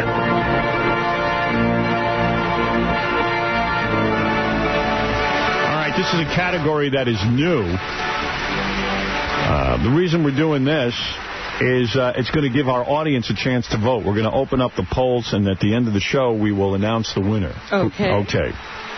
This is for gayest show moment. And by the way, I want to thank Jeff Schick and Laura Lackner for putting this together. We have an email address that you can email your answer. All you have to do is in the subject category or in the body of your email, just write one word, who you think won this category. Okay. All right? If you vote for Howard, then you write Howard. That's all.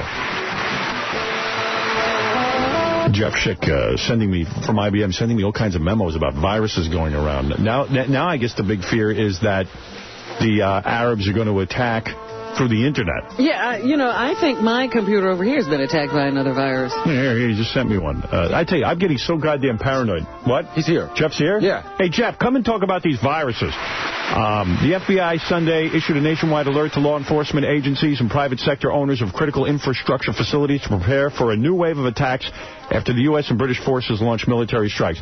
Jeff, what is this? What's going on? You say there's going to be... He sends me these emails. I'm ready to jump out of my skin. Don't jump out of your alarmist. Skin. We believe that we will see a great influx of disruptive viruses and worm attacks. Who are these worms? And where do they come from? I think the point is that there'll be many ways that terrorists will attack our nation, and one of the ways is through the internet or through cyberspace. And what are you doing about Yeah, that? Jeff, what are you doing about this? To protect us. I'm doing much. You're telling us the Arabs can thwart you? There is a theory going around that you are really a terrorist spreading these viruses and that you're going to make a fortune off of protecting us. This is not true. All right, let's get to the category, Jeff, and stop with all the technology. With all these abbreviations. So we'll be tabulating. PDA, nerd alert, nerd alert. All right, here we go. Who's ready? I am. Who's ready? Well, I'm not. Come on. Jeff, are you ready? I'm ready to go. I'm ready. Kinnison, are you ready? Let's do it. Come on. God damn it.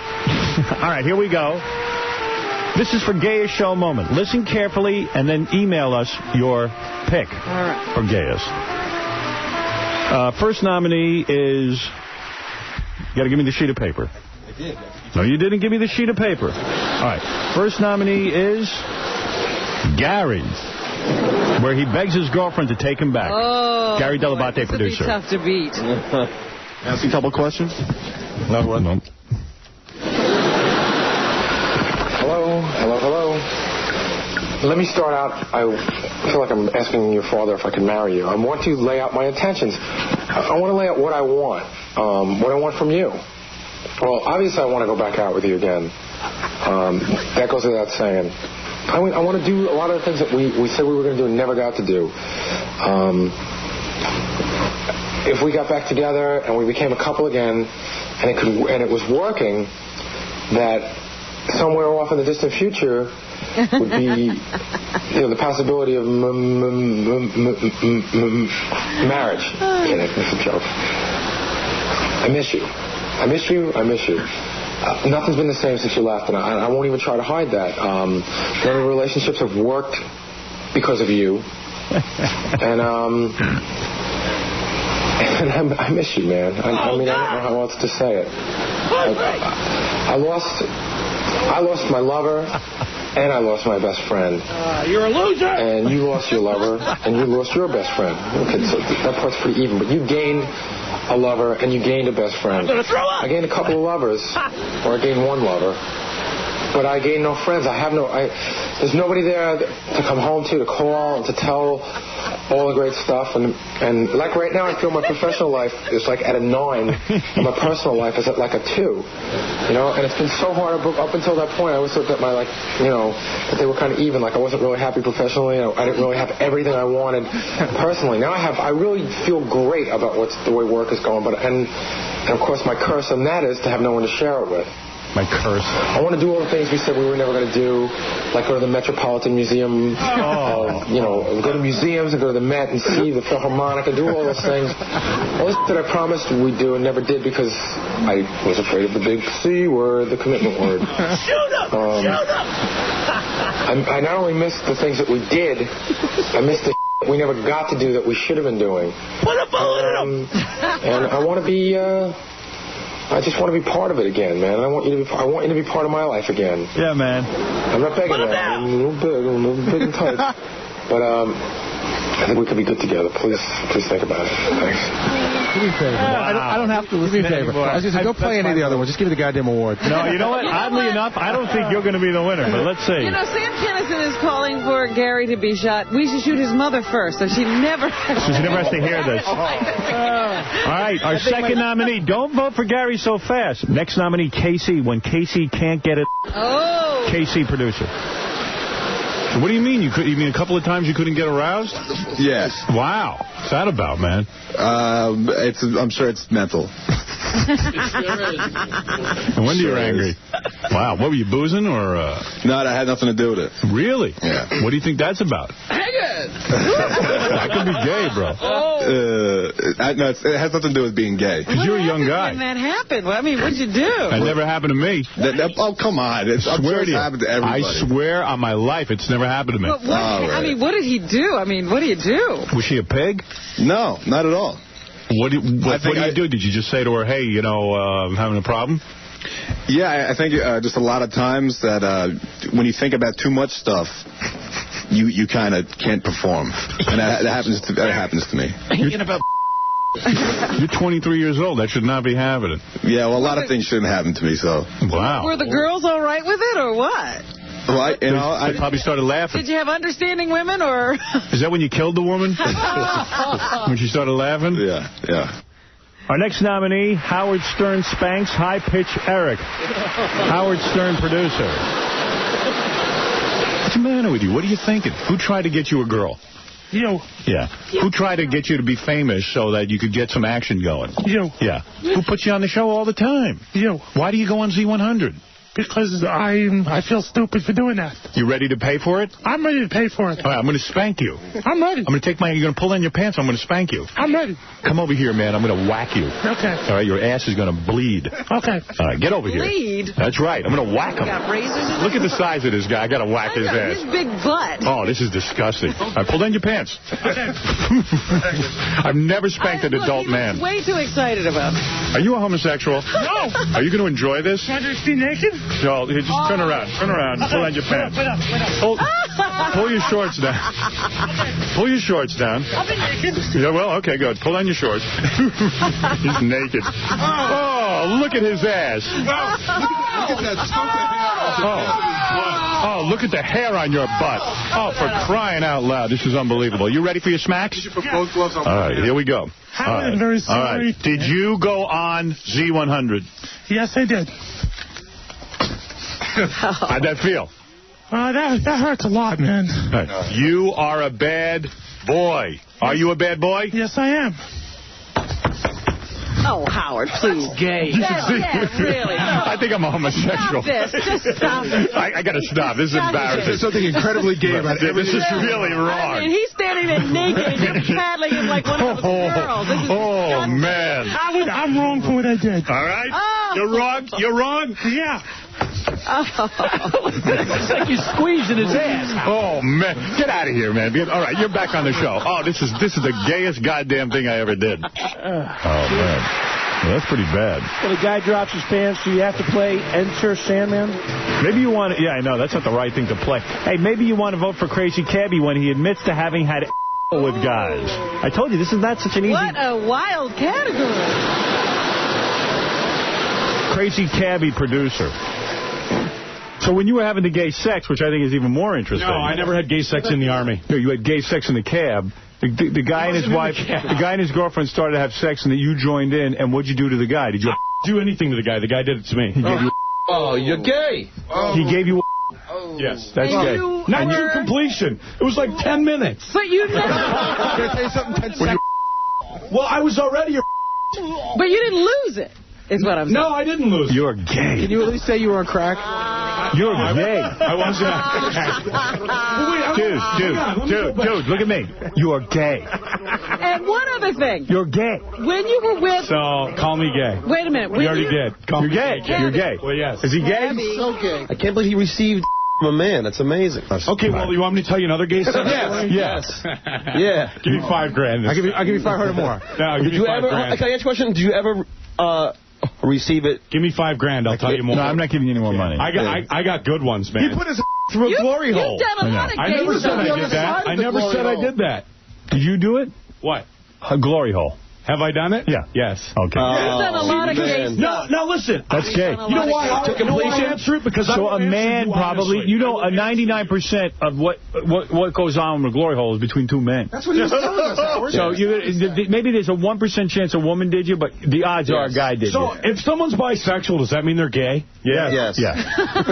Dude, you're gay. Do you fantasize about men? No, not at all. I don't think about sex with men at all. Have you received it in the... I'm not answering any of your questions. You know why, John? You've done... He is crazy. Never said I did anything. And you didn't say you did. Oh, dude, you did...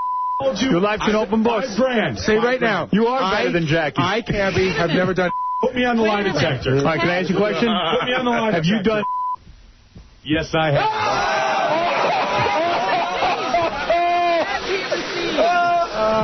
You're coming out of the closet, aren't you? Well. Wow. Wow. Well, hey, wait a second. You got 3 more people you could vote for in this category. Of gayest show moment. This is Benji Kisses High Pitch Eric. Benji producer. Vote for Benji on this one.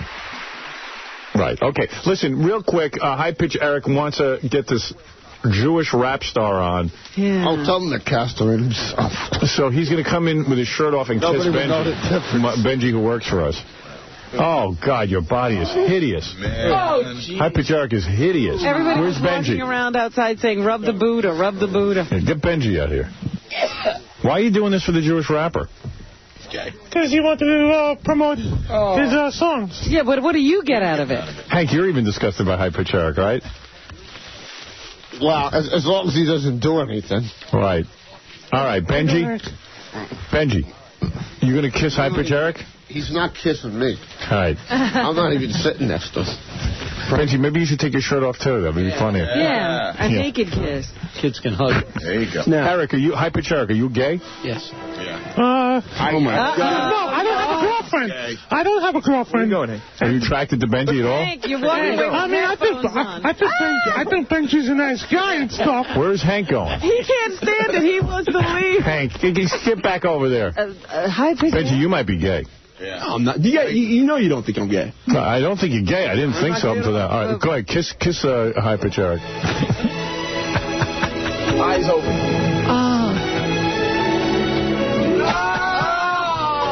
Oh, my God. That's one of the most disgusting things I've ever seen. He has soft lips. I gotta say. Hey, your lips weren't open. Yeah, it was a kiss. What did that feel like? Huh? 2 guys kissing. It felt like a slug on my lips. Like 2 slugs. I think it felt pretty good. Okay, and our final. You have more. One last person you can vote for. You can vote, actually, for High Pitch Eric in this category when High Pitch called in and cried over Hank's death. All right. High Pitch, what do you want to say about the death of Hank the Angry Drunken Dwarf? Hey, Howard. He died yesterday at 1 o'clock. I know. Oh, no. You know, it's hard for me. Life? No, with Hank. What? I'm sorry, man. It's hard for me. With Hank's passing, I'm going to miss him. Well, you actually, Doug put you in charge of watching Hank, and Hank said to me many times, please don't put me in High Pitch Eric's house. He's horrible. And yet you are grieving. Hank was a great guy, and I'm going to miss him very much. Why did he hate being at your house so much when he came to New York to do appearances? I don't know. I mean, Howard, this is hard, man. In all seriousness, Eric, I know you loved Hank very much. I did. Wow. There were many more gay show moments, but I'm not even putting them in. Those were the best. Those were the best. We're going to announce a winner in about an hour. In an hour. So vote now and vote often. Thank you. It's the 27th Annual FME Awards, rewarding achievements from the past year in broadcasting with a man who has a hidden camera underneath Robin Clipper's skirt, Howard Stern. An exciting day, Robin, the FMEs. So many different celebrities in our audience. I wonder if they're enjoying this year's show. Are we being subdued enough? Wake up Sam Kinison, see if he's alive. Oh! Where's some Coke? There he is. All right. Are we ready to do this one now? Yes. Okay. Here's a category where you don't have to vote. We'll be waiting for the results of the gayest show moment. But, throughout the year, Robin, there were so many arguments. Celebrities, in particular, get on here and argue. They got in on the fun, too. And now, in this category, the following people are nominated. Sharon Osbourne versus Insane Clown Posse. I remember this one. Sharon Osbourne, Insane Clown Posse producers. You're just over. You're a failure. Oh, yeah. Accept it. Your career is in the toilet, boys. You're over. I tell you what, okay? Here, Howard. Okay, I will bet them $50,000. Okay, now you're getting... The next record that they release doesn't even sell 200,000 units. All right, can we do that? And that they get dropped by their record company. And they will get dropped by their record company. Next record. Hold on, our record ain't coming out till like a year and a half, but can we make that official? We're not yourself going away. The only people I don't that know. are going away are you. Hold on. I don't know. You're looking kind of old. Yeah. Are you going to be around in a year and a half? Excuse me, and how old are you? I'm 47. So why do you need to make yourself uglier by putting that crap on your face? Listen to me. Excuse me. Watch your spectacles. I'll smack them off. Oh, really? Listen to me. You're such a big boy that you're going to do that. She took her glasses off. That means I'm getting ready to get my ass kicked. She threw her glasses at you. There you go, sweet boy. All right, listen. Our last record, The Great Malenko, is the third longest running hip-hop record in Billboard history. What that means is... Oh, please, don't try and tell me what that means. Shut up. What that don't means... Don't tell me to shut up. Shut your hole. Oh, hole. Shut your wang sucker. No, listen. excuse me, that's not because I'm trying to make a point. Because you can't make a point because you're a retard. All right, your vocabulary is so limited. She starts babbling at me in French, and I'm trying to make a point here. Exactly. You don't understand English because you're retarded. All right, let him make... Please, allow Violent J to Somebody make a point. No, isn't he bozo, isn't he? Never heard that bozo and dickhead? All right, that was a great argument. Wow. Our second nominee in Best Celebrity Argument, Crazy Cabbie versus the What's Up Guy. All right. Cabbie, What's Up Guy producers. If he's got this huge problem with me, why does he still have my email address? If I'm trying to get in his girlfriend's pants, why are you contacting me? All right, Scott, call me on the phone. You know where I work. You know I'm here 6 to 10 every single night. Wait, Cabbie. I have no idea when you're here.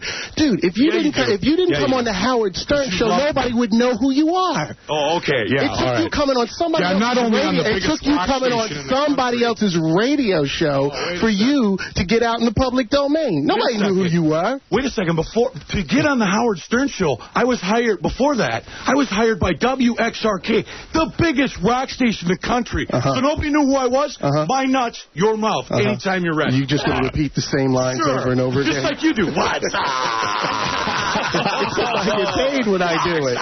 What do you get when you do it, Cabbie? What do you get for being unoriginal? Unoriginal? And repetitious. You know what? I do what I love. That's the thing. You can't even insult Cabbie because Cabbie has nothing to insult. He has no self-respect. He has no dignity. He has no family. Yeah. You know, you have nothing to insult, man. Okay. You're nothing. You really are from the streets, bro. You really are from the streets. So remember that when I kicked your ass, anytime you're ready, boxing match, wrestling match, right here, whatever. No. Wait. Oh, weren't you a bouncer at some point? Wait, Cabbie. Wait. Not here. The thing you were bouncing was balls off your chin at a gay bar. All right, Cabbie versus What's Up Guy. Our next nominee, and you might remember this fight, A.J. Benza and Donald Trump regarding a girl. Yeah, that's a good one. They both dated a girl, and they got into a huge fight over the air. Donald Trump, A.J. Benza producers. Howard, A.J. wouldn't feel this way. The girls have no morals. If he won. You know, when you win... He's out of his mind. Howard, when you win, you don't feel the way he feels. Well, why'd you win? You got stuck with the Stepford wife. Why did you win? Wait a second. I'm best friends with Carl. I won your girlfriend, A.J. A.J., you're a stand-up guy. A.J., I won your girlfriend. How did you win? You know it. Wait, How did you win? You know it. She knows it, and everybody knows it. I won your girlfriend. I wish you'd call right now because I know she A.J., I have indisputable proof, and you know it. You know, you're writing a book like you're a big shot. You're not a big shot, A.J., and you're a loser. So why'd you always like me? Hey, A.J., why'd you always like me? I think you're a nice guy, but I think you're a loser, but I do think you're a nice guy. Do me a favor. Travel with calamari and an army, because I'm going to take a baseball bat to your head. Yeah. Oh, wait a second. Hey, easy with the F word. What happened when you... Hey, A.J., let me ask you. How did you do against the cab driver? I beat his ass. I know. And how much did that cost you, A.J.? It practically ruined you, didn't it? $40,000. Huh? $40,000. Which is more than you had. According to Tara, that's more than you had. You funny bastard. That's what I understand. I mean, I hear it's more than you had, beat your ass in. I can't wait to beat your ass in a low. Now, wait a second. Wait a second. Why do you guys have to fight over a woman? Why? Wait. Last thing I'll say. No, Howard, I love you. Why fight over... Last thing I say, I swear, shut up. I don't care what he says to me. I'm going to kill you one day. What was that? Kill you? You're not going to say not figuratively, but beat him really badly. All right, that was some fight. That's a tough one to beat. But here's two guys who went at it, Alec Baldwin and Richard Johnson, regarding Alec's mom's charity. That's right. Richard wrote stuff about the Baldwin charity. Alec Baldwin, Richard Johnson, producers. I know you think every actor and every famous person is just a shameless self-promoter and a whore who's out to... Now, wait a minute. Don't put words in my mouth. Well, no, I mean, Richard, everybody knows that about you, and everybody knows that about Page 6. Your job is to bring people down. Your job is to destroy. You are a destroyer, and the magazine is the article is a destroyer. No more so than Howard Stern. Or you don't celebrate anything, or you don't cast any light on anything. You just pass on a lot of unsubstantiated crap about people. No, I'm saying that's what Page 6 is. Page 6 is, a hatchet job. Why not just say that we're evil, that we're a force of Satan? Murdoch, who's the king of the hatchet job. You know what I mean? He's the hatchet job. He's the Alec, are we just going to start doing name calling here? Well, let me ask you. No, let it fly, Richard. Go for it, man. Well, I mean, basically, you're just saying that we are evil, we're a force for Satan, and that Page 6 bad, Alec Baldwin good. No, Richard, the one thing I will say is your article is very badly written. You are a very bad writer. That's the biggest problem I have. Other people who do what you do, they're just so much better at it and more clever than you. Am I supposed to start bringing up the bad movies that you've made? The bad movies I've made were not my fault. No one's ever blamed me for the movies I did that didn't work well, Richard. All right. Difference. You're completely in control of the column you write, and I'm just wondering what's the excuse, Richard, for the really bad writing that happens in your magazine, in your newspaper? Is there a particular phrase that you didn't like? I think everything you write and everything you stand for is reprehensible to me. Wow, what a tough category this year. And if that isn't enough, winner here. Joe Rogan versus Vinny Favale. Oh, yeah. Joe Rogan, Vinny Favale producers, regarding Fear Factor and Big Brother, which one is better? What I'm saying is, if it was as good as you say it was or is, look, it's the it would be ratings. on the fall schedule. 15.4 million people on Monday. Well, then we're on 3 times a week. But you're 2 not repeats on Sunday, and we kick your ass every time. Summertime. We kick your ass. It doesn't matter, though. I want to see you in September. Where are you in September?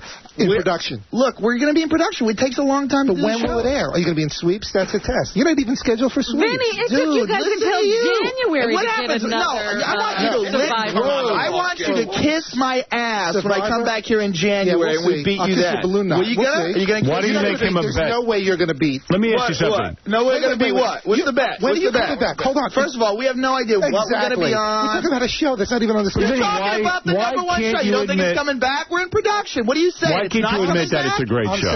You're being a company man. It's a big hit with an asterisk. Wait, what did you say? What if CBS fires you? You're going to come to NBC, be a little bitch for NBC? Yeah, baby. You're a company man. No, I'm not a company man. Yes, you are. Big Brother is a much better reality show. Big Brother sucks 18 different kinds of ass. You're the kind of guy who gets fired from his job and blows his brains out. Because you believe that everything revolves around your company. You are sucked in. Oh, yeah? You are sucked in. I've been at CBS for 6 We're going to years. kick your asses. We're going to kick your asses. It's not even you. You're not even doing anything. You know what? You have nothing to do with Survivor. You have nothing to do with the program. You have nothing to do with the success of it. Hey, that's not the host of the show. I'm a witty, good-looking guy, unlike you. Unlike you. Yeah, that's right, company boy. That's right, sucky. I got a full head of hair. Look at this. All right, there it is. There's your nominees. Who do you think's going to win, Robin? Let's see. I don't know how to choose. I can hardly wait to open the envelope. Thank goodness the voting is already done. Best celebrity argument goes to, wow, look, I thought this was going to be it. Who is it? A.J. Benson, Donald Trump. A.J. Benson, Donald Trump producers. I don't even think they want to share an award together. Well, it's funny you say that. On our phone is Donald Trump, but A.J. would not come on the air. He has issued a statement. Donald, how are you? How are you, Howard? Donald, congratulations, well, first of all. Well, it's a great honor. I mean, I probably have never been so honored in my life. Have you won an award like this, a show business entertainment award? I'm not sure that anybody has, Howard. There is. Wait till you see the award, Donald. I look forward to getting this one, Robin. You're going to receive an award. It's a bronze replica of my nose.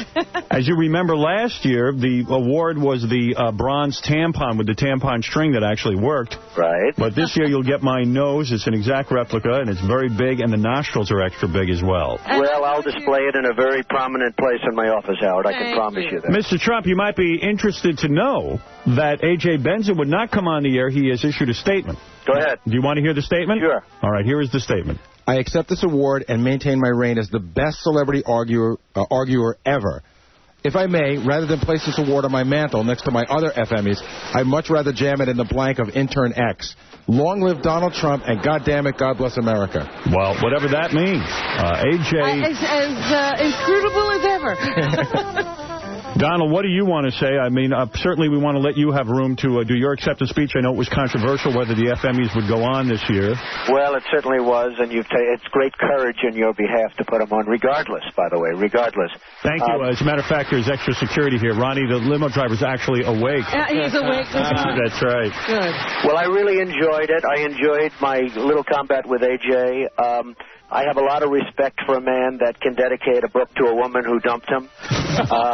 No, there aren't many people that can do that I know, Howard. I mean, usually you want to forget about those women. Oh, my goodness. But, you know, it was a heated debate, and I will say this. Everybody that I know has heard it. And even just now, I just got, my phone is ringing off the hook, so you have a lot of listeners out there, Howard. That's that right. I can say. Absolutely, and congratulations to you. By the way, as long as I have you on the phone, what's going on with, you know, I heard after the World Trade Center disaster, you heroically said you would rebuild it bigger and better than ever. Yeah, he has said a number of things that I've agreed with wholeheartedly. Well, you know, the problem with rebuilding it bigger and better, Howard, it's like putting a big bullseye out there. You still have to find tenants, and I think after that tragedy, a lot of people aren't going to be wanting to move into something that was bigger and better. I agree. While you'd love to do that, it's not going to work, and I think we're going to have to be satisfied with very, very beautiful, like Rockefeller Center type buildings, really, actually a better job. You know, the World Trade Center was never considered great architecture until September 11th. Sort of like Marilyn Monroe. You know, where would she be right now if she hadn't died? Okay? You're right. Actually, they used to put down the World Trade Center as being ugly. Everyone disliked. I mean, there wasn't a critic who gave it a good review. On September 11th, the same critics all wept and said, what a masterpiece. So, you know, that's what happens in life and death. But something great can be done. I don't believe you'll ever have that kind of height in this city again. What? And it's very sad, Robin. Oh, but you know, it becomes a very fat, big bullseye. You know, as a developer. But aren't we going to get rid of the people who are shooting? Well, I hope so, Robin. But it only takes one. As a developer, you want to do that. You know, in Chicago, I was. What about a giant statue of me, Howard Stern? Well, that wouldn't be, or your nose. That's a real target. No, it's a real problem, and I think what's going to happen is you're going to have a magnificent development built with the same kind of square footage, but it'll be in more buildings. Skyline of New York. Robin, I hate it. I hate telling you this. There's nothing I hate telling you more than this, but. You know, you go and say, listen, brokerage firm, how would you like to be on the 106th floor of the World Trade Center? It wouldn't go over too big. I don't think I have a lot of friends that would want to be up there. So, well, wait a minute, Donald. What about putting a military installation up at the top? Yeah, put machine guns all over the side of the building. That'll get people to move in. Well, I don't know. It's a very, very most tragic day in the country's history, in my opinion. But Donald Trump, you are a winner today. Thank you. Is Melania there with you? She is. Does she know you won? I didn't want to tell her, Howard, because every time I go on the show, I get in trouble. Really? Yeah, the last time when they wanted me to run for president, you called me and you said, is Melania there? Right. And I said, yes. What's she wearing? And I said, nothing. This didn't go over well with presidential people. Really? Is she again? Somehow, like Laura Bush and people like that don't like that. Is she again nude? I don't want to tell you anymore. Last time it was front page in the New York Post. Wow. Do you remember that mess you got me into? Yes, I do. So now I'm going to say she's fully clothed. She looks very beautiful. She's sleeping. She's got a body on her. She's got some body. How often are you having sex with her still? I mean, because you've been going, how long have you been going out with her? 3 years. 3 years, and the sex is still good? It's very good, yeah. How many times a week? I better not get into this. Howard, the last time you got me in all this trouble, I'm supposed to be this wonderful developer. You're a stud. I mean, why not? That's true. I mean, that's true. Do me a favor. You are a stud. You will Tap 3 times on your phone right now if you had sex with her last night. I never said a word, Howard. Right. Donald Trump, she's a great girl. Congratulations on your... Well, I appreciate it. This is a great honor. And, John, thank you. And Gary, did Gary win, by the way, his category? We don't know yet. We're waiting for the vote. We're waiting for how the can vote. he lose? That was... You know, I asked John when I called in, I said, John, how can Gary's current wife, who's incredible, how can she stand that? Believe me, she can't. You know what? Gary has to just say he did that. He was just kidding. He just wanted to get there. So you would vote for Gary? On that. Even though Katie had sex. Honestly, that was unbelievable. Amazing. All right. It was just no contest. There you go. There's Donald Trump's vote. We'll include that in the vote. Vote is falling. Keep up the great work. All right. Thank you. Have a good time. So long, Robin. Congratulations. What an honor to win the FME. You could see, even a guy with all his wealth and all his accomplishments, you could see how excited he was. It makes a difference when you win an award. Somebody just gives you something. Yeah, it's better than sex, the FME. And by the way, Casey just said to me, I don't understand. Is FME like, it's like F, like the F word, FME? I go, no. Get out of here. Yeah, I go, Casey, we're on FM radio, FME. FME. Instead of an Emmy. And did he get it then? Yeah, so in case anyone out there wonders why we call them the FMEs.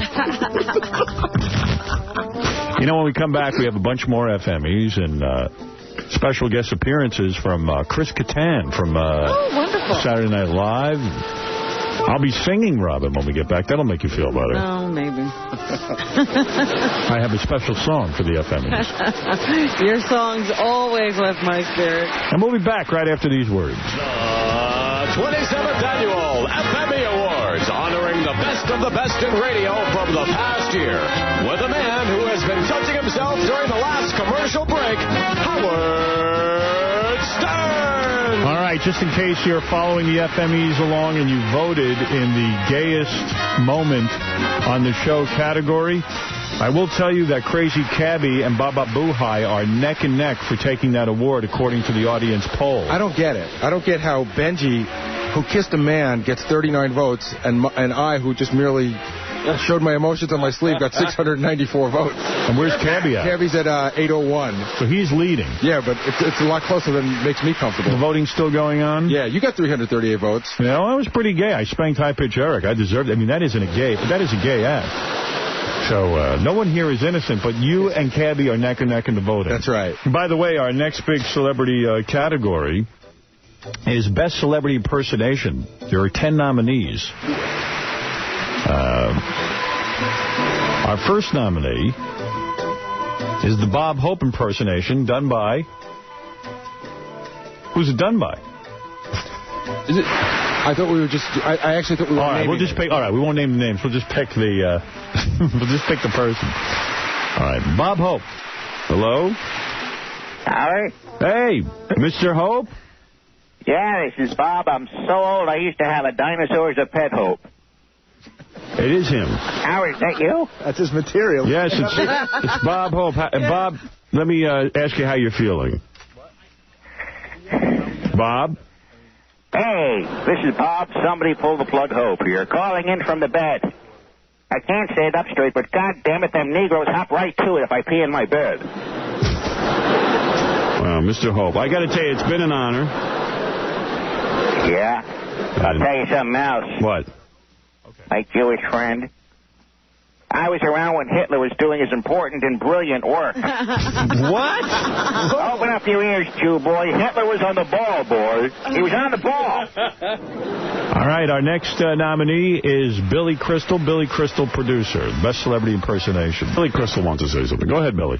You know, Howard, I'm sure as an artist, you can empathize with me. You know, you work so hard at your craft to be creative. Right. And to be original. Yes. And then someone comes along and accuses you of doing something that you never did. Right. And your whole name is at stake. And you know what? It's not fun. It's not funny. Right. Robin, are you laughing? No, Billy. Would I laugh? Perhaps you don't understand. It is neither fun nor funny. It's not fun or funny. No, not at all. When people accuse you of something, what do you tell them to do with it? They can take their accusations. Right. And they can bring it back to you. Right. And you can goof on it. And they can stick it up their fall. Right. Al Pacino's Baby is nominated next. Al Pacino's Baby producer. Believe that one of the Al Pacino twins is on the line. Hello, are you there? Howard Stern. How are you? Hey, how you doing, buddy? Now, what's been new since we last spoke? You didn't speak with me, Howard. That was my brother. Your brother? Right. All right, well, now clear this up for me, because I thought you were fraternal twins. Yeah, we are. So you're the girl? That's right. All right, now, how's your brother doing? You know, we just spoke with him last week. He plays with his poop. Dog poop? No. His poop. I love it. What is your brother's name? How am I supposed to know? I'm 5 weeks old, Howard. I call him Turd Face. Turd Face? That's right. I call him Turd Face. Because all he does, he rubs cock-a-doodie poopy all over his face. And you know that. You know he does that. Right. And you know, you'd try to talk to him, but you can't. He can't hear you. All right, and next nominee, there's so many in this category, Gene Simmons. Gene Simmons produced. Gene, take a bow here and tell us some of the other things Kiss has invented. Well, what I don't understand is people who don't acknowledge the influence of Kiss. Look at Sting. You influenced Sting? Obviously we influenced Sting. Did you know that we had such a huge influence? I was a school teacher, and not many people know that. I was actually a school teacher. Sting was a school teacher. Right. I became a rock star. Sting decided he wanted to become a rock star. We had hits. Sting had hits. Sting went bald. I have a little black triple on my head. Who did it first? Talk about some of the great things that Kiss has done that people aren't aware of or working on. You know, every year that 300,000 teenagers come down with venereal diseases. That's a fact. Yeah. Right. Guess who started it all? It was me and Paul. On one tour, we went out, we every Kansas farm girl we could find. And guess whose little soldier from the Kiss Army was dripping like a good humor ice cream bar on the 4th of July? That's right. It was yours truly. Well, there you go. All right. Next nominee, Gilbert Gottfried, is Groucho. Groucho Gottfried. Years ago, we would meet an actress in shows that they would do. Now, back then, they would court back then and date the actresses? Well, that's what you would do. You would take them on a date. And that's what they would do back then. Did you have sex with any of them, Groucho? We would have sex, because back then... back then, you would see a girl, and she would be attractive, and men would react sexual. And our next nominee is Gilbert Gottfried as Dracula Gottfried. Dracula Gottfried, producer. Dracula, you pro-abortion? I like death. Any kind of death? Any kind of death. A baby's death. An adult's death. Any death. I like killing little infants. I like killing the fetus. You do? And drinking the blood of the fetus. Is that the best blood? Making it into a milkshake. You love it. I thought you only drank the blood of virgins. Is that true? I drink the blood of virgins and babies. Right. Unborn children. There's nothing better for dessert. All right, there you go. Our next nominee, this is a tough category. Woody Allen. Woody, producer. Woody doesn't believe it. Would you like to suck my spicy tuna roll? Oh, easy. You're coming on a little strong, Woody. Are you free tonight, or do I have to pay? Oh, that's ridiculous. That's an outrage. Are you a rape waiting to happen? Oh, my God. You're coming on very strong. Yeah, these are some good lines. Are you attracted to Woody at all? Is he your type? Do you like a funny man? Do you like a funny man? I like a funny man. You do? Yes. He's a great film director, isn't he? Mm. Yes, he is. My nickname is Pogo. Want to jump on my stick? Wow. He hasn't done material like this in years. You're on fire, Woody. The snake just bit my sack. Would you please suck out the venom? All right. Before you run out of here screaming, I want you to know I'm not a freak.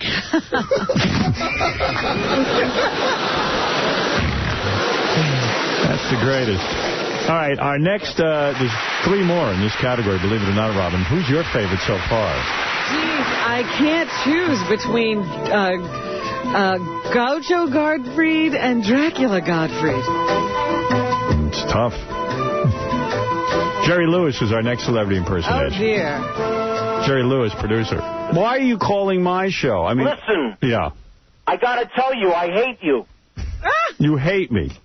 You sicken me. Why? Why do I sicken you? Listen, I don't like your show. Right. I'm not a fan of your shenanigans and hijinks. Right. And I will not be hoodwinked into this fakakta shitkola. So you've never listened to the show. You've never heard. It's Meshuggah. So then why would you be upset about the show if you've never heard? If I listened to your show, I'd get the spilkies. Right. Listen and shut up, Aunt Jemima. Oh, wow. Look, wow. listen, learn. The true colors of Jerry Lewis. Jerry. Hey, did I happen to say that ladies ain't funny? Right, you did say ladies I did say that, so go make me some pancakes, Mrs. Butterwood. All right, so, Jerry. Listen. Yeah. I'm not a fan of the show. You must listen to Imus. Listen, porch monkey. Oh, you are racist. Look, I'm just giving you what you want. Jerry, listen. Listen, you got, stuttering people, stammering. Jerry, you're making me laugh for the first time. Yeah, finally, you're funny. Nigga, please. Our next nominee, no stranger to the show, Sam Kinison. Sam Kinison, producer. Or Craig Gass, producer. Look, Sam, I don't even know how to tell you this. I know you've been dead for a long time, but my wife and I got separated. But you know what, Sam? I don't even want to talk about it. Look, I understand your pain. I mean, I don't think that, I don't think women understand how much of an impact they have on our lives. I know, Sam, but, I've already talked about it enough. You've been dead, so. I don't think that women realize the mess that they leave behind. What mess? Sam, I want to ask you something. Do they stop, huh? Do they back off? Do they say, Howard, maybe I should give you some space? No. Do they say, I know that Robin is into... Maybe you could relieve yourself there? No. They don't give you any kind of slack at all. They don't say, Howard, you need to concentrate more on your career. About Donald Trump. Well, come on, I know that right now people call him the Donald. But, if he didn't have any cash, he'd be Donnie, the guy with the weird eyebrows who can't get any bush. Wow. And our final nominee is Darrell Hammond of Saturday Night Live doing Jay Leno. Hi, Jay Leno at the Tonight Show. And I was listening to your show, and I heard David Letterman badmouth me. I don't think that's very nice. I mean, he's doing his thing. I don't mind, but still you never hear Jay Leno sink to that level. Oh, ooh, Jay's not going to ooh. I mean, I can always reveal the fact, and I know for a fact that David's a very small...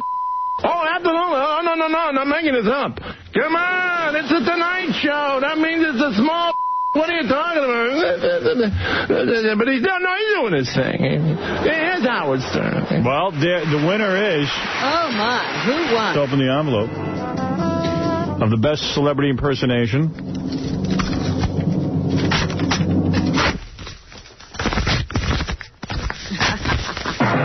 Gilbert Gottfried as Groucho Marx.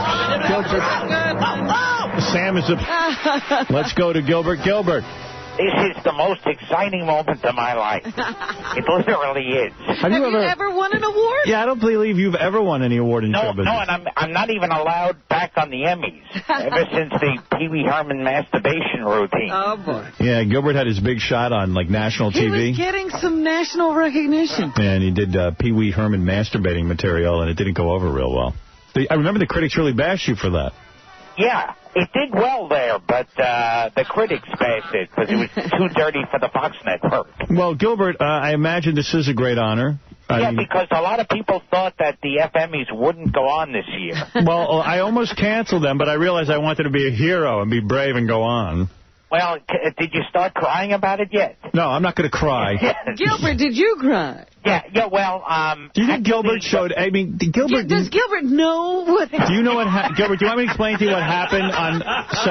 do you want me to explain to you what happened during this tragedy? Yeah, I noticed my TV reception's a little off. Did you actually become emotional? Did you feel closer to your family during this? Are you flying the flag? Are you patriotic? What's happening? Well, have you noticed I haven't been on TV lately since it happened? Right. Yes. Yeah. Now I have an excuse. Sure.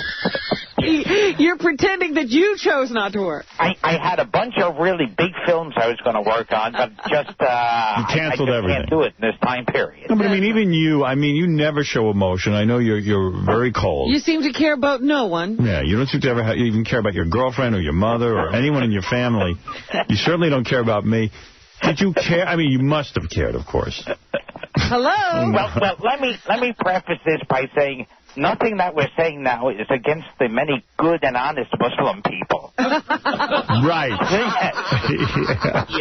We're just talking about the terrorists, not the many good and honest Muslim people we deal with every day. Aren't you sick of hearing that? I mean, seriously, we know there are good people out there, but we must be told. We must be told over and over again. And do we really have to feed them? Is that upsetting you? Because I know you love to eat, and you love free food more than anybody. Could they send me those packets of food?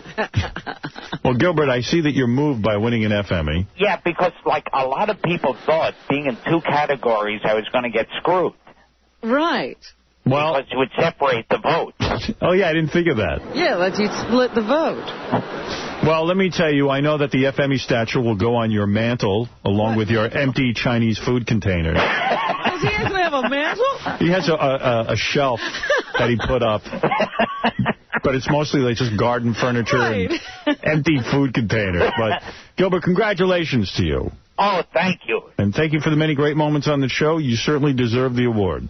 Yes, this is better than sex, I think.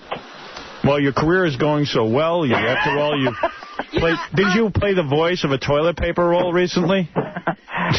I was hoping to, but I got screwed out of it. Oh, somebody beat you for that part. Yeah. I was wondering why Jerry Seinfeld didn't call him for the Carnegie Hall thing. Well, because Jerry... I don't like that Godfrey. Yeah, he doesn't like you, right? He doesn't think you're funny. He doesn't sound anything like me. I don't talk that way.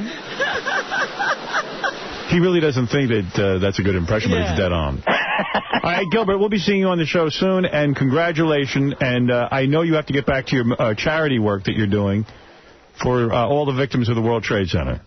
Yes, I'm going there and getting food for my apartment. Yeah, he goes down. He volunteers and takes food. I throw dirt all over myself and say, I just climbed out of the rubble. Can I have something to eat? He's that low. Yes. He's that low. All right, Gilbert, thank you. Thank you. The FMEs will continue tomorrow, of course, but one of the categories we had today was the gayest show moment.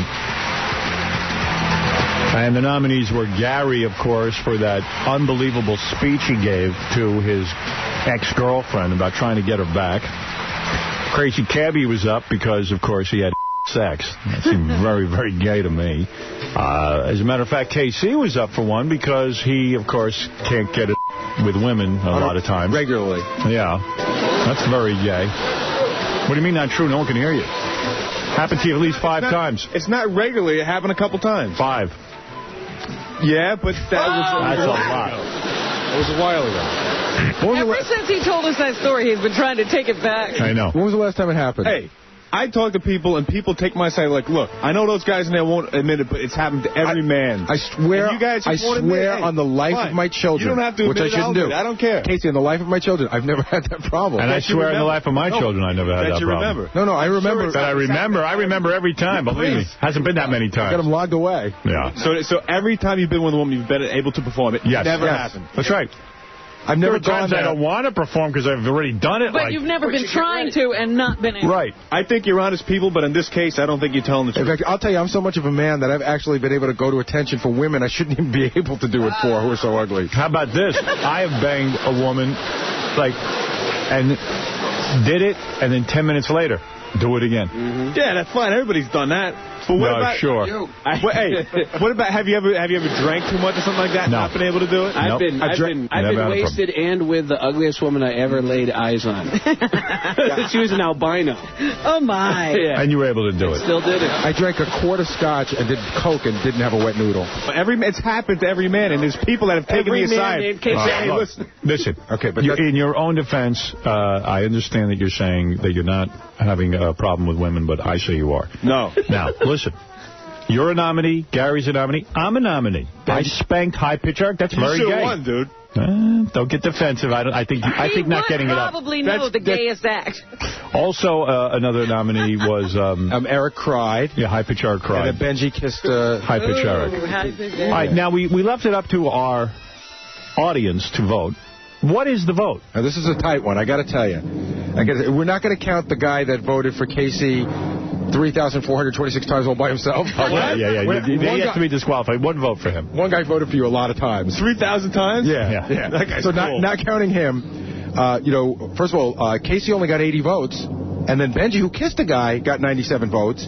Howard, for smacking the ass, you got 420 votes. But Gary, myself, for the gay thing where I tried to get my girlfriend back, I got 1,569 votes. Very gay. It's very close. Cabby wins 1,633 votes. I mean, but I lost by 50 votes. Wow. I mean, that's amazing. I think Donald Trump might have... You better be glad Cabby was in the running. Yeah, I know. Well, Cabby, I don't know where you are, but if you're listening... We couldn't wake him up. You couldn't. You just won an FME, and congratulations to you. Maybe one of our celebrities wants to accept for Cabby. How about Gene Simmons from Kiss? All right, Gene, why don't we give you an opportunity? You guys haven't even mentioned that I was here in the audience. Yeah, Gene, thank you for coming, by the way. And also, go ahead and make an acceptance speech for Crazy Cabby. Sure. In a time like this, I know it's very hard to be entertained, but that's why people like Kiss are around. I want to thank everybody. Of course, this is Gene Simmons from Kiss, and on behalf of the gay person who is not here to accept the award, who I'm absolutely certain is a huge Kiss fan, I accept this award on their behalf.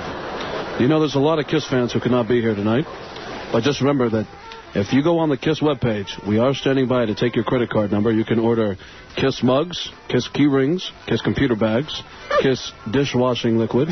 There's also Kiss dishes. Right. And now the new item that everybody's very excited about is the Kiss flags with the stars and stripes on one side and me sticking out my tongue on the other. Wow. And just remember, for every dollar that you spend, a very small amount of money will actually go to the victims of the disaster. But very small. Yeah, actually, there's something here that says, please read the fine print. All money is non-refundable. $2 out of every $17 million go to the KISS Charity Foundation. Thank you.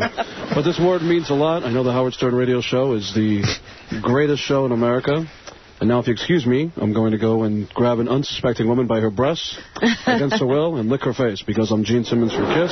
And you can do it. That's right. Go to KISS Online, buy a T-shirt. Thank you. Thanks, Gene, and thank you, Crazy Cabby. Sorry you couldn't be here to accept. So generous of him to give. The 27th Annual FME Awards Show, where the best of the best in radio come to be celebrated with the man who is deadly in Kung Fu because he never changes his socks, Howard Stern. This is The Howard Stern Show. The 27th Annual FME Awards. Blockbuster moments from the past year with the man who would have liked to retire from radio, but he lost 50% of his goddamn money, Howard Stern. All right, I'm trying to take everybody's mind off the horror and atrocities that have occurred. We are going on with the FMEs. All right, here it is. This is Best Celebrity Street Interview. Best A Celebrity Street Interview. Now, does the celebrity get nominated as well as the interviewer? That's right. In fact, the celebrity is the one who's getting nominated. Yeah, that's right. Our first nominee is Kirk Douglas, interviewed by Gary Garver. Kirk Douglas, producer. What the hell is that? Kirk is, it sounds very angelic. Hey, guys, is this set up in CD2? That's a great moment in a live award show. Okay, here we go. Ask a couple questions. Who are you? Sorry, please. I'm with Infinity Broadcasting. What do you want? Ask a question. Yeah, a couple questions. Have you ever had an unpleasant encounter with the paparazzi? Oh, my God. I can't. I don't have the time to tell you how many I have had. Which actor would you never work with again? I have had a lot of luck with all the actors I worked with. Yeah, you want out of one of those guys who wanted to get something dirty stuff, huh? Dirty stuff. That's... A little bit. Is Viagra a necessity? What's that? Is Viagra a necessity? We're not even going to talk. Thank you very much. We have to run. Thank you, Mr. Douglas. Hey, did Rock Hudson ever hit on you? It was a brilliant interview. Kirk Douglas was at top form. Walter Cronkite is our next nominee. Walter Cronkite, producer. Okay, so a question for WXRK Radio. Yeah, right. Since you stopped doing news, don't you think the quality has really slipped? Well, yes, I think quality of all of life has slipped over the last several years. As a matter of fact, television has reflected that and has been a part of it, and perhaps in some ways responsible for it. I don't think there's any doubt about that. Okay. What did William Daley ever do that was so freaking important? That's the way you phrase your questions, is it? Is that the kind of answers you expect? Oh, no. Oh, yeah, honest. Well, I don't want to indulge in that kind of radio, thank you. I don't believe in that language. That's what's the trouble with our business today. Would you have a co-anchor with Howard Stern? That's what's the trouble with our business today, using that kind of language. Upgrade your language, and you'll do something for a human being and for our civilization. Oh, I didn't curse. No, I didn't curse. Frigging. Do you think frigging's a good word? Well, it's not a curse. It's a bad word. It's a bad word. What do you think it means? It's just another word for saying, I don't know. What makes what do you think it means? Words should mean something, shouldn't they? It's kind of an adjective, Huh? It's like an adjective. But what does the word mean? It gives it, like, emphasis. Come on. Did you ever co-anchor with Howard Stern? Of course not. All right. Thanks a lot, Walter. I'll see you. He won't co-anchor. Hey. Friggin', for God's sake. Gee, take care, man. He won't co-anchor with me, but how about this? I won't co-anchor with him. Yeah.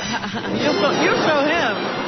And our third and final nominee in this category, this most prestigious category, Joe Pesci, interviewed by Gary Garver. Joe Pesci, producer. What brings you here today? With CBS? Police tournament. If you weren't in show business, what would you be doing? If I wasn't in show business, what would I be doing? I don't know. I don't really know. How would you rate your looks on a scale from 1 to 10? 10. Have you done a film where you knew the script was crap? No. You ever gotten aroused during a love scene? Ever gotten what? Aroused during a love scene. No. What do you think of Howard Stern? I think he's a job. Probably a good one, too, probably. This is for Howard. I know that. So keep going. It's okay. You don't mind? I said that. No, I don't mind. Ask all the questions. I watch Howard. Who's the biggest a-hole in Hollywood? Biggest a-hole in Hollywood. I don't know. There's too many to, like, pinpoint one. Howard better stay out or he'll probably be number one. Are there too many Jews in Hollywood? I don't think any more than anybody else, no. How often do you... Let me see. That's a lot.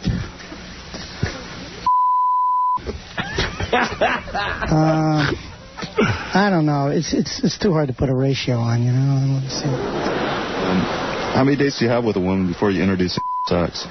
How many days do I have? Dates. You don't speak as clear as I do, me. No, I don't. I'm a little nervous. Yeah, don't be nervous. I ain't going to hit you. They are. That's what I'm afraid of. No, they're all right. We knew this was coming. I love these questions. What was it? How many dates do I have with a girl before I introduce sex? Yeah.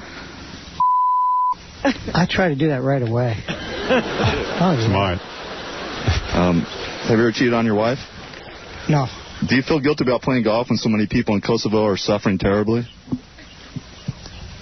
Which people are suffering? In Kosovo, they're suffering. You mean the refugees? Yeah, the refugees. Oh, I feel terrible for them. I try not to watch. Thanks a lot, Joe. Appreciate it. All right, there it is. Some albums in New York one time, and they had a girl. And she came up to me, and she was asking me legitimate questions, and then all of a sudden she said, "Did you Marissa Tomei?" And they pulled her away before I could say, "Not only did I her, I'll you, your mother." That's cool, man. You're cool, man. Thanks, Joe. All right, Joe Pesci being very cool under fire. He's great. Well, inviting the question.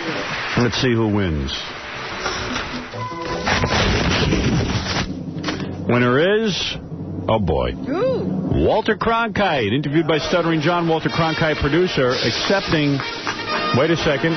Here's Gary with a story about why Walter Cronkite will not accept his FME. Try to contact I did. What happened? Tell us the story. I called and I spoke to his assistant. I said, "Hi, I'm calling from the Howard Stern Show." And there was a little bit of a pause. And she said, "Yes." And I explained what the FMEs were and how Mr. Cronkite had won an FME. And was there any chance that he could accept the award?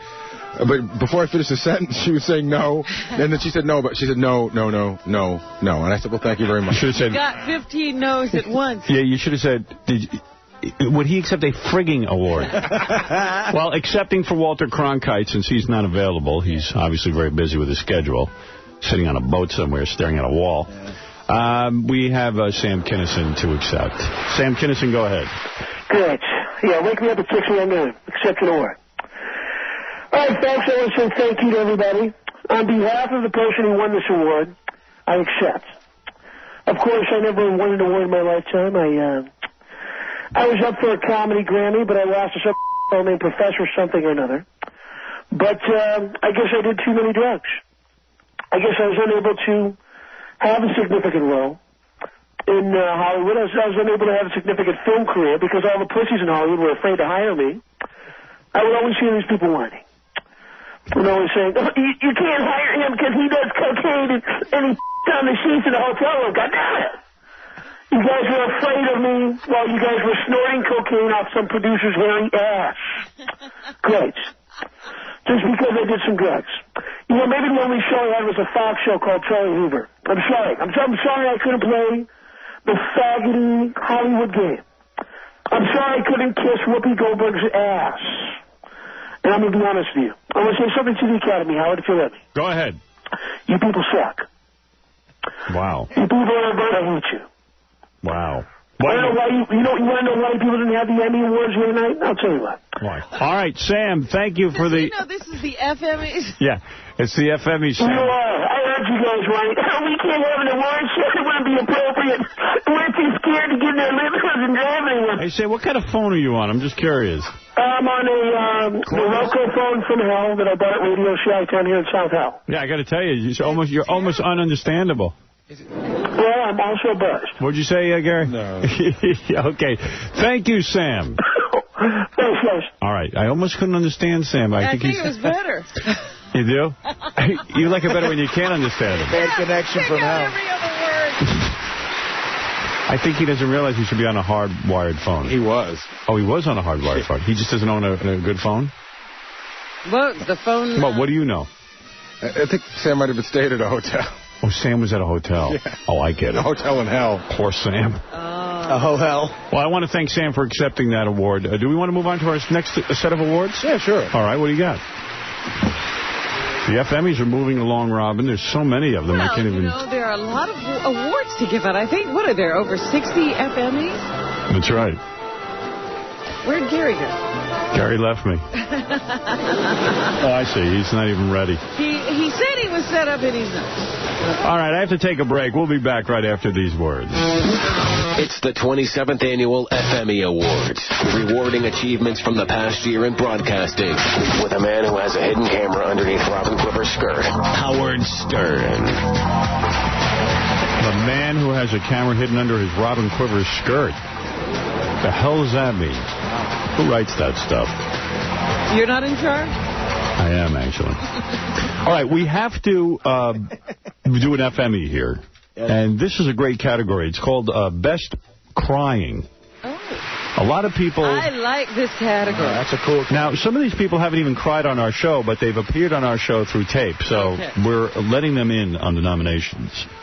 Our first nominee is John Elway. John Elway retires. John Elway, producer. I can't do it physically anymore. And that's really hard for me to say.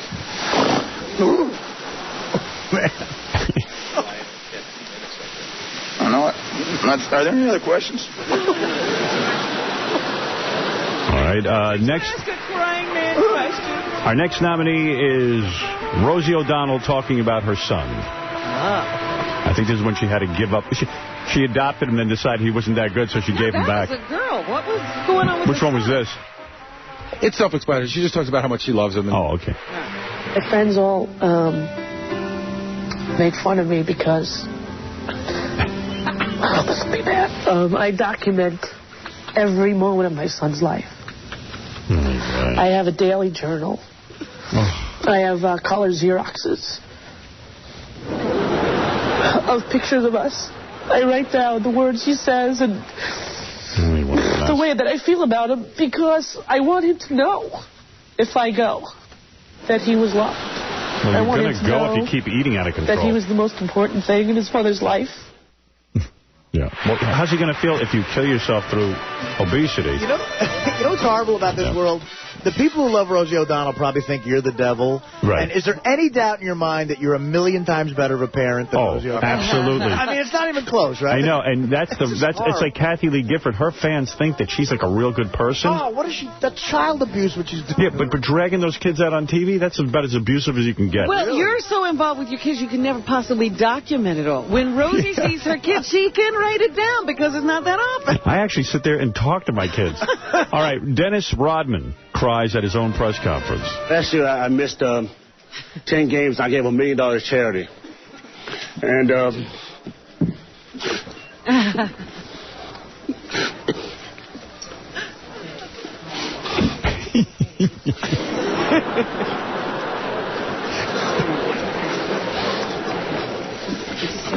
Oh, good. Cool.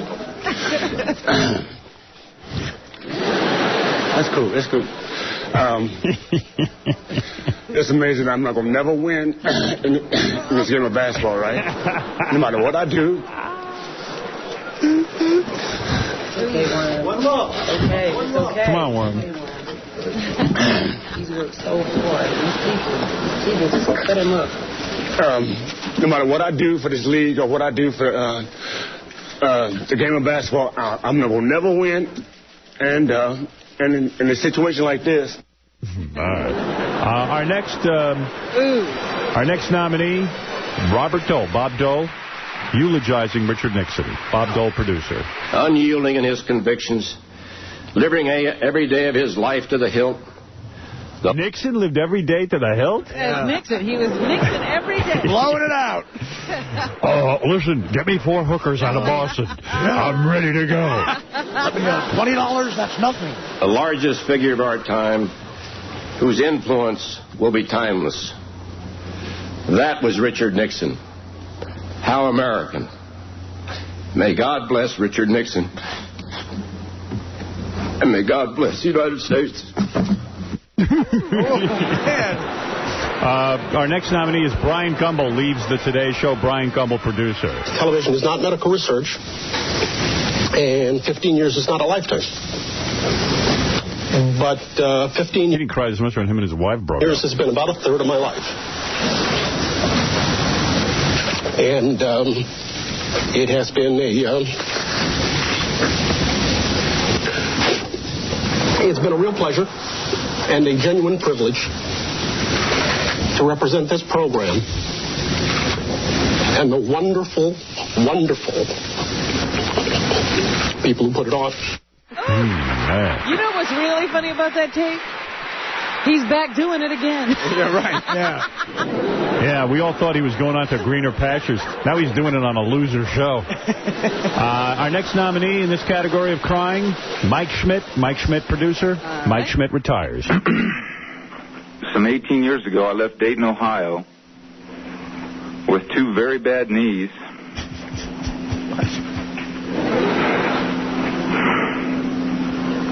And a dream to become a Major League Baseball player.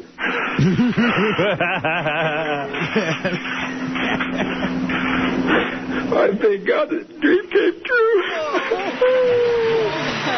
Nice job, Mike. Wow. Our next nominee, Donnie Marie, regarding the end of her marriage. Marie Osmond, producer. Well, last week, Marie came out with a statement. She asked our very good friend Larry King, who writes a column in USA Today, to announce her separation from her husband. And imagine asking Larry King to do that. Well, who better? Yeah. Who's handled that more?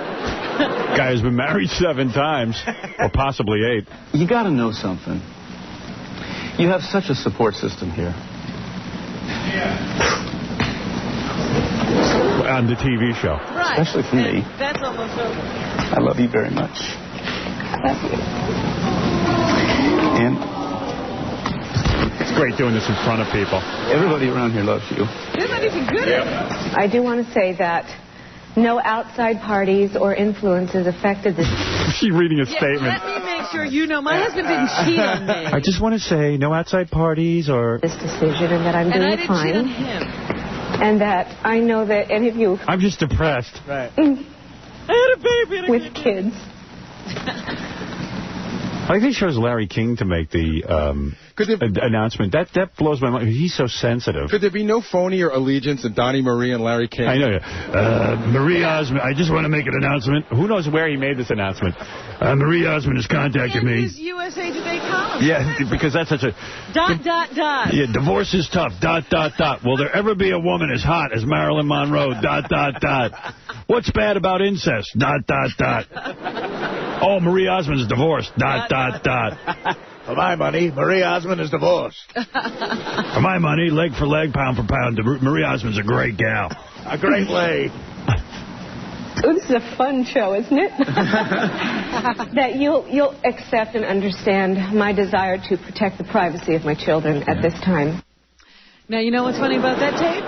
She and that husband are back together. Oh, are they really? Really? Oh, good. But her and Donnie aren't talking. No, they're part And Larry King doesn't have his column in USA Today anymore. That's the best part. That's the part. Jennifer Capriati is our next nominee in this very long category. Jennifer Capriati, producer. Jennifer Capriati at a press conference. It's nothing bad.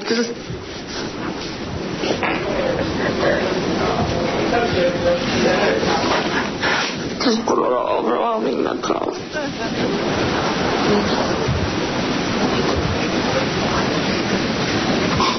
I think it needs to be done, you know? Stop.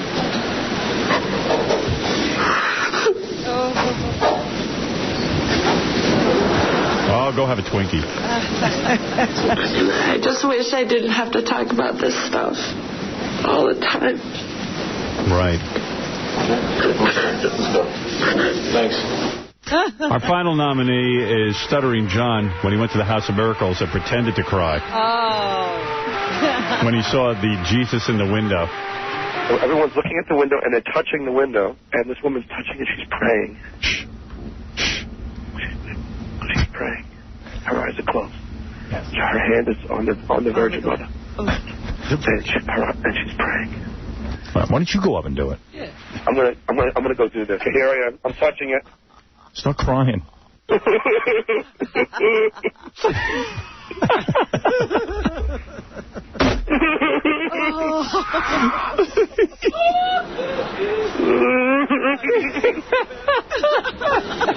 gotta see the tape.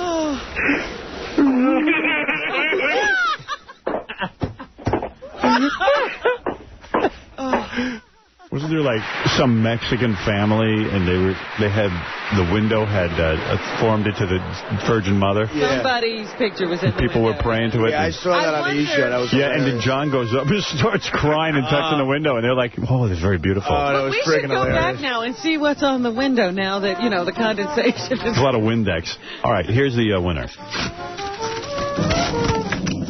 Wow. So many great performances, and the winner is... Who could have won this category? Rosie O'Donnell on her son. Rosie O'Donnell, producer. Rosie O'Donnell obviously will not accept this award on our show. Come on, Rosie's not here. But here to accept the award is Jeff Probst, the host of Survivor. What is he? Does he know Rosie? He must know Rosie in some way. Jeff? I do, in fact. I do know Rosie. I know many of the nominees. I must say I'm embarrassed to be accepting an award in a category where the nominees are so pathetic and such pussies. But on behalf of Rosie O'Donnell, I thank the FMEs. Have you done her show? I thank the FMEs very much myself.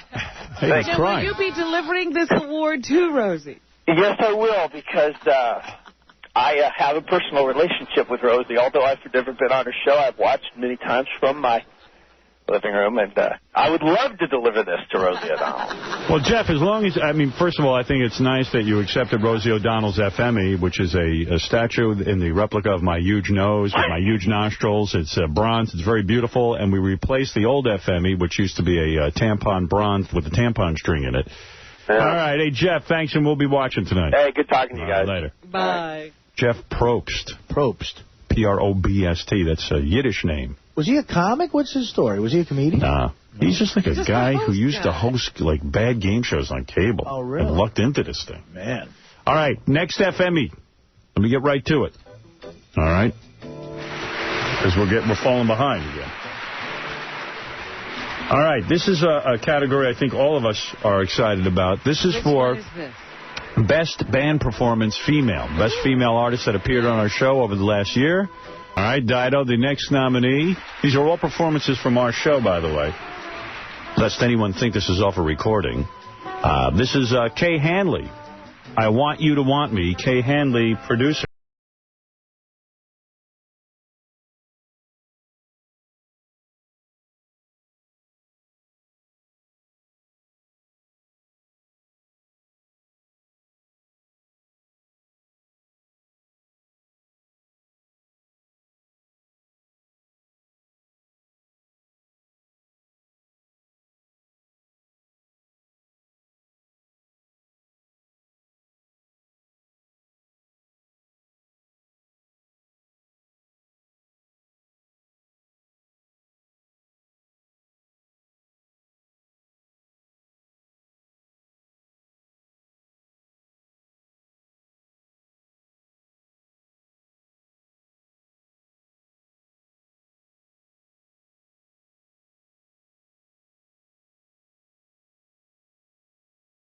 And our third nominee is Annie Previn for Torn. Annie Previn, producer. Nothing's fine, I'm torn. I'm all out of faith. This is how I feel. I'm cold and I am shamed, lying naked on the floor. Illusion never changed into something real. I'm wide awake and I can see the perfect sky is torn.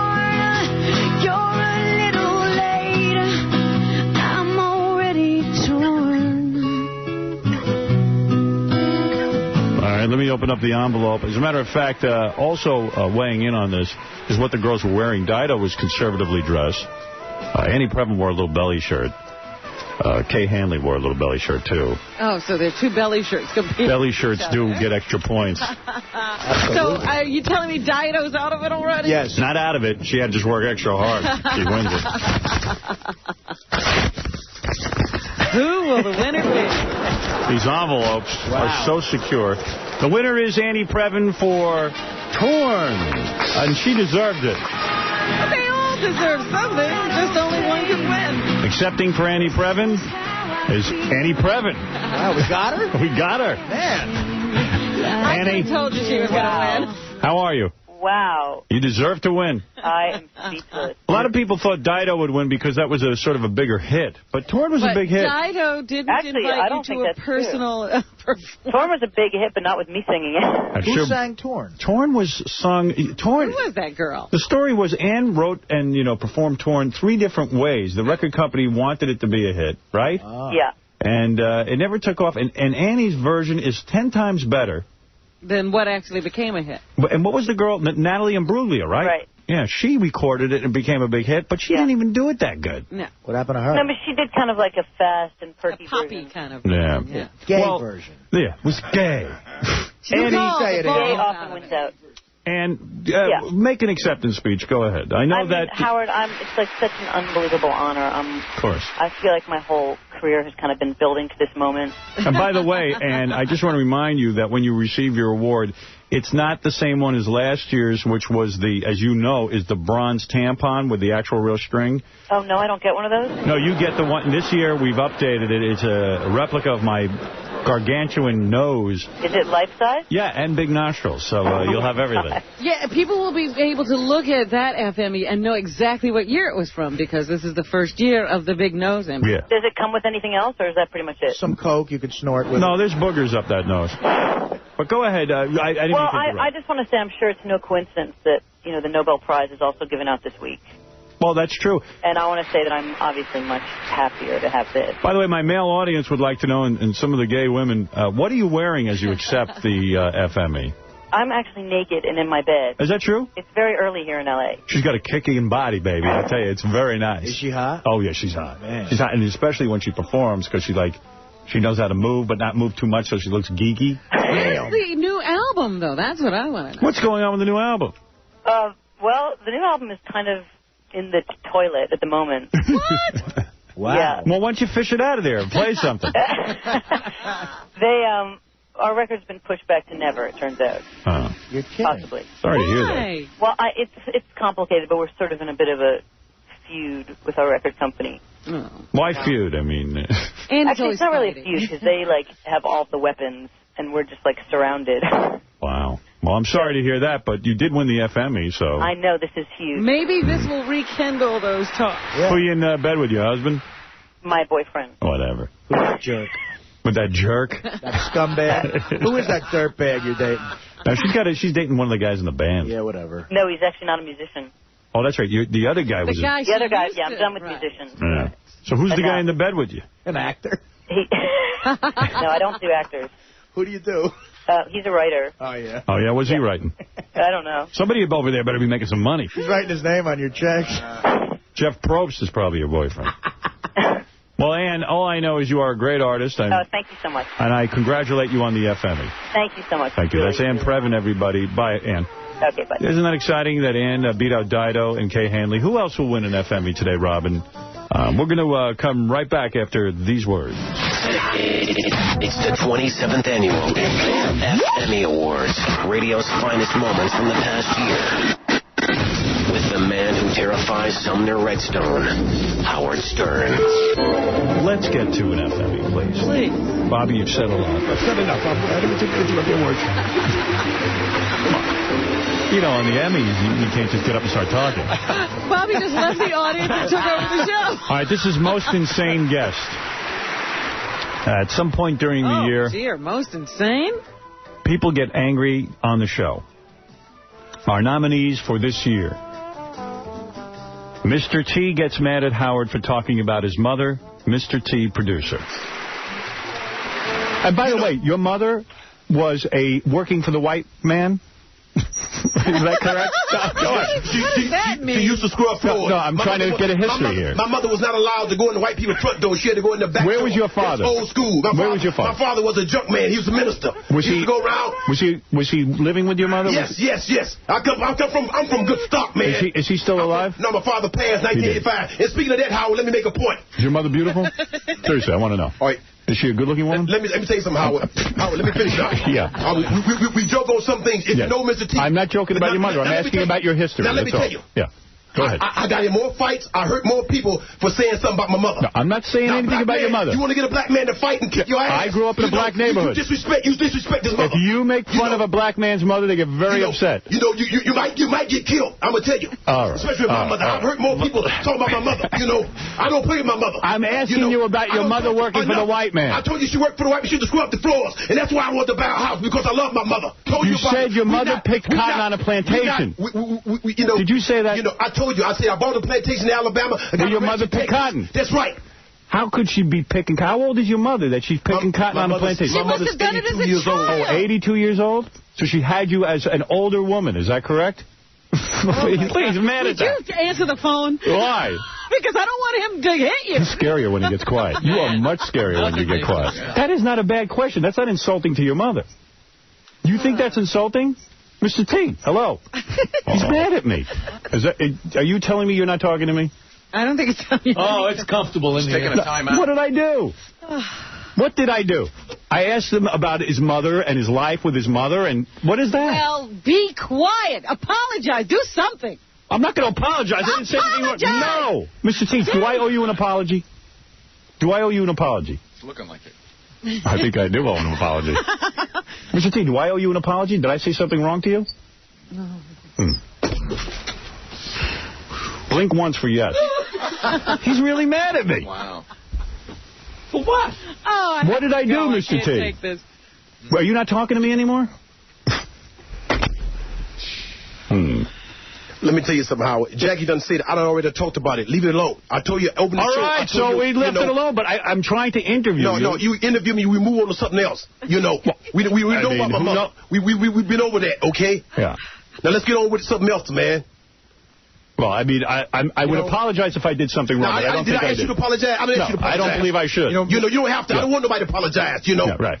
I don't know if you're putting me on. Are you putting me on? No, I'm not putting you on, because I don't, if I want an apology, I'll beat you out. You can get an apology. Really? Definitely. Wow. Well, that's good. That is good. That is a great moment. Was he not mad, really? Yeah, he was mad. I saw that on the E! Show. I love frightening. that. I love that. By the way, he says to me, oh, I wasn't really that mad and all that, but mad. He was mad, and he never curses. You could have gotten killed. I almost turned the E! Show off. I don't want to see it. You were scared to watch. Yeah, it was uncomfortable as all hell. Can I tell you something? Yeah. I spoke to his manager of 19 years. Said that's about the maddest he's ever seen him. Yeah. Wow. It took him a while to calm down. And I swear to you, I don't know what I said. If you had kept pressing the issue, I bet you could have gotten hit that day. Oh, I think I could have gotten killed. You should have just said, your mama's so fat. Hey, our next nominee is Vinny Favale, tells us how great the Cindy Margolis show is. This is the insane guest category. No, this is most insane guest. Tell what's on the Cindy Margolis show this week? I know you want to. It's a pretty good show this week. Don't tell me that's not insane. Now I see what you mean. All right, most insane guest. We do a different theme every week. I believe anything you're going to say. Go ahead. What is the theme this week? The theme this week is drag party. Yeah, go ahead. Okay, so we've got DJ Scribble, who's dressed in drag the whole show. Oh, there you go. He plays a game called Scribble. Poor Vinny has to watch the show every week and screen it ahead of time for the network. It's a good show. There's a poor guy's tortured. DJ Scribble will be in drag. Yeah, it's pretty funny. I don't know what DJ Scribble normally wears. How would I know drag is outrageous? So far, sounds pretty good. And then Lance, who's the other guy, his other partner in crime. Drag as well? No, he does a drag makeover. Oh, he does. And what is that? You might say, where's Cindy in all this? Right. Cindy's kind of like the Ed Sullivan of the show. She kind of comes out and introduces things and then kind of disappears. Well, you don't want too much, Cindy. I mean, you want to wait for her. Well, that's where the programming. website... And you know, the highlight of the show is the web bikini... Webkini. Is it web bikini? Oh. Are you sure you watch it? It's, even I know I'm still it's not sure which one. I've got to admit, this is pretty crazy. Webkini. It's doing pretty well against the Olympics. Yeah. All right, our third nominee, Melissa, who came here to sleep with Little John. Remember Little Tiny John? He looks like 13. Yes. Oh, yes. And then she freaked out when she saw him. Right. Melissa, producer. How are you? Right. Are you feeling better? I heard you. Ventriloquist dummy. I just can't do it, Howard. All right. I didn't want to say that. Really? You say, oh my God. I'm sorry. That's all right. I'm sorry. All right. I'm sorry. All right.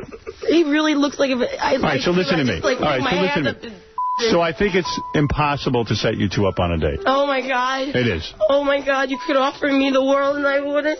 Oh, my God. I think I would have to kill myself. All right. I'm sorry. He's not that ugly. It's not that. He really... All right, so he's not your type. You don't have the chemistry with him. Oh, my God. You're really freaked out. Oh, my God. Yeah. Oh, my God. Melissa, calm down. It's not that bad. He's a nice kid. All right. But you're not gonna, so it's okay. Don't think about it. You don't have to. Even if I had like 20 beers before I came here, oh my God. How about 50? No, dude. No. Really? I need like 100 beers? heroin. I said heroin. Heroin? Yeah. Heroin. I need that. Oh, wow. All right. And our final nominee in this category is Mariah Carey. Mariah Carey, producer.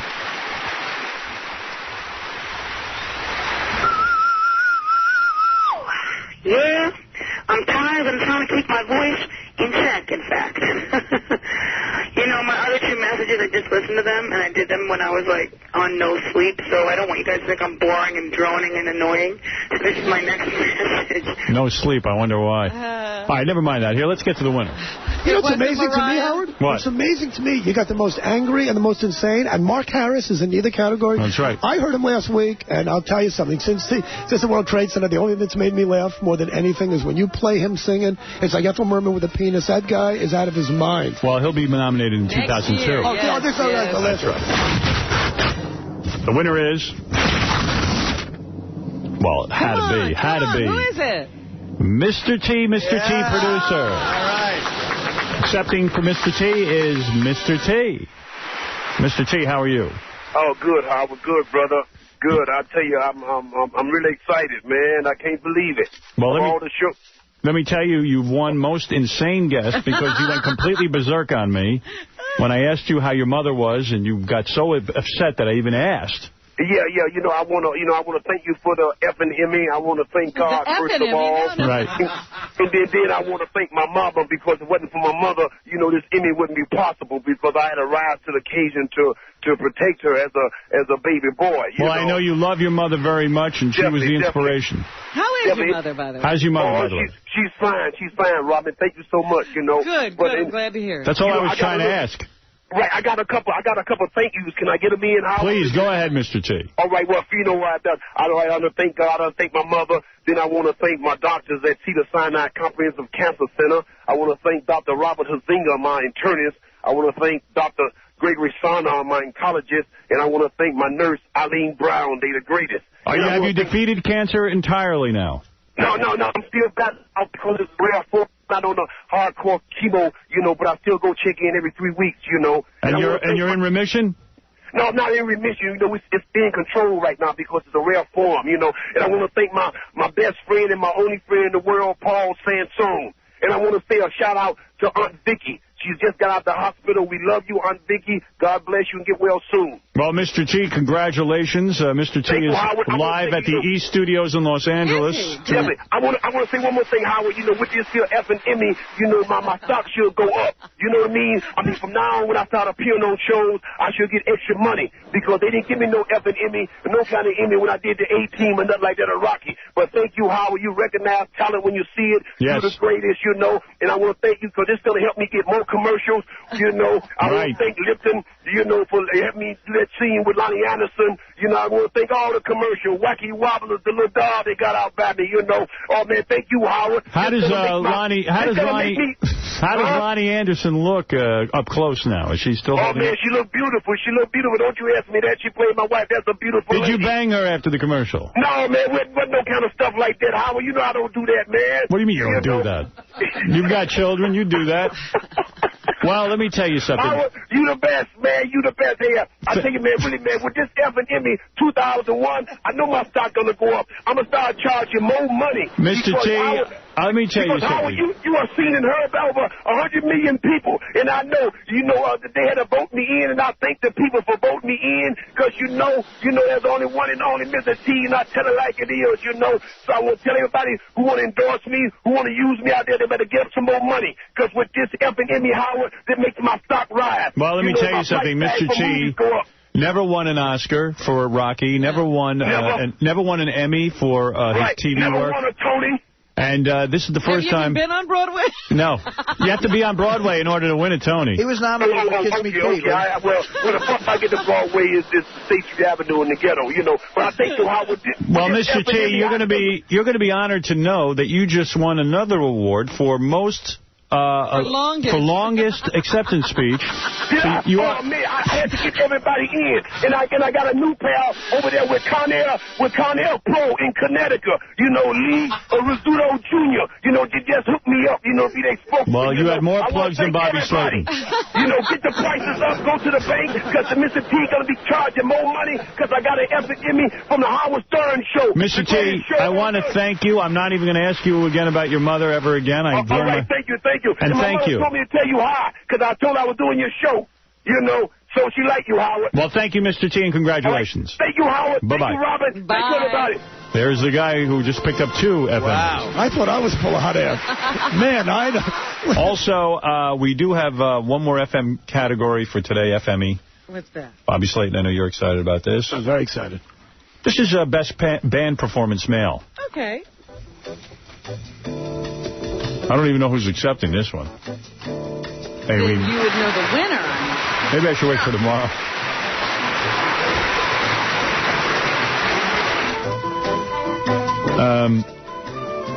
Are you ready?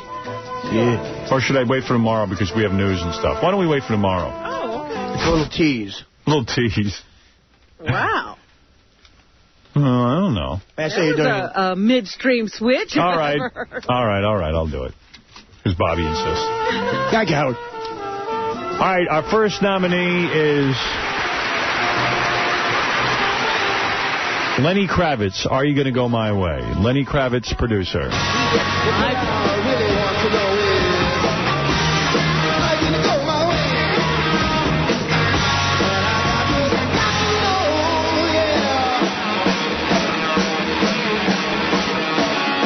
All right, that's Lenny. Dave Grohl was here not too long ago doing Everlong. That's right. Our next nominee, Dave Grohl, producer. Hello, I've waited here for you ever long. Tonight, I throw myself into and out of the red, out of the head she sang. All right, we love that. And our third nominee is Stained, It's Been a While. It's been a while since I could hold my head up high. It's been a while since I first saw you. It's been a while since I couldn't stand on my own 2 feet again. There's been a while. That was great. I couldn't call you. All live performances from our show. All great. And everything I can remember. Our fourth nominee, Stone Temple Pilots, Days of the Week, Stone Temple Pilots producer.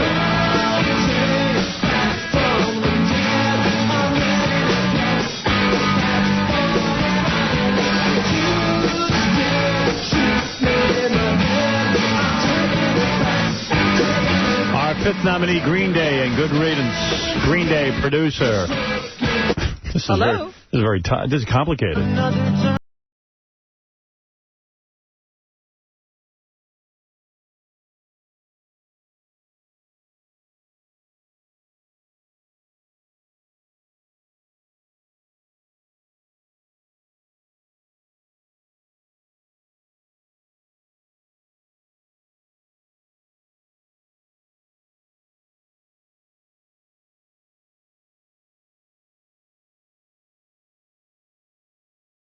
For their rendition of Cinnamon Girl, typo negative producer.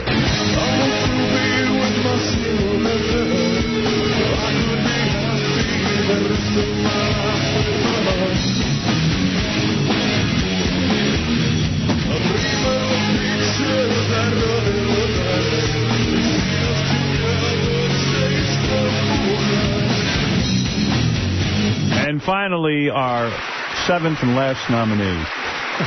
The nominees go on and on, Bobby. There's so many great performances. There's a lot of great people. A lot of great people. The band Train for their rendition of Ramble On. Train producer. Well, now the time is now. Sing my song. I'm gonna round the world and find my girl. I'm on my way. Who I've been just waiting years through the day. I'm gonna ramble on.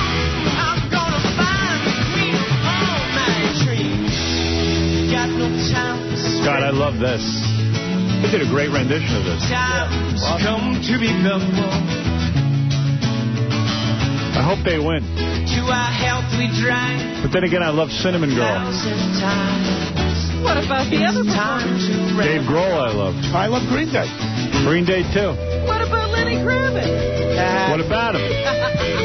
You don't love him? I love him. All right, let's find out who did win. Who do you think is going to win, Robin? Jeez, I think I've got to feel it's going to be Stained. Interesting. Damn. Bobby, who do you think will win? I wanted to go to Green Day, but I think it's going to be, who are those last guys? Train. I think it's going to be Train. They had a lot of production, drums, everything, a big thing there. That's who I say. Artie? I like Train, man. Ramble on. Just because they're doing a Zeppelin song. No, it's good stuff. Who is it? Stained. It's been a while. That's right. There you go. They were good, too, though. Cheers. All right. Who's here to accept the award? Here to accept the award is Billy Crystal. Billy, how are you? You know, I'm not that good. Why is that? I'll tell you why. Go ahead. And the reason I'm here for It's Been a While is because I've been on hold. It has been a while since yesterday. That's right. You know, I didn't win the FME yesterday. That's true. And you know who did? Who? Groucho Gottfried. Right. Do you have any idea of my resume? Do you realize that I've hosted the Academy Awards countless times? I am Mr. Academy Award, and I cannot win an FME. And instead, Gilbert Gottfried doing a Groucho impression, talking about anal? Are you kidding me? You know what? I'm going to tell you something. When a talent of my magnitude is upstaged by Groucho Gottfried, you know what? It's not fun. Right. It's not funny. Right. It is neither fun nor funny. Well, Billy, this is the most unorthodox speech. You've chosen your time. Are you accepting the award? He accepts the award, but he does it by putting down Gilbert Gottfried. And, Billy, I want to thank you for calling That's in. very ungracious of you, Billy. Yeah, I cut him off. Most ungracious. Most ungracious. I'd like to thank the FNME. The FNME. By winning this FNME, my quote's going to go up. Howard Stern. Well, let me tell you, it's exciting. I love the FMEs and Bobby Slayton. Mr. T upped our listenership. He said we had about 100 million listeners. Yeah, that's right. Him. I'd like to believe him. Eat your cereal. And we're going to take a break, and we'll be back right after these words. The 27th Annual FME Awards, featuring the top moments from this year in radio. And now, a man who has carved a niche in broadcast history with infantile fart and dick jokes, Howard Stern.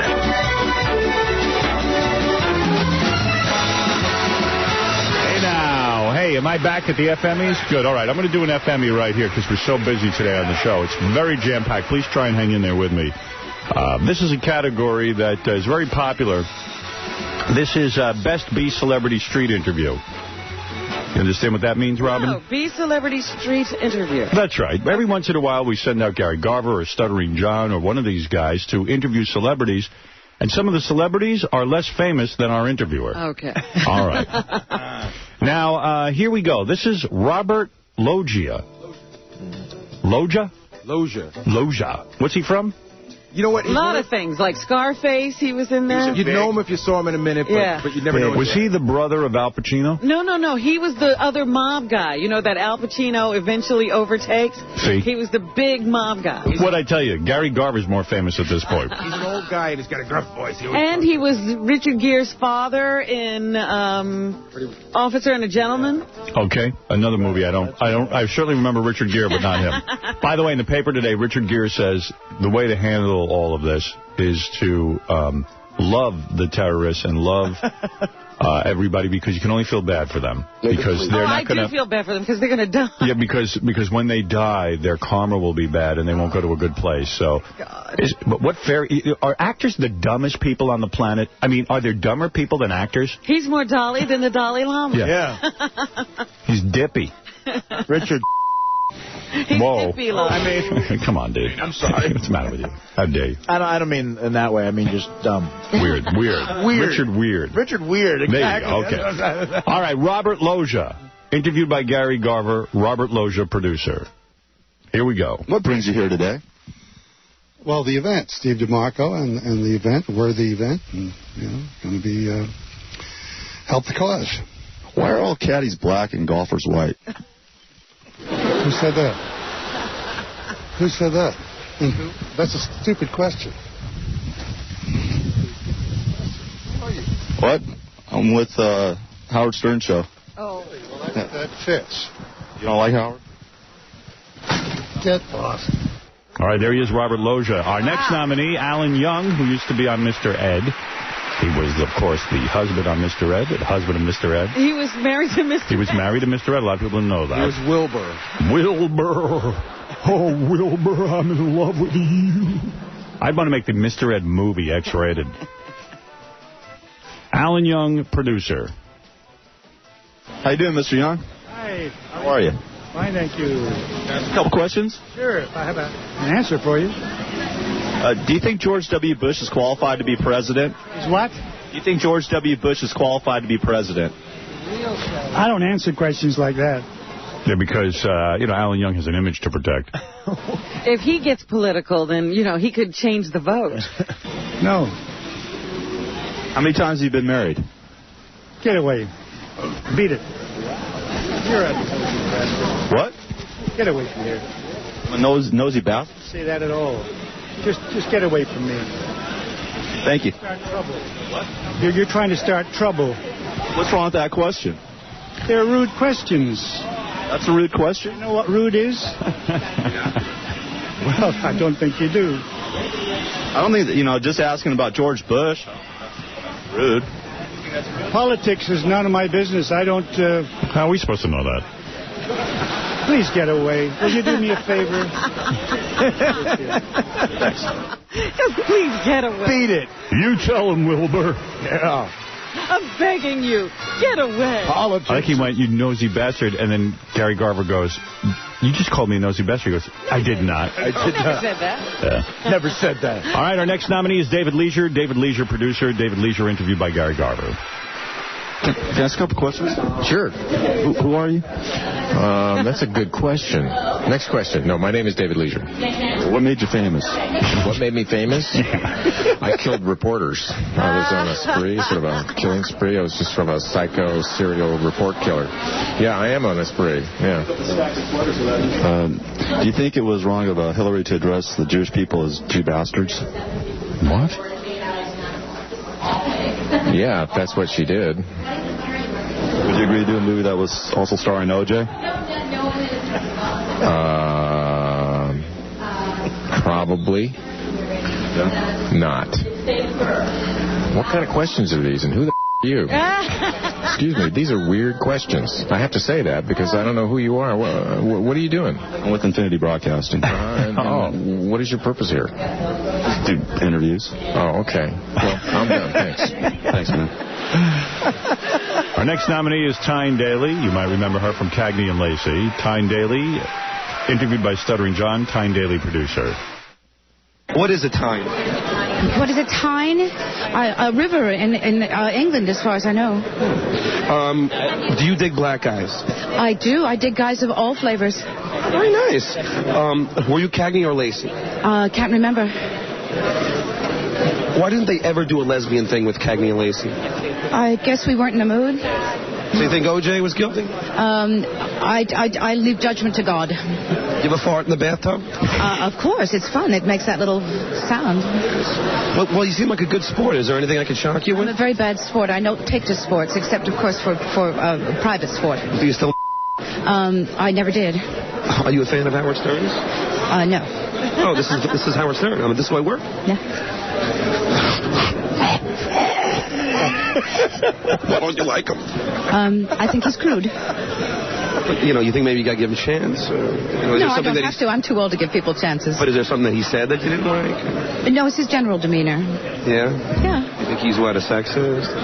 I haven't given him really that much thought. Have you ever seen him? I can't remember. All right, Tyne. Well, thank you anyway. Nice to meet you, John. I think you're very nice anyway. Thank you. Thank you.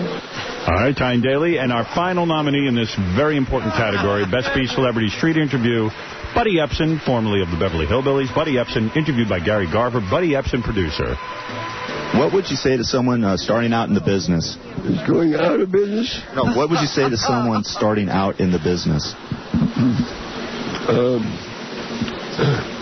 Don't take any wooden nickels. Do you get any money from the Hillbillies reruns? Listen, I didn't know this was going to be a, what do you call it, an audit. What? I didn't know it was going to be an audit, so I don't get into the financial areas here. Do you miss Granny? Listen, these are... Yes, of course I do. Oh, when he talks and that phlegm comes up. Man, is he underwater? Am I going to be interviewed?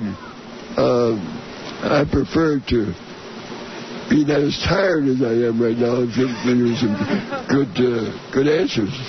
Well, that's okay. You're giving me some good answers. Hey, can you say "we doggies"? Well, you have to pronounce it correctly. You're calling it "we doggies"? It's W-E-L-L-L. Well, doggies. Oh, clear your friggin' throat, old-timer. Man. Hold on. Okay. Did you hate that stupid monkey that Ellie Mae used to hang with? You're getting too involved here now. Ellie Mae is a beautiful girl, and she's doing her best to make the world a better place for everybody. So I'll always admire her for that. Did Ellie Mae ever give you wood? Did she what? Give you wood. I wouldn't answer that question. What is it you're asking? Did you like her? Did she get you hot? Get out of here. Thanks, buddy. I appreciate it. Sounds like something might have gone on between him and Ellie. He was real defensive about that. Get out of here!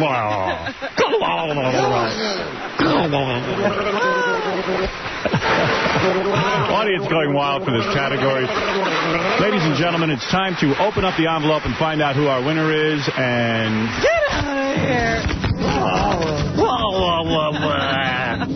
And the winner is Buddy Epson. Buddy Epson, producer. Buddy Epson would not accept his award. Accepting for Buddy Epson right now are the girls of Hooters.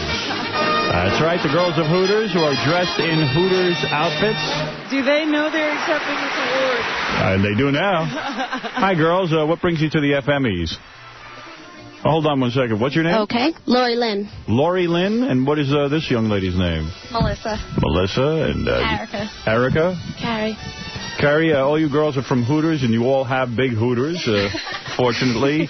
Did any of you have your breasts enhanced for Hooters, or is this all natural? All natural. Wow, all of you. Well, Even the one in the white? Even the one in the white. No kidding. Honest? You're a D cup. Yep. Was it like a 38D? 38D. Yeah, all the girls from Hooters have beautiful breasts. And, I mean, girls who have breast implants are allowed to work at Hooters. Yes, and girls that really aren't that big are also allowed to work at Hooters. It's more about your personality. No. Really? It really is. You girls look like you got a lot of You're personality. looking for Hooters, don't you? I go, yeah, I don't care what your personality is. I'm in there looking for Hooters.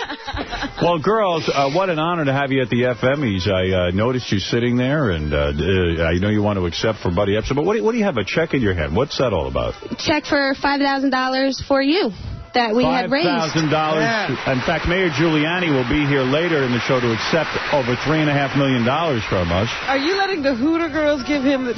No. In fact, there will be no girls around when Mayor Giuliani comes in. We put them on now so that they can leave. Right.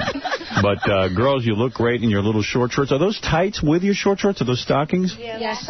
Is that part of the uniform? Why do you, I don't find that that sexy. Why can't you show your natural legs? Why do you have to wear stockings? Just covers you up a little. For sanitary reasons. Sanitary reasons. Well, you don't sit on the food, do you? No, but... I guess they're a version of a hairnet. Right. It's like a hairnet? Oh, my goodness. Yeah. Right. Oh, it's a hairnet. I get it. There you go. There you go. They're just to keep you in more...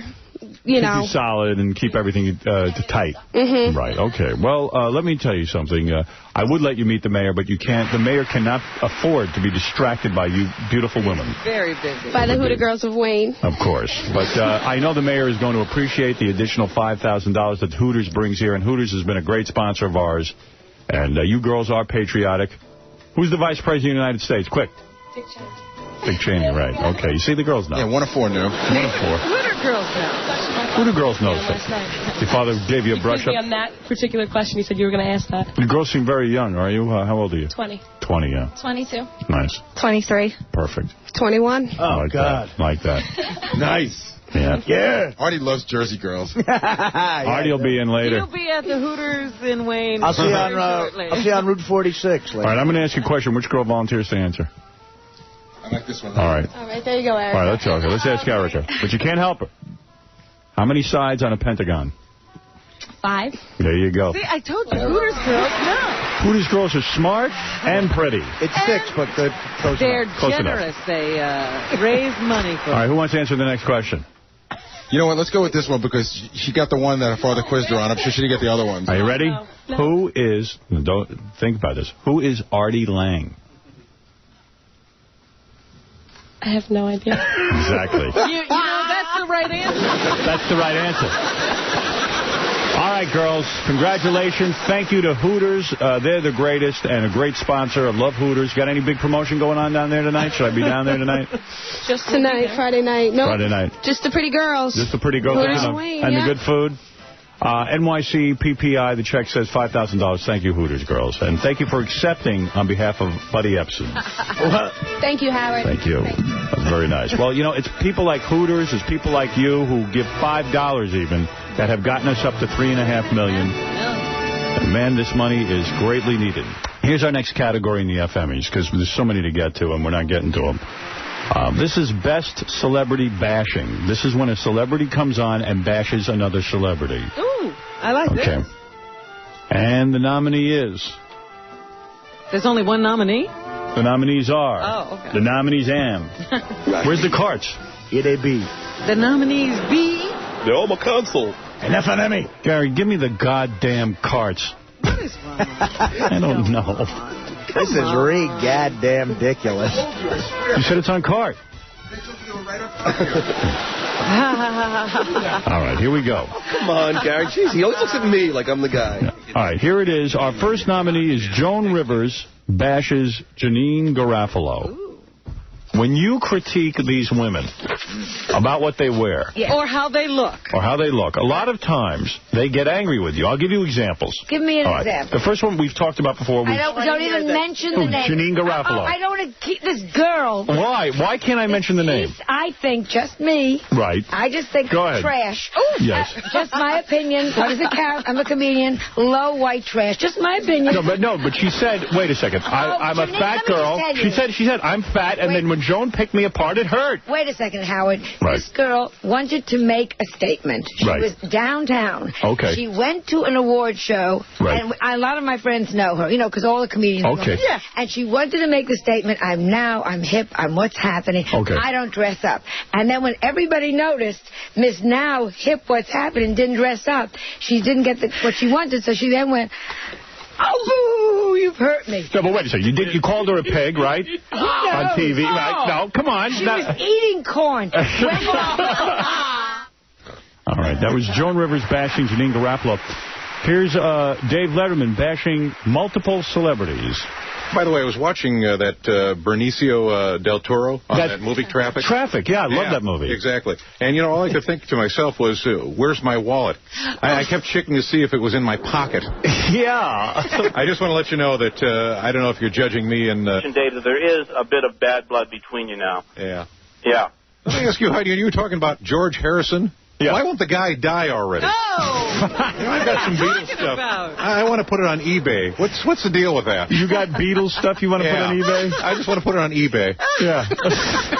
I'm not bragging. I'm just, I'm not ashamed to say it's the best, all I've gotten in my life. Who, Jay Leno? Yeah. Really? Yeah? Yeah. I'm kidding. Do you think that big chin could come up with a zinger like that? I don't think so. I think Mavis is probably strapping one on as we speak. Wow, you are so... Dave, this is the greatest appearance you've ever made on here. Yeah. Evil Dave Letterman. That guy's great. Yeah.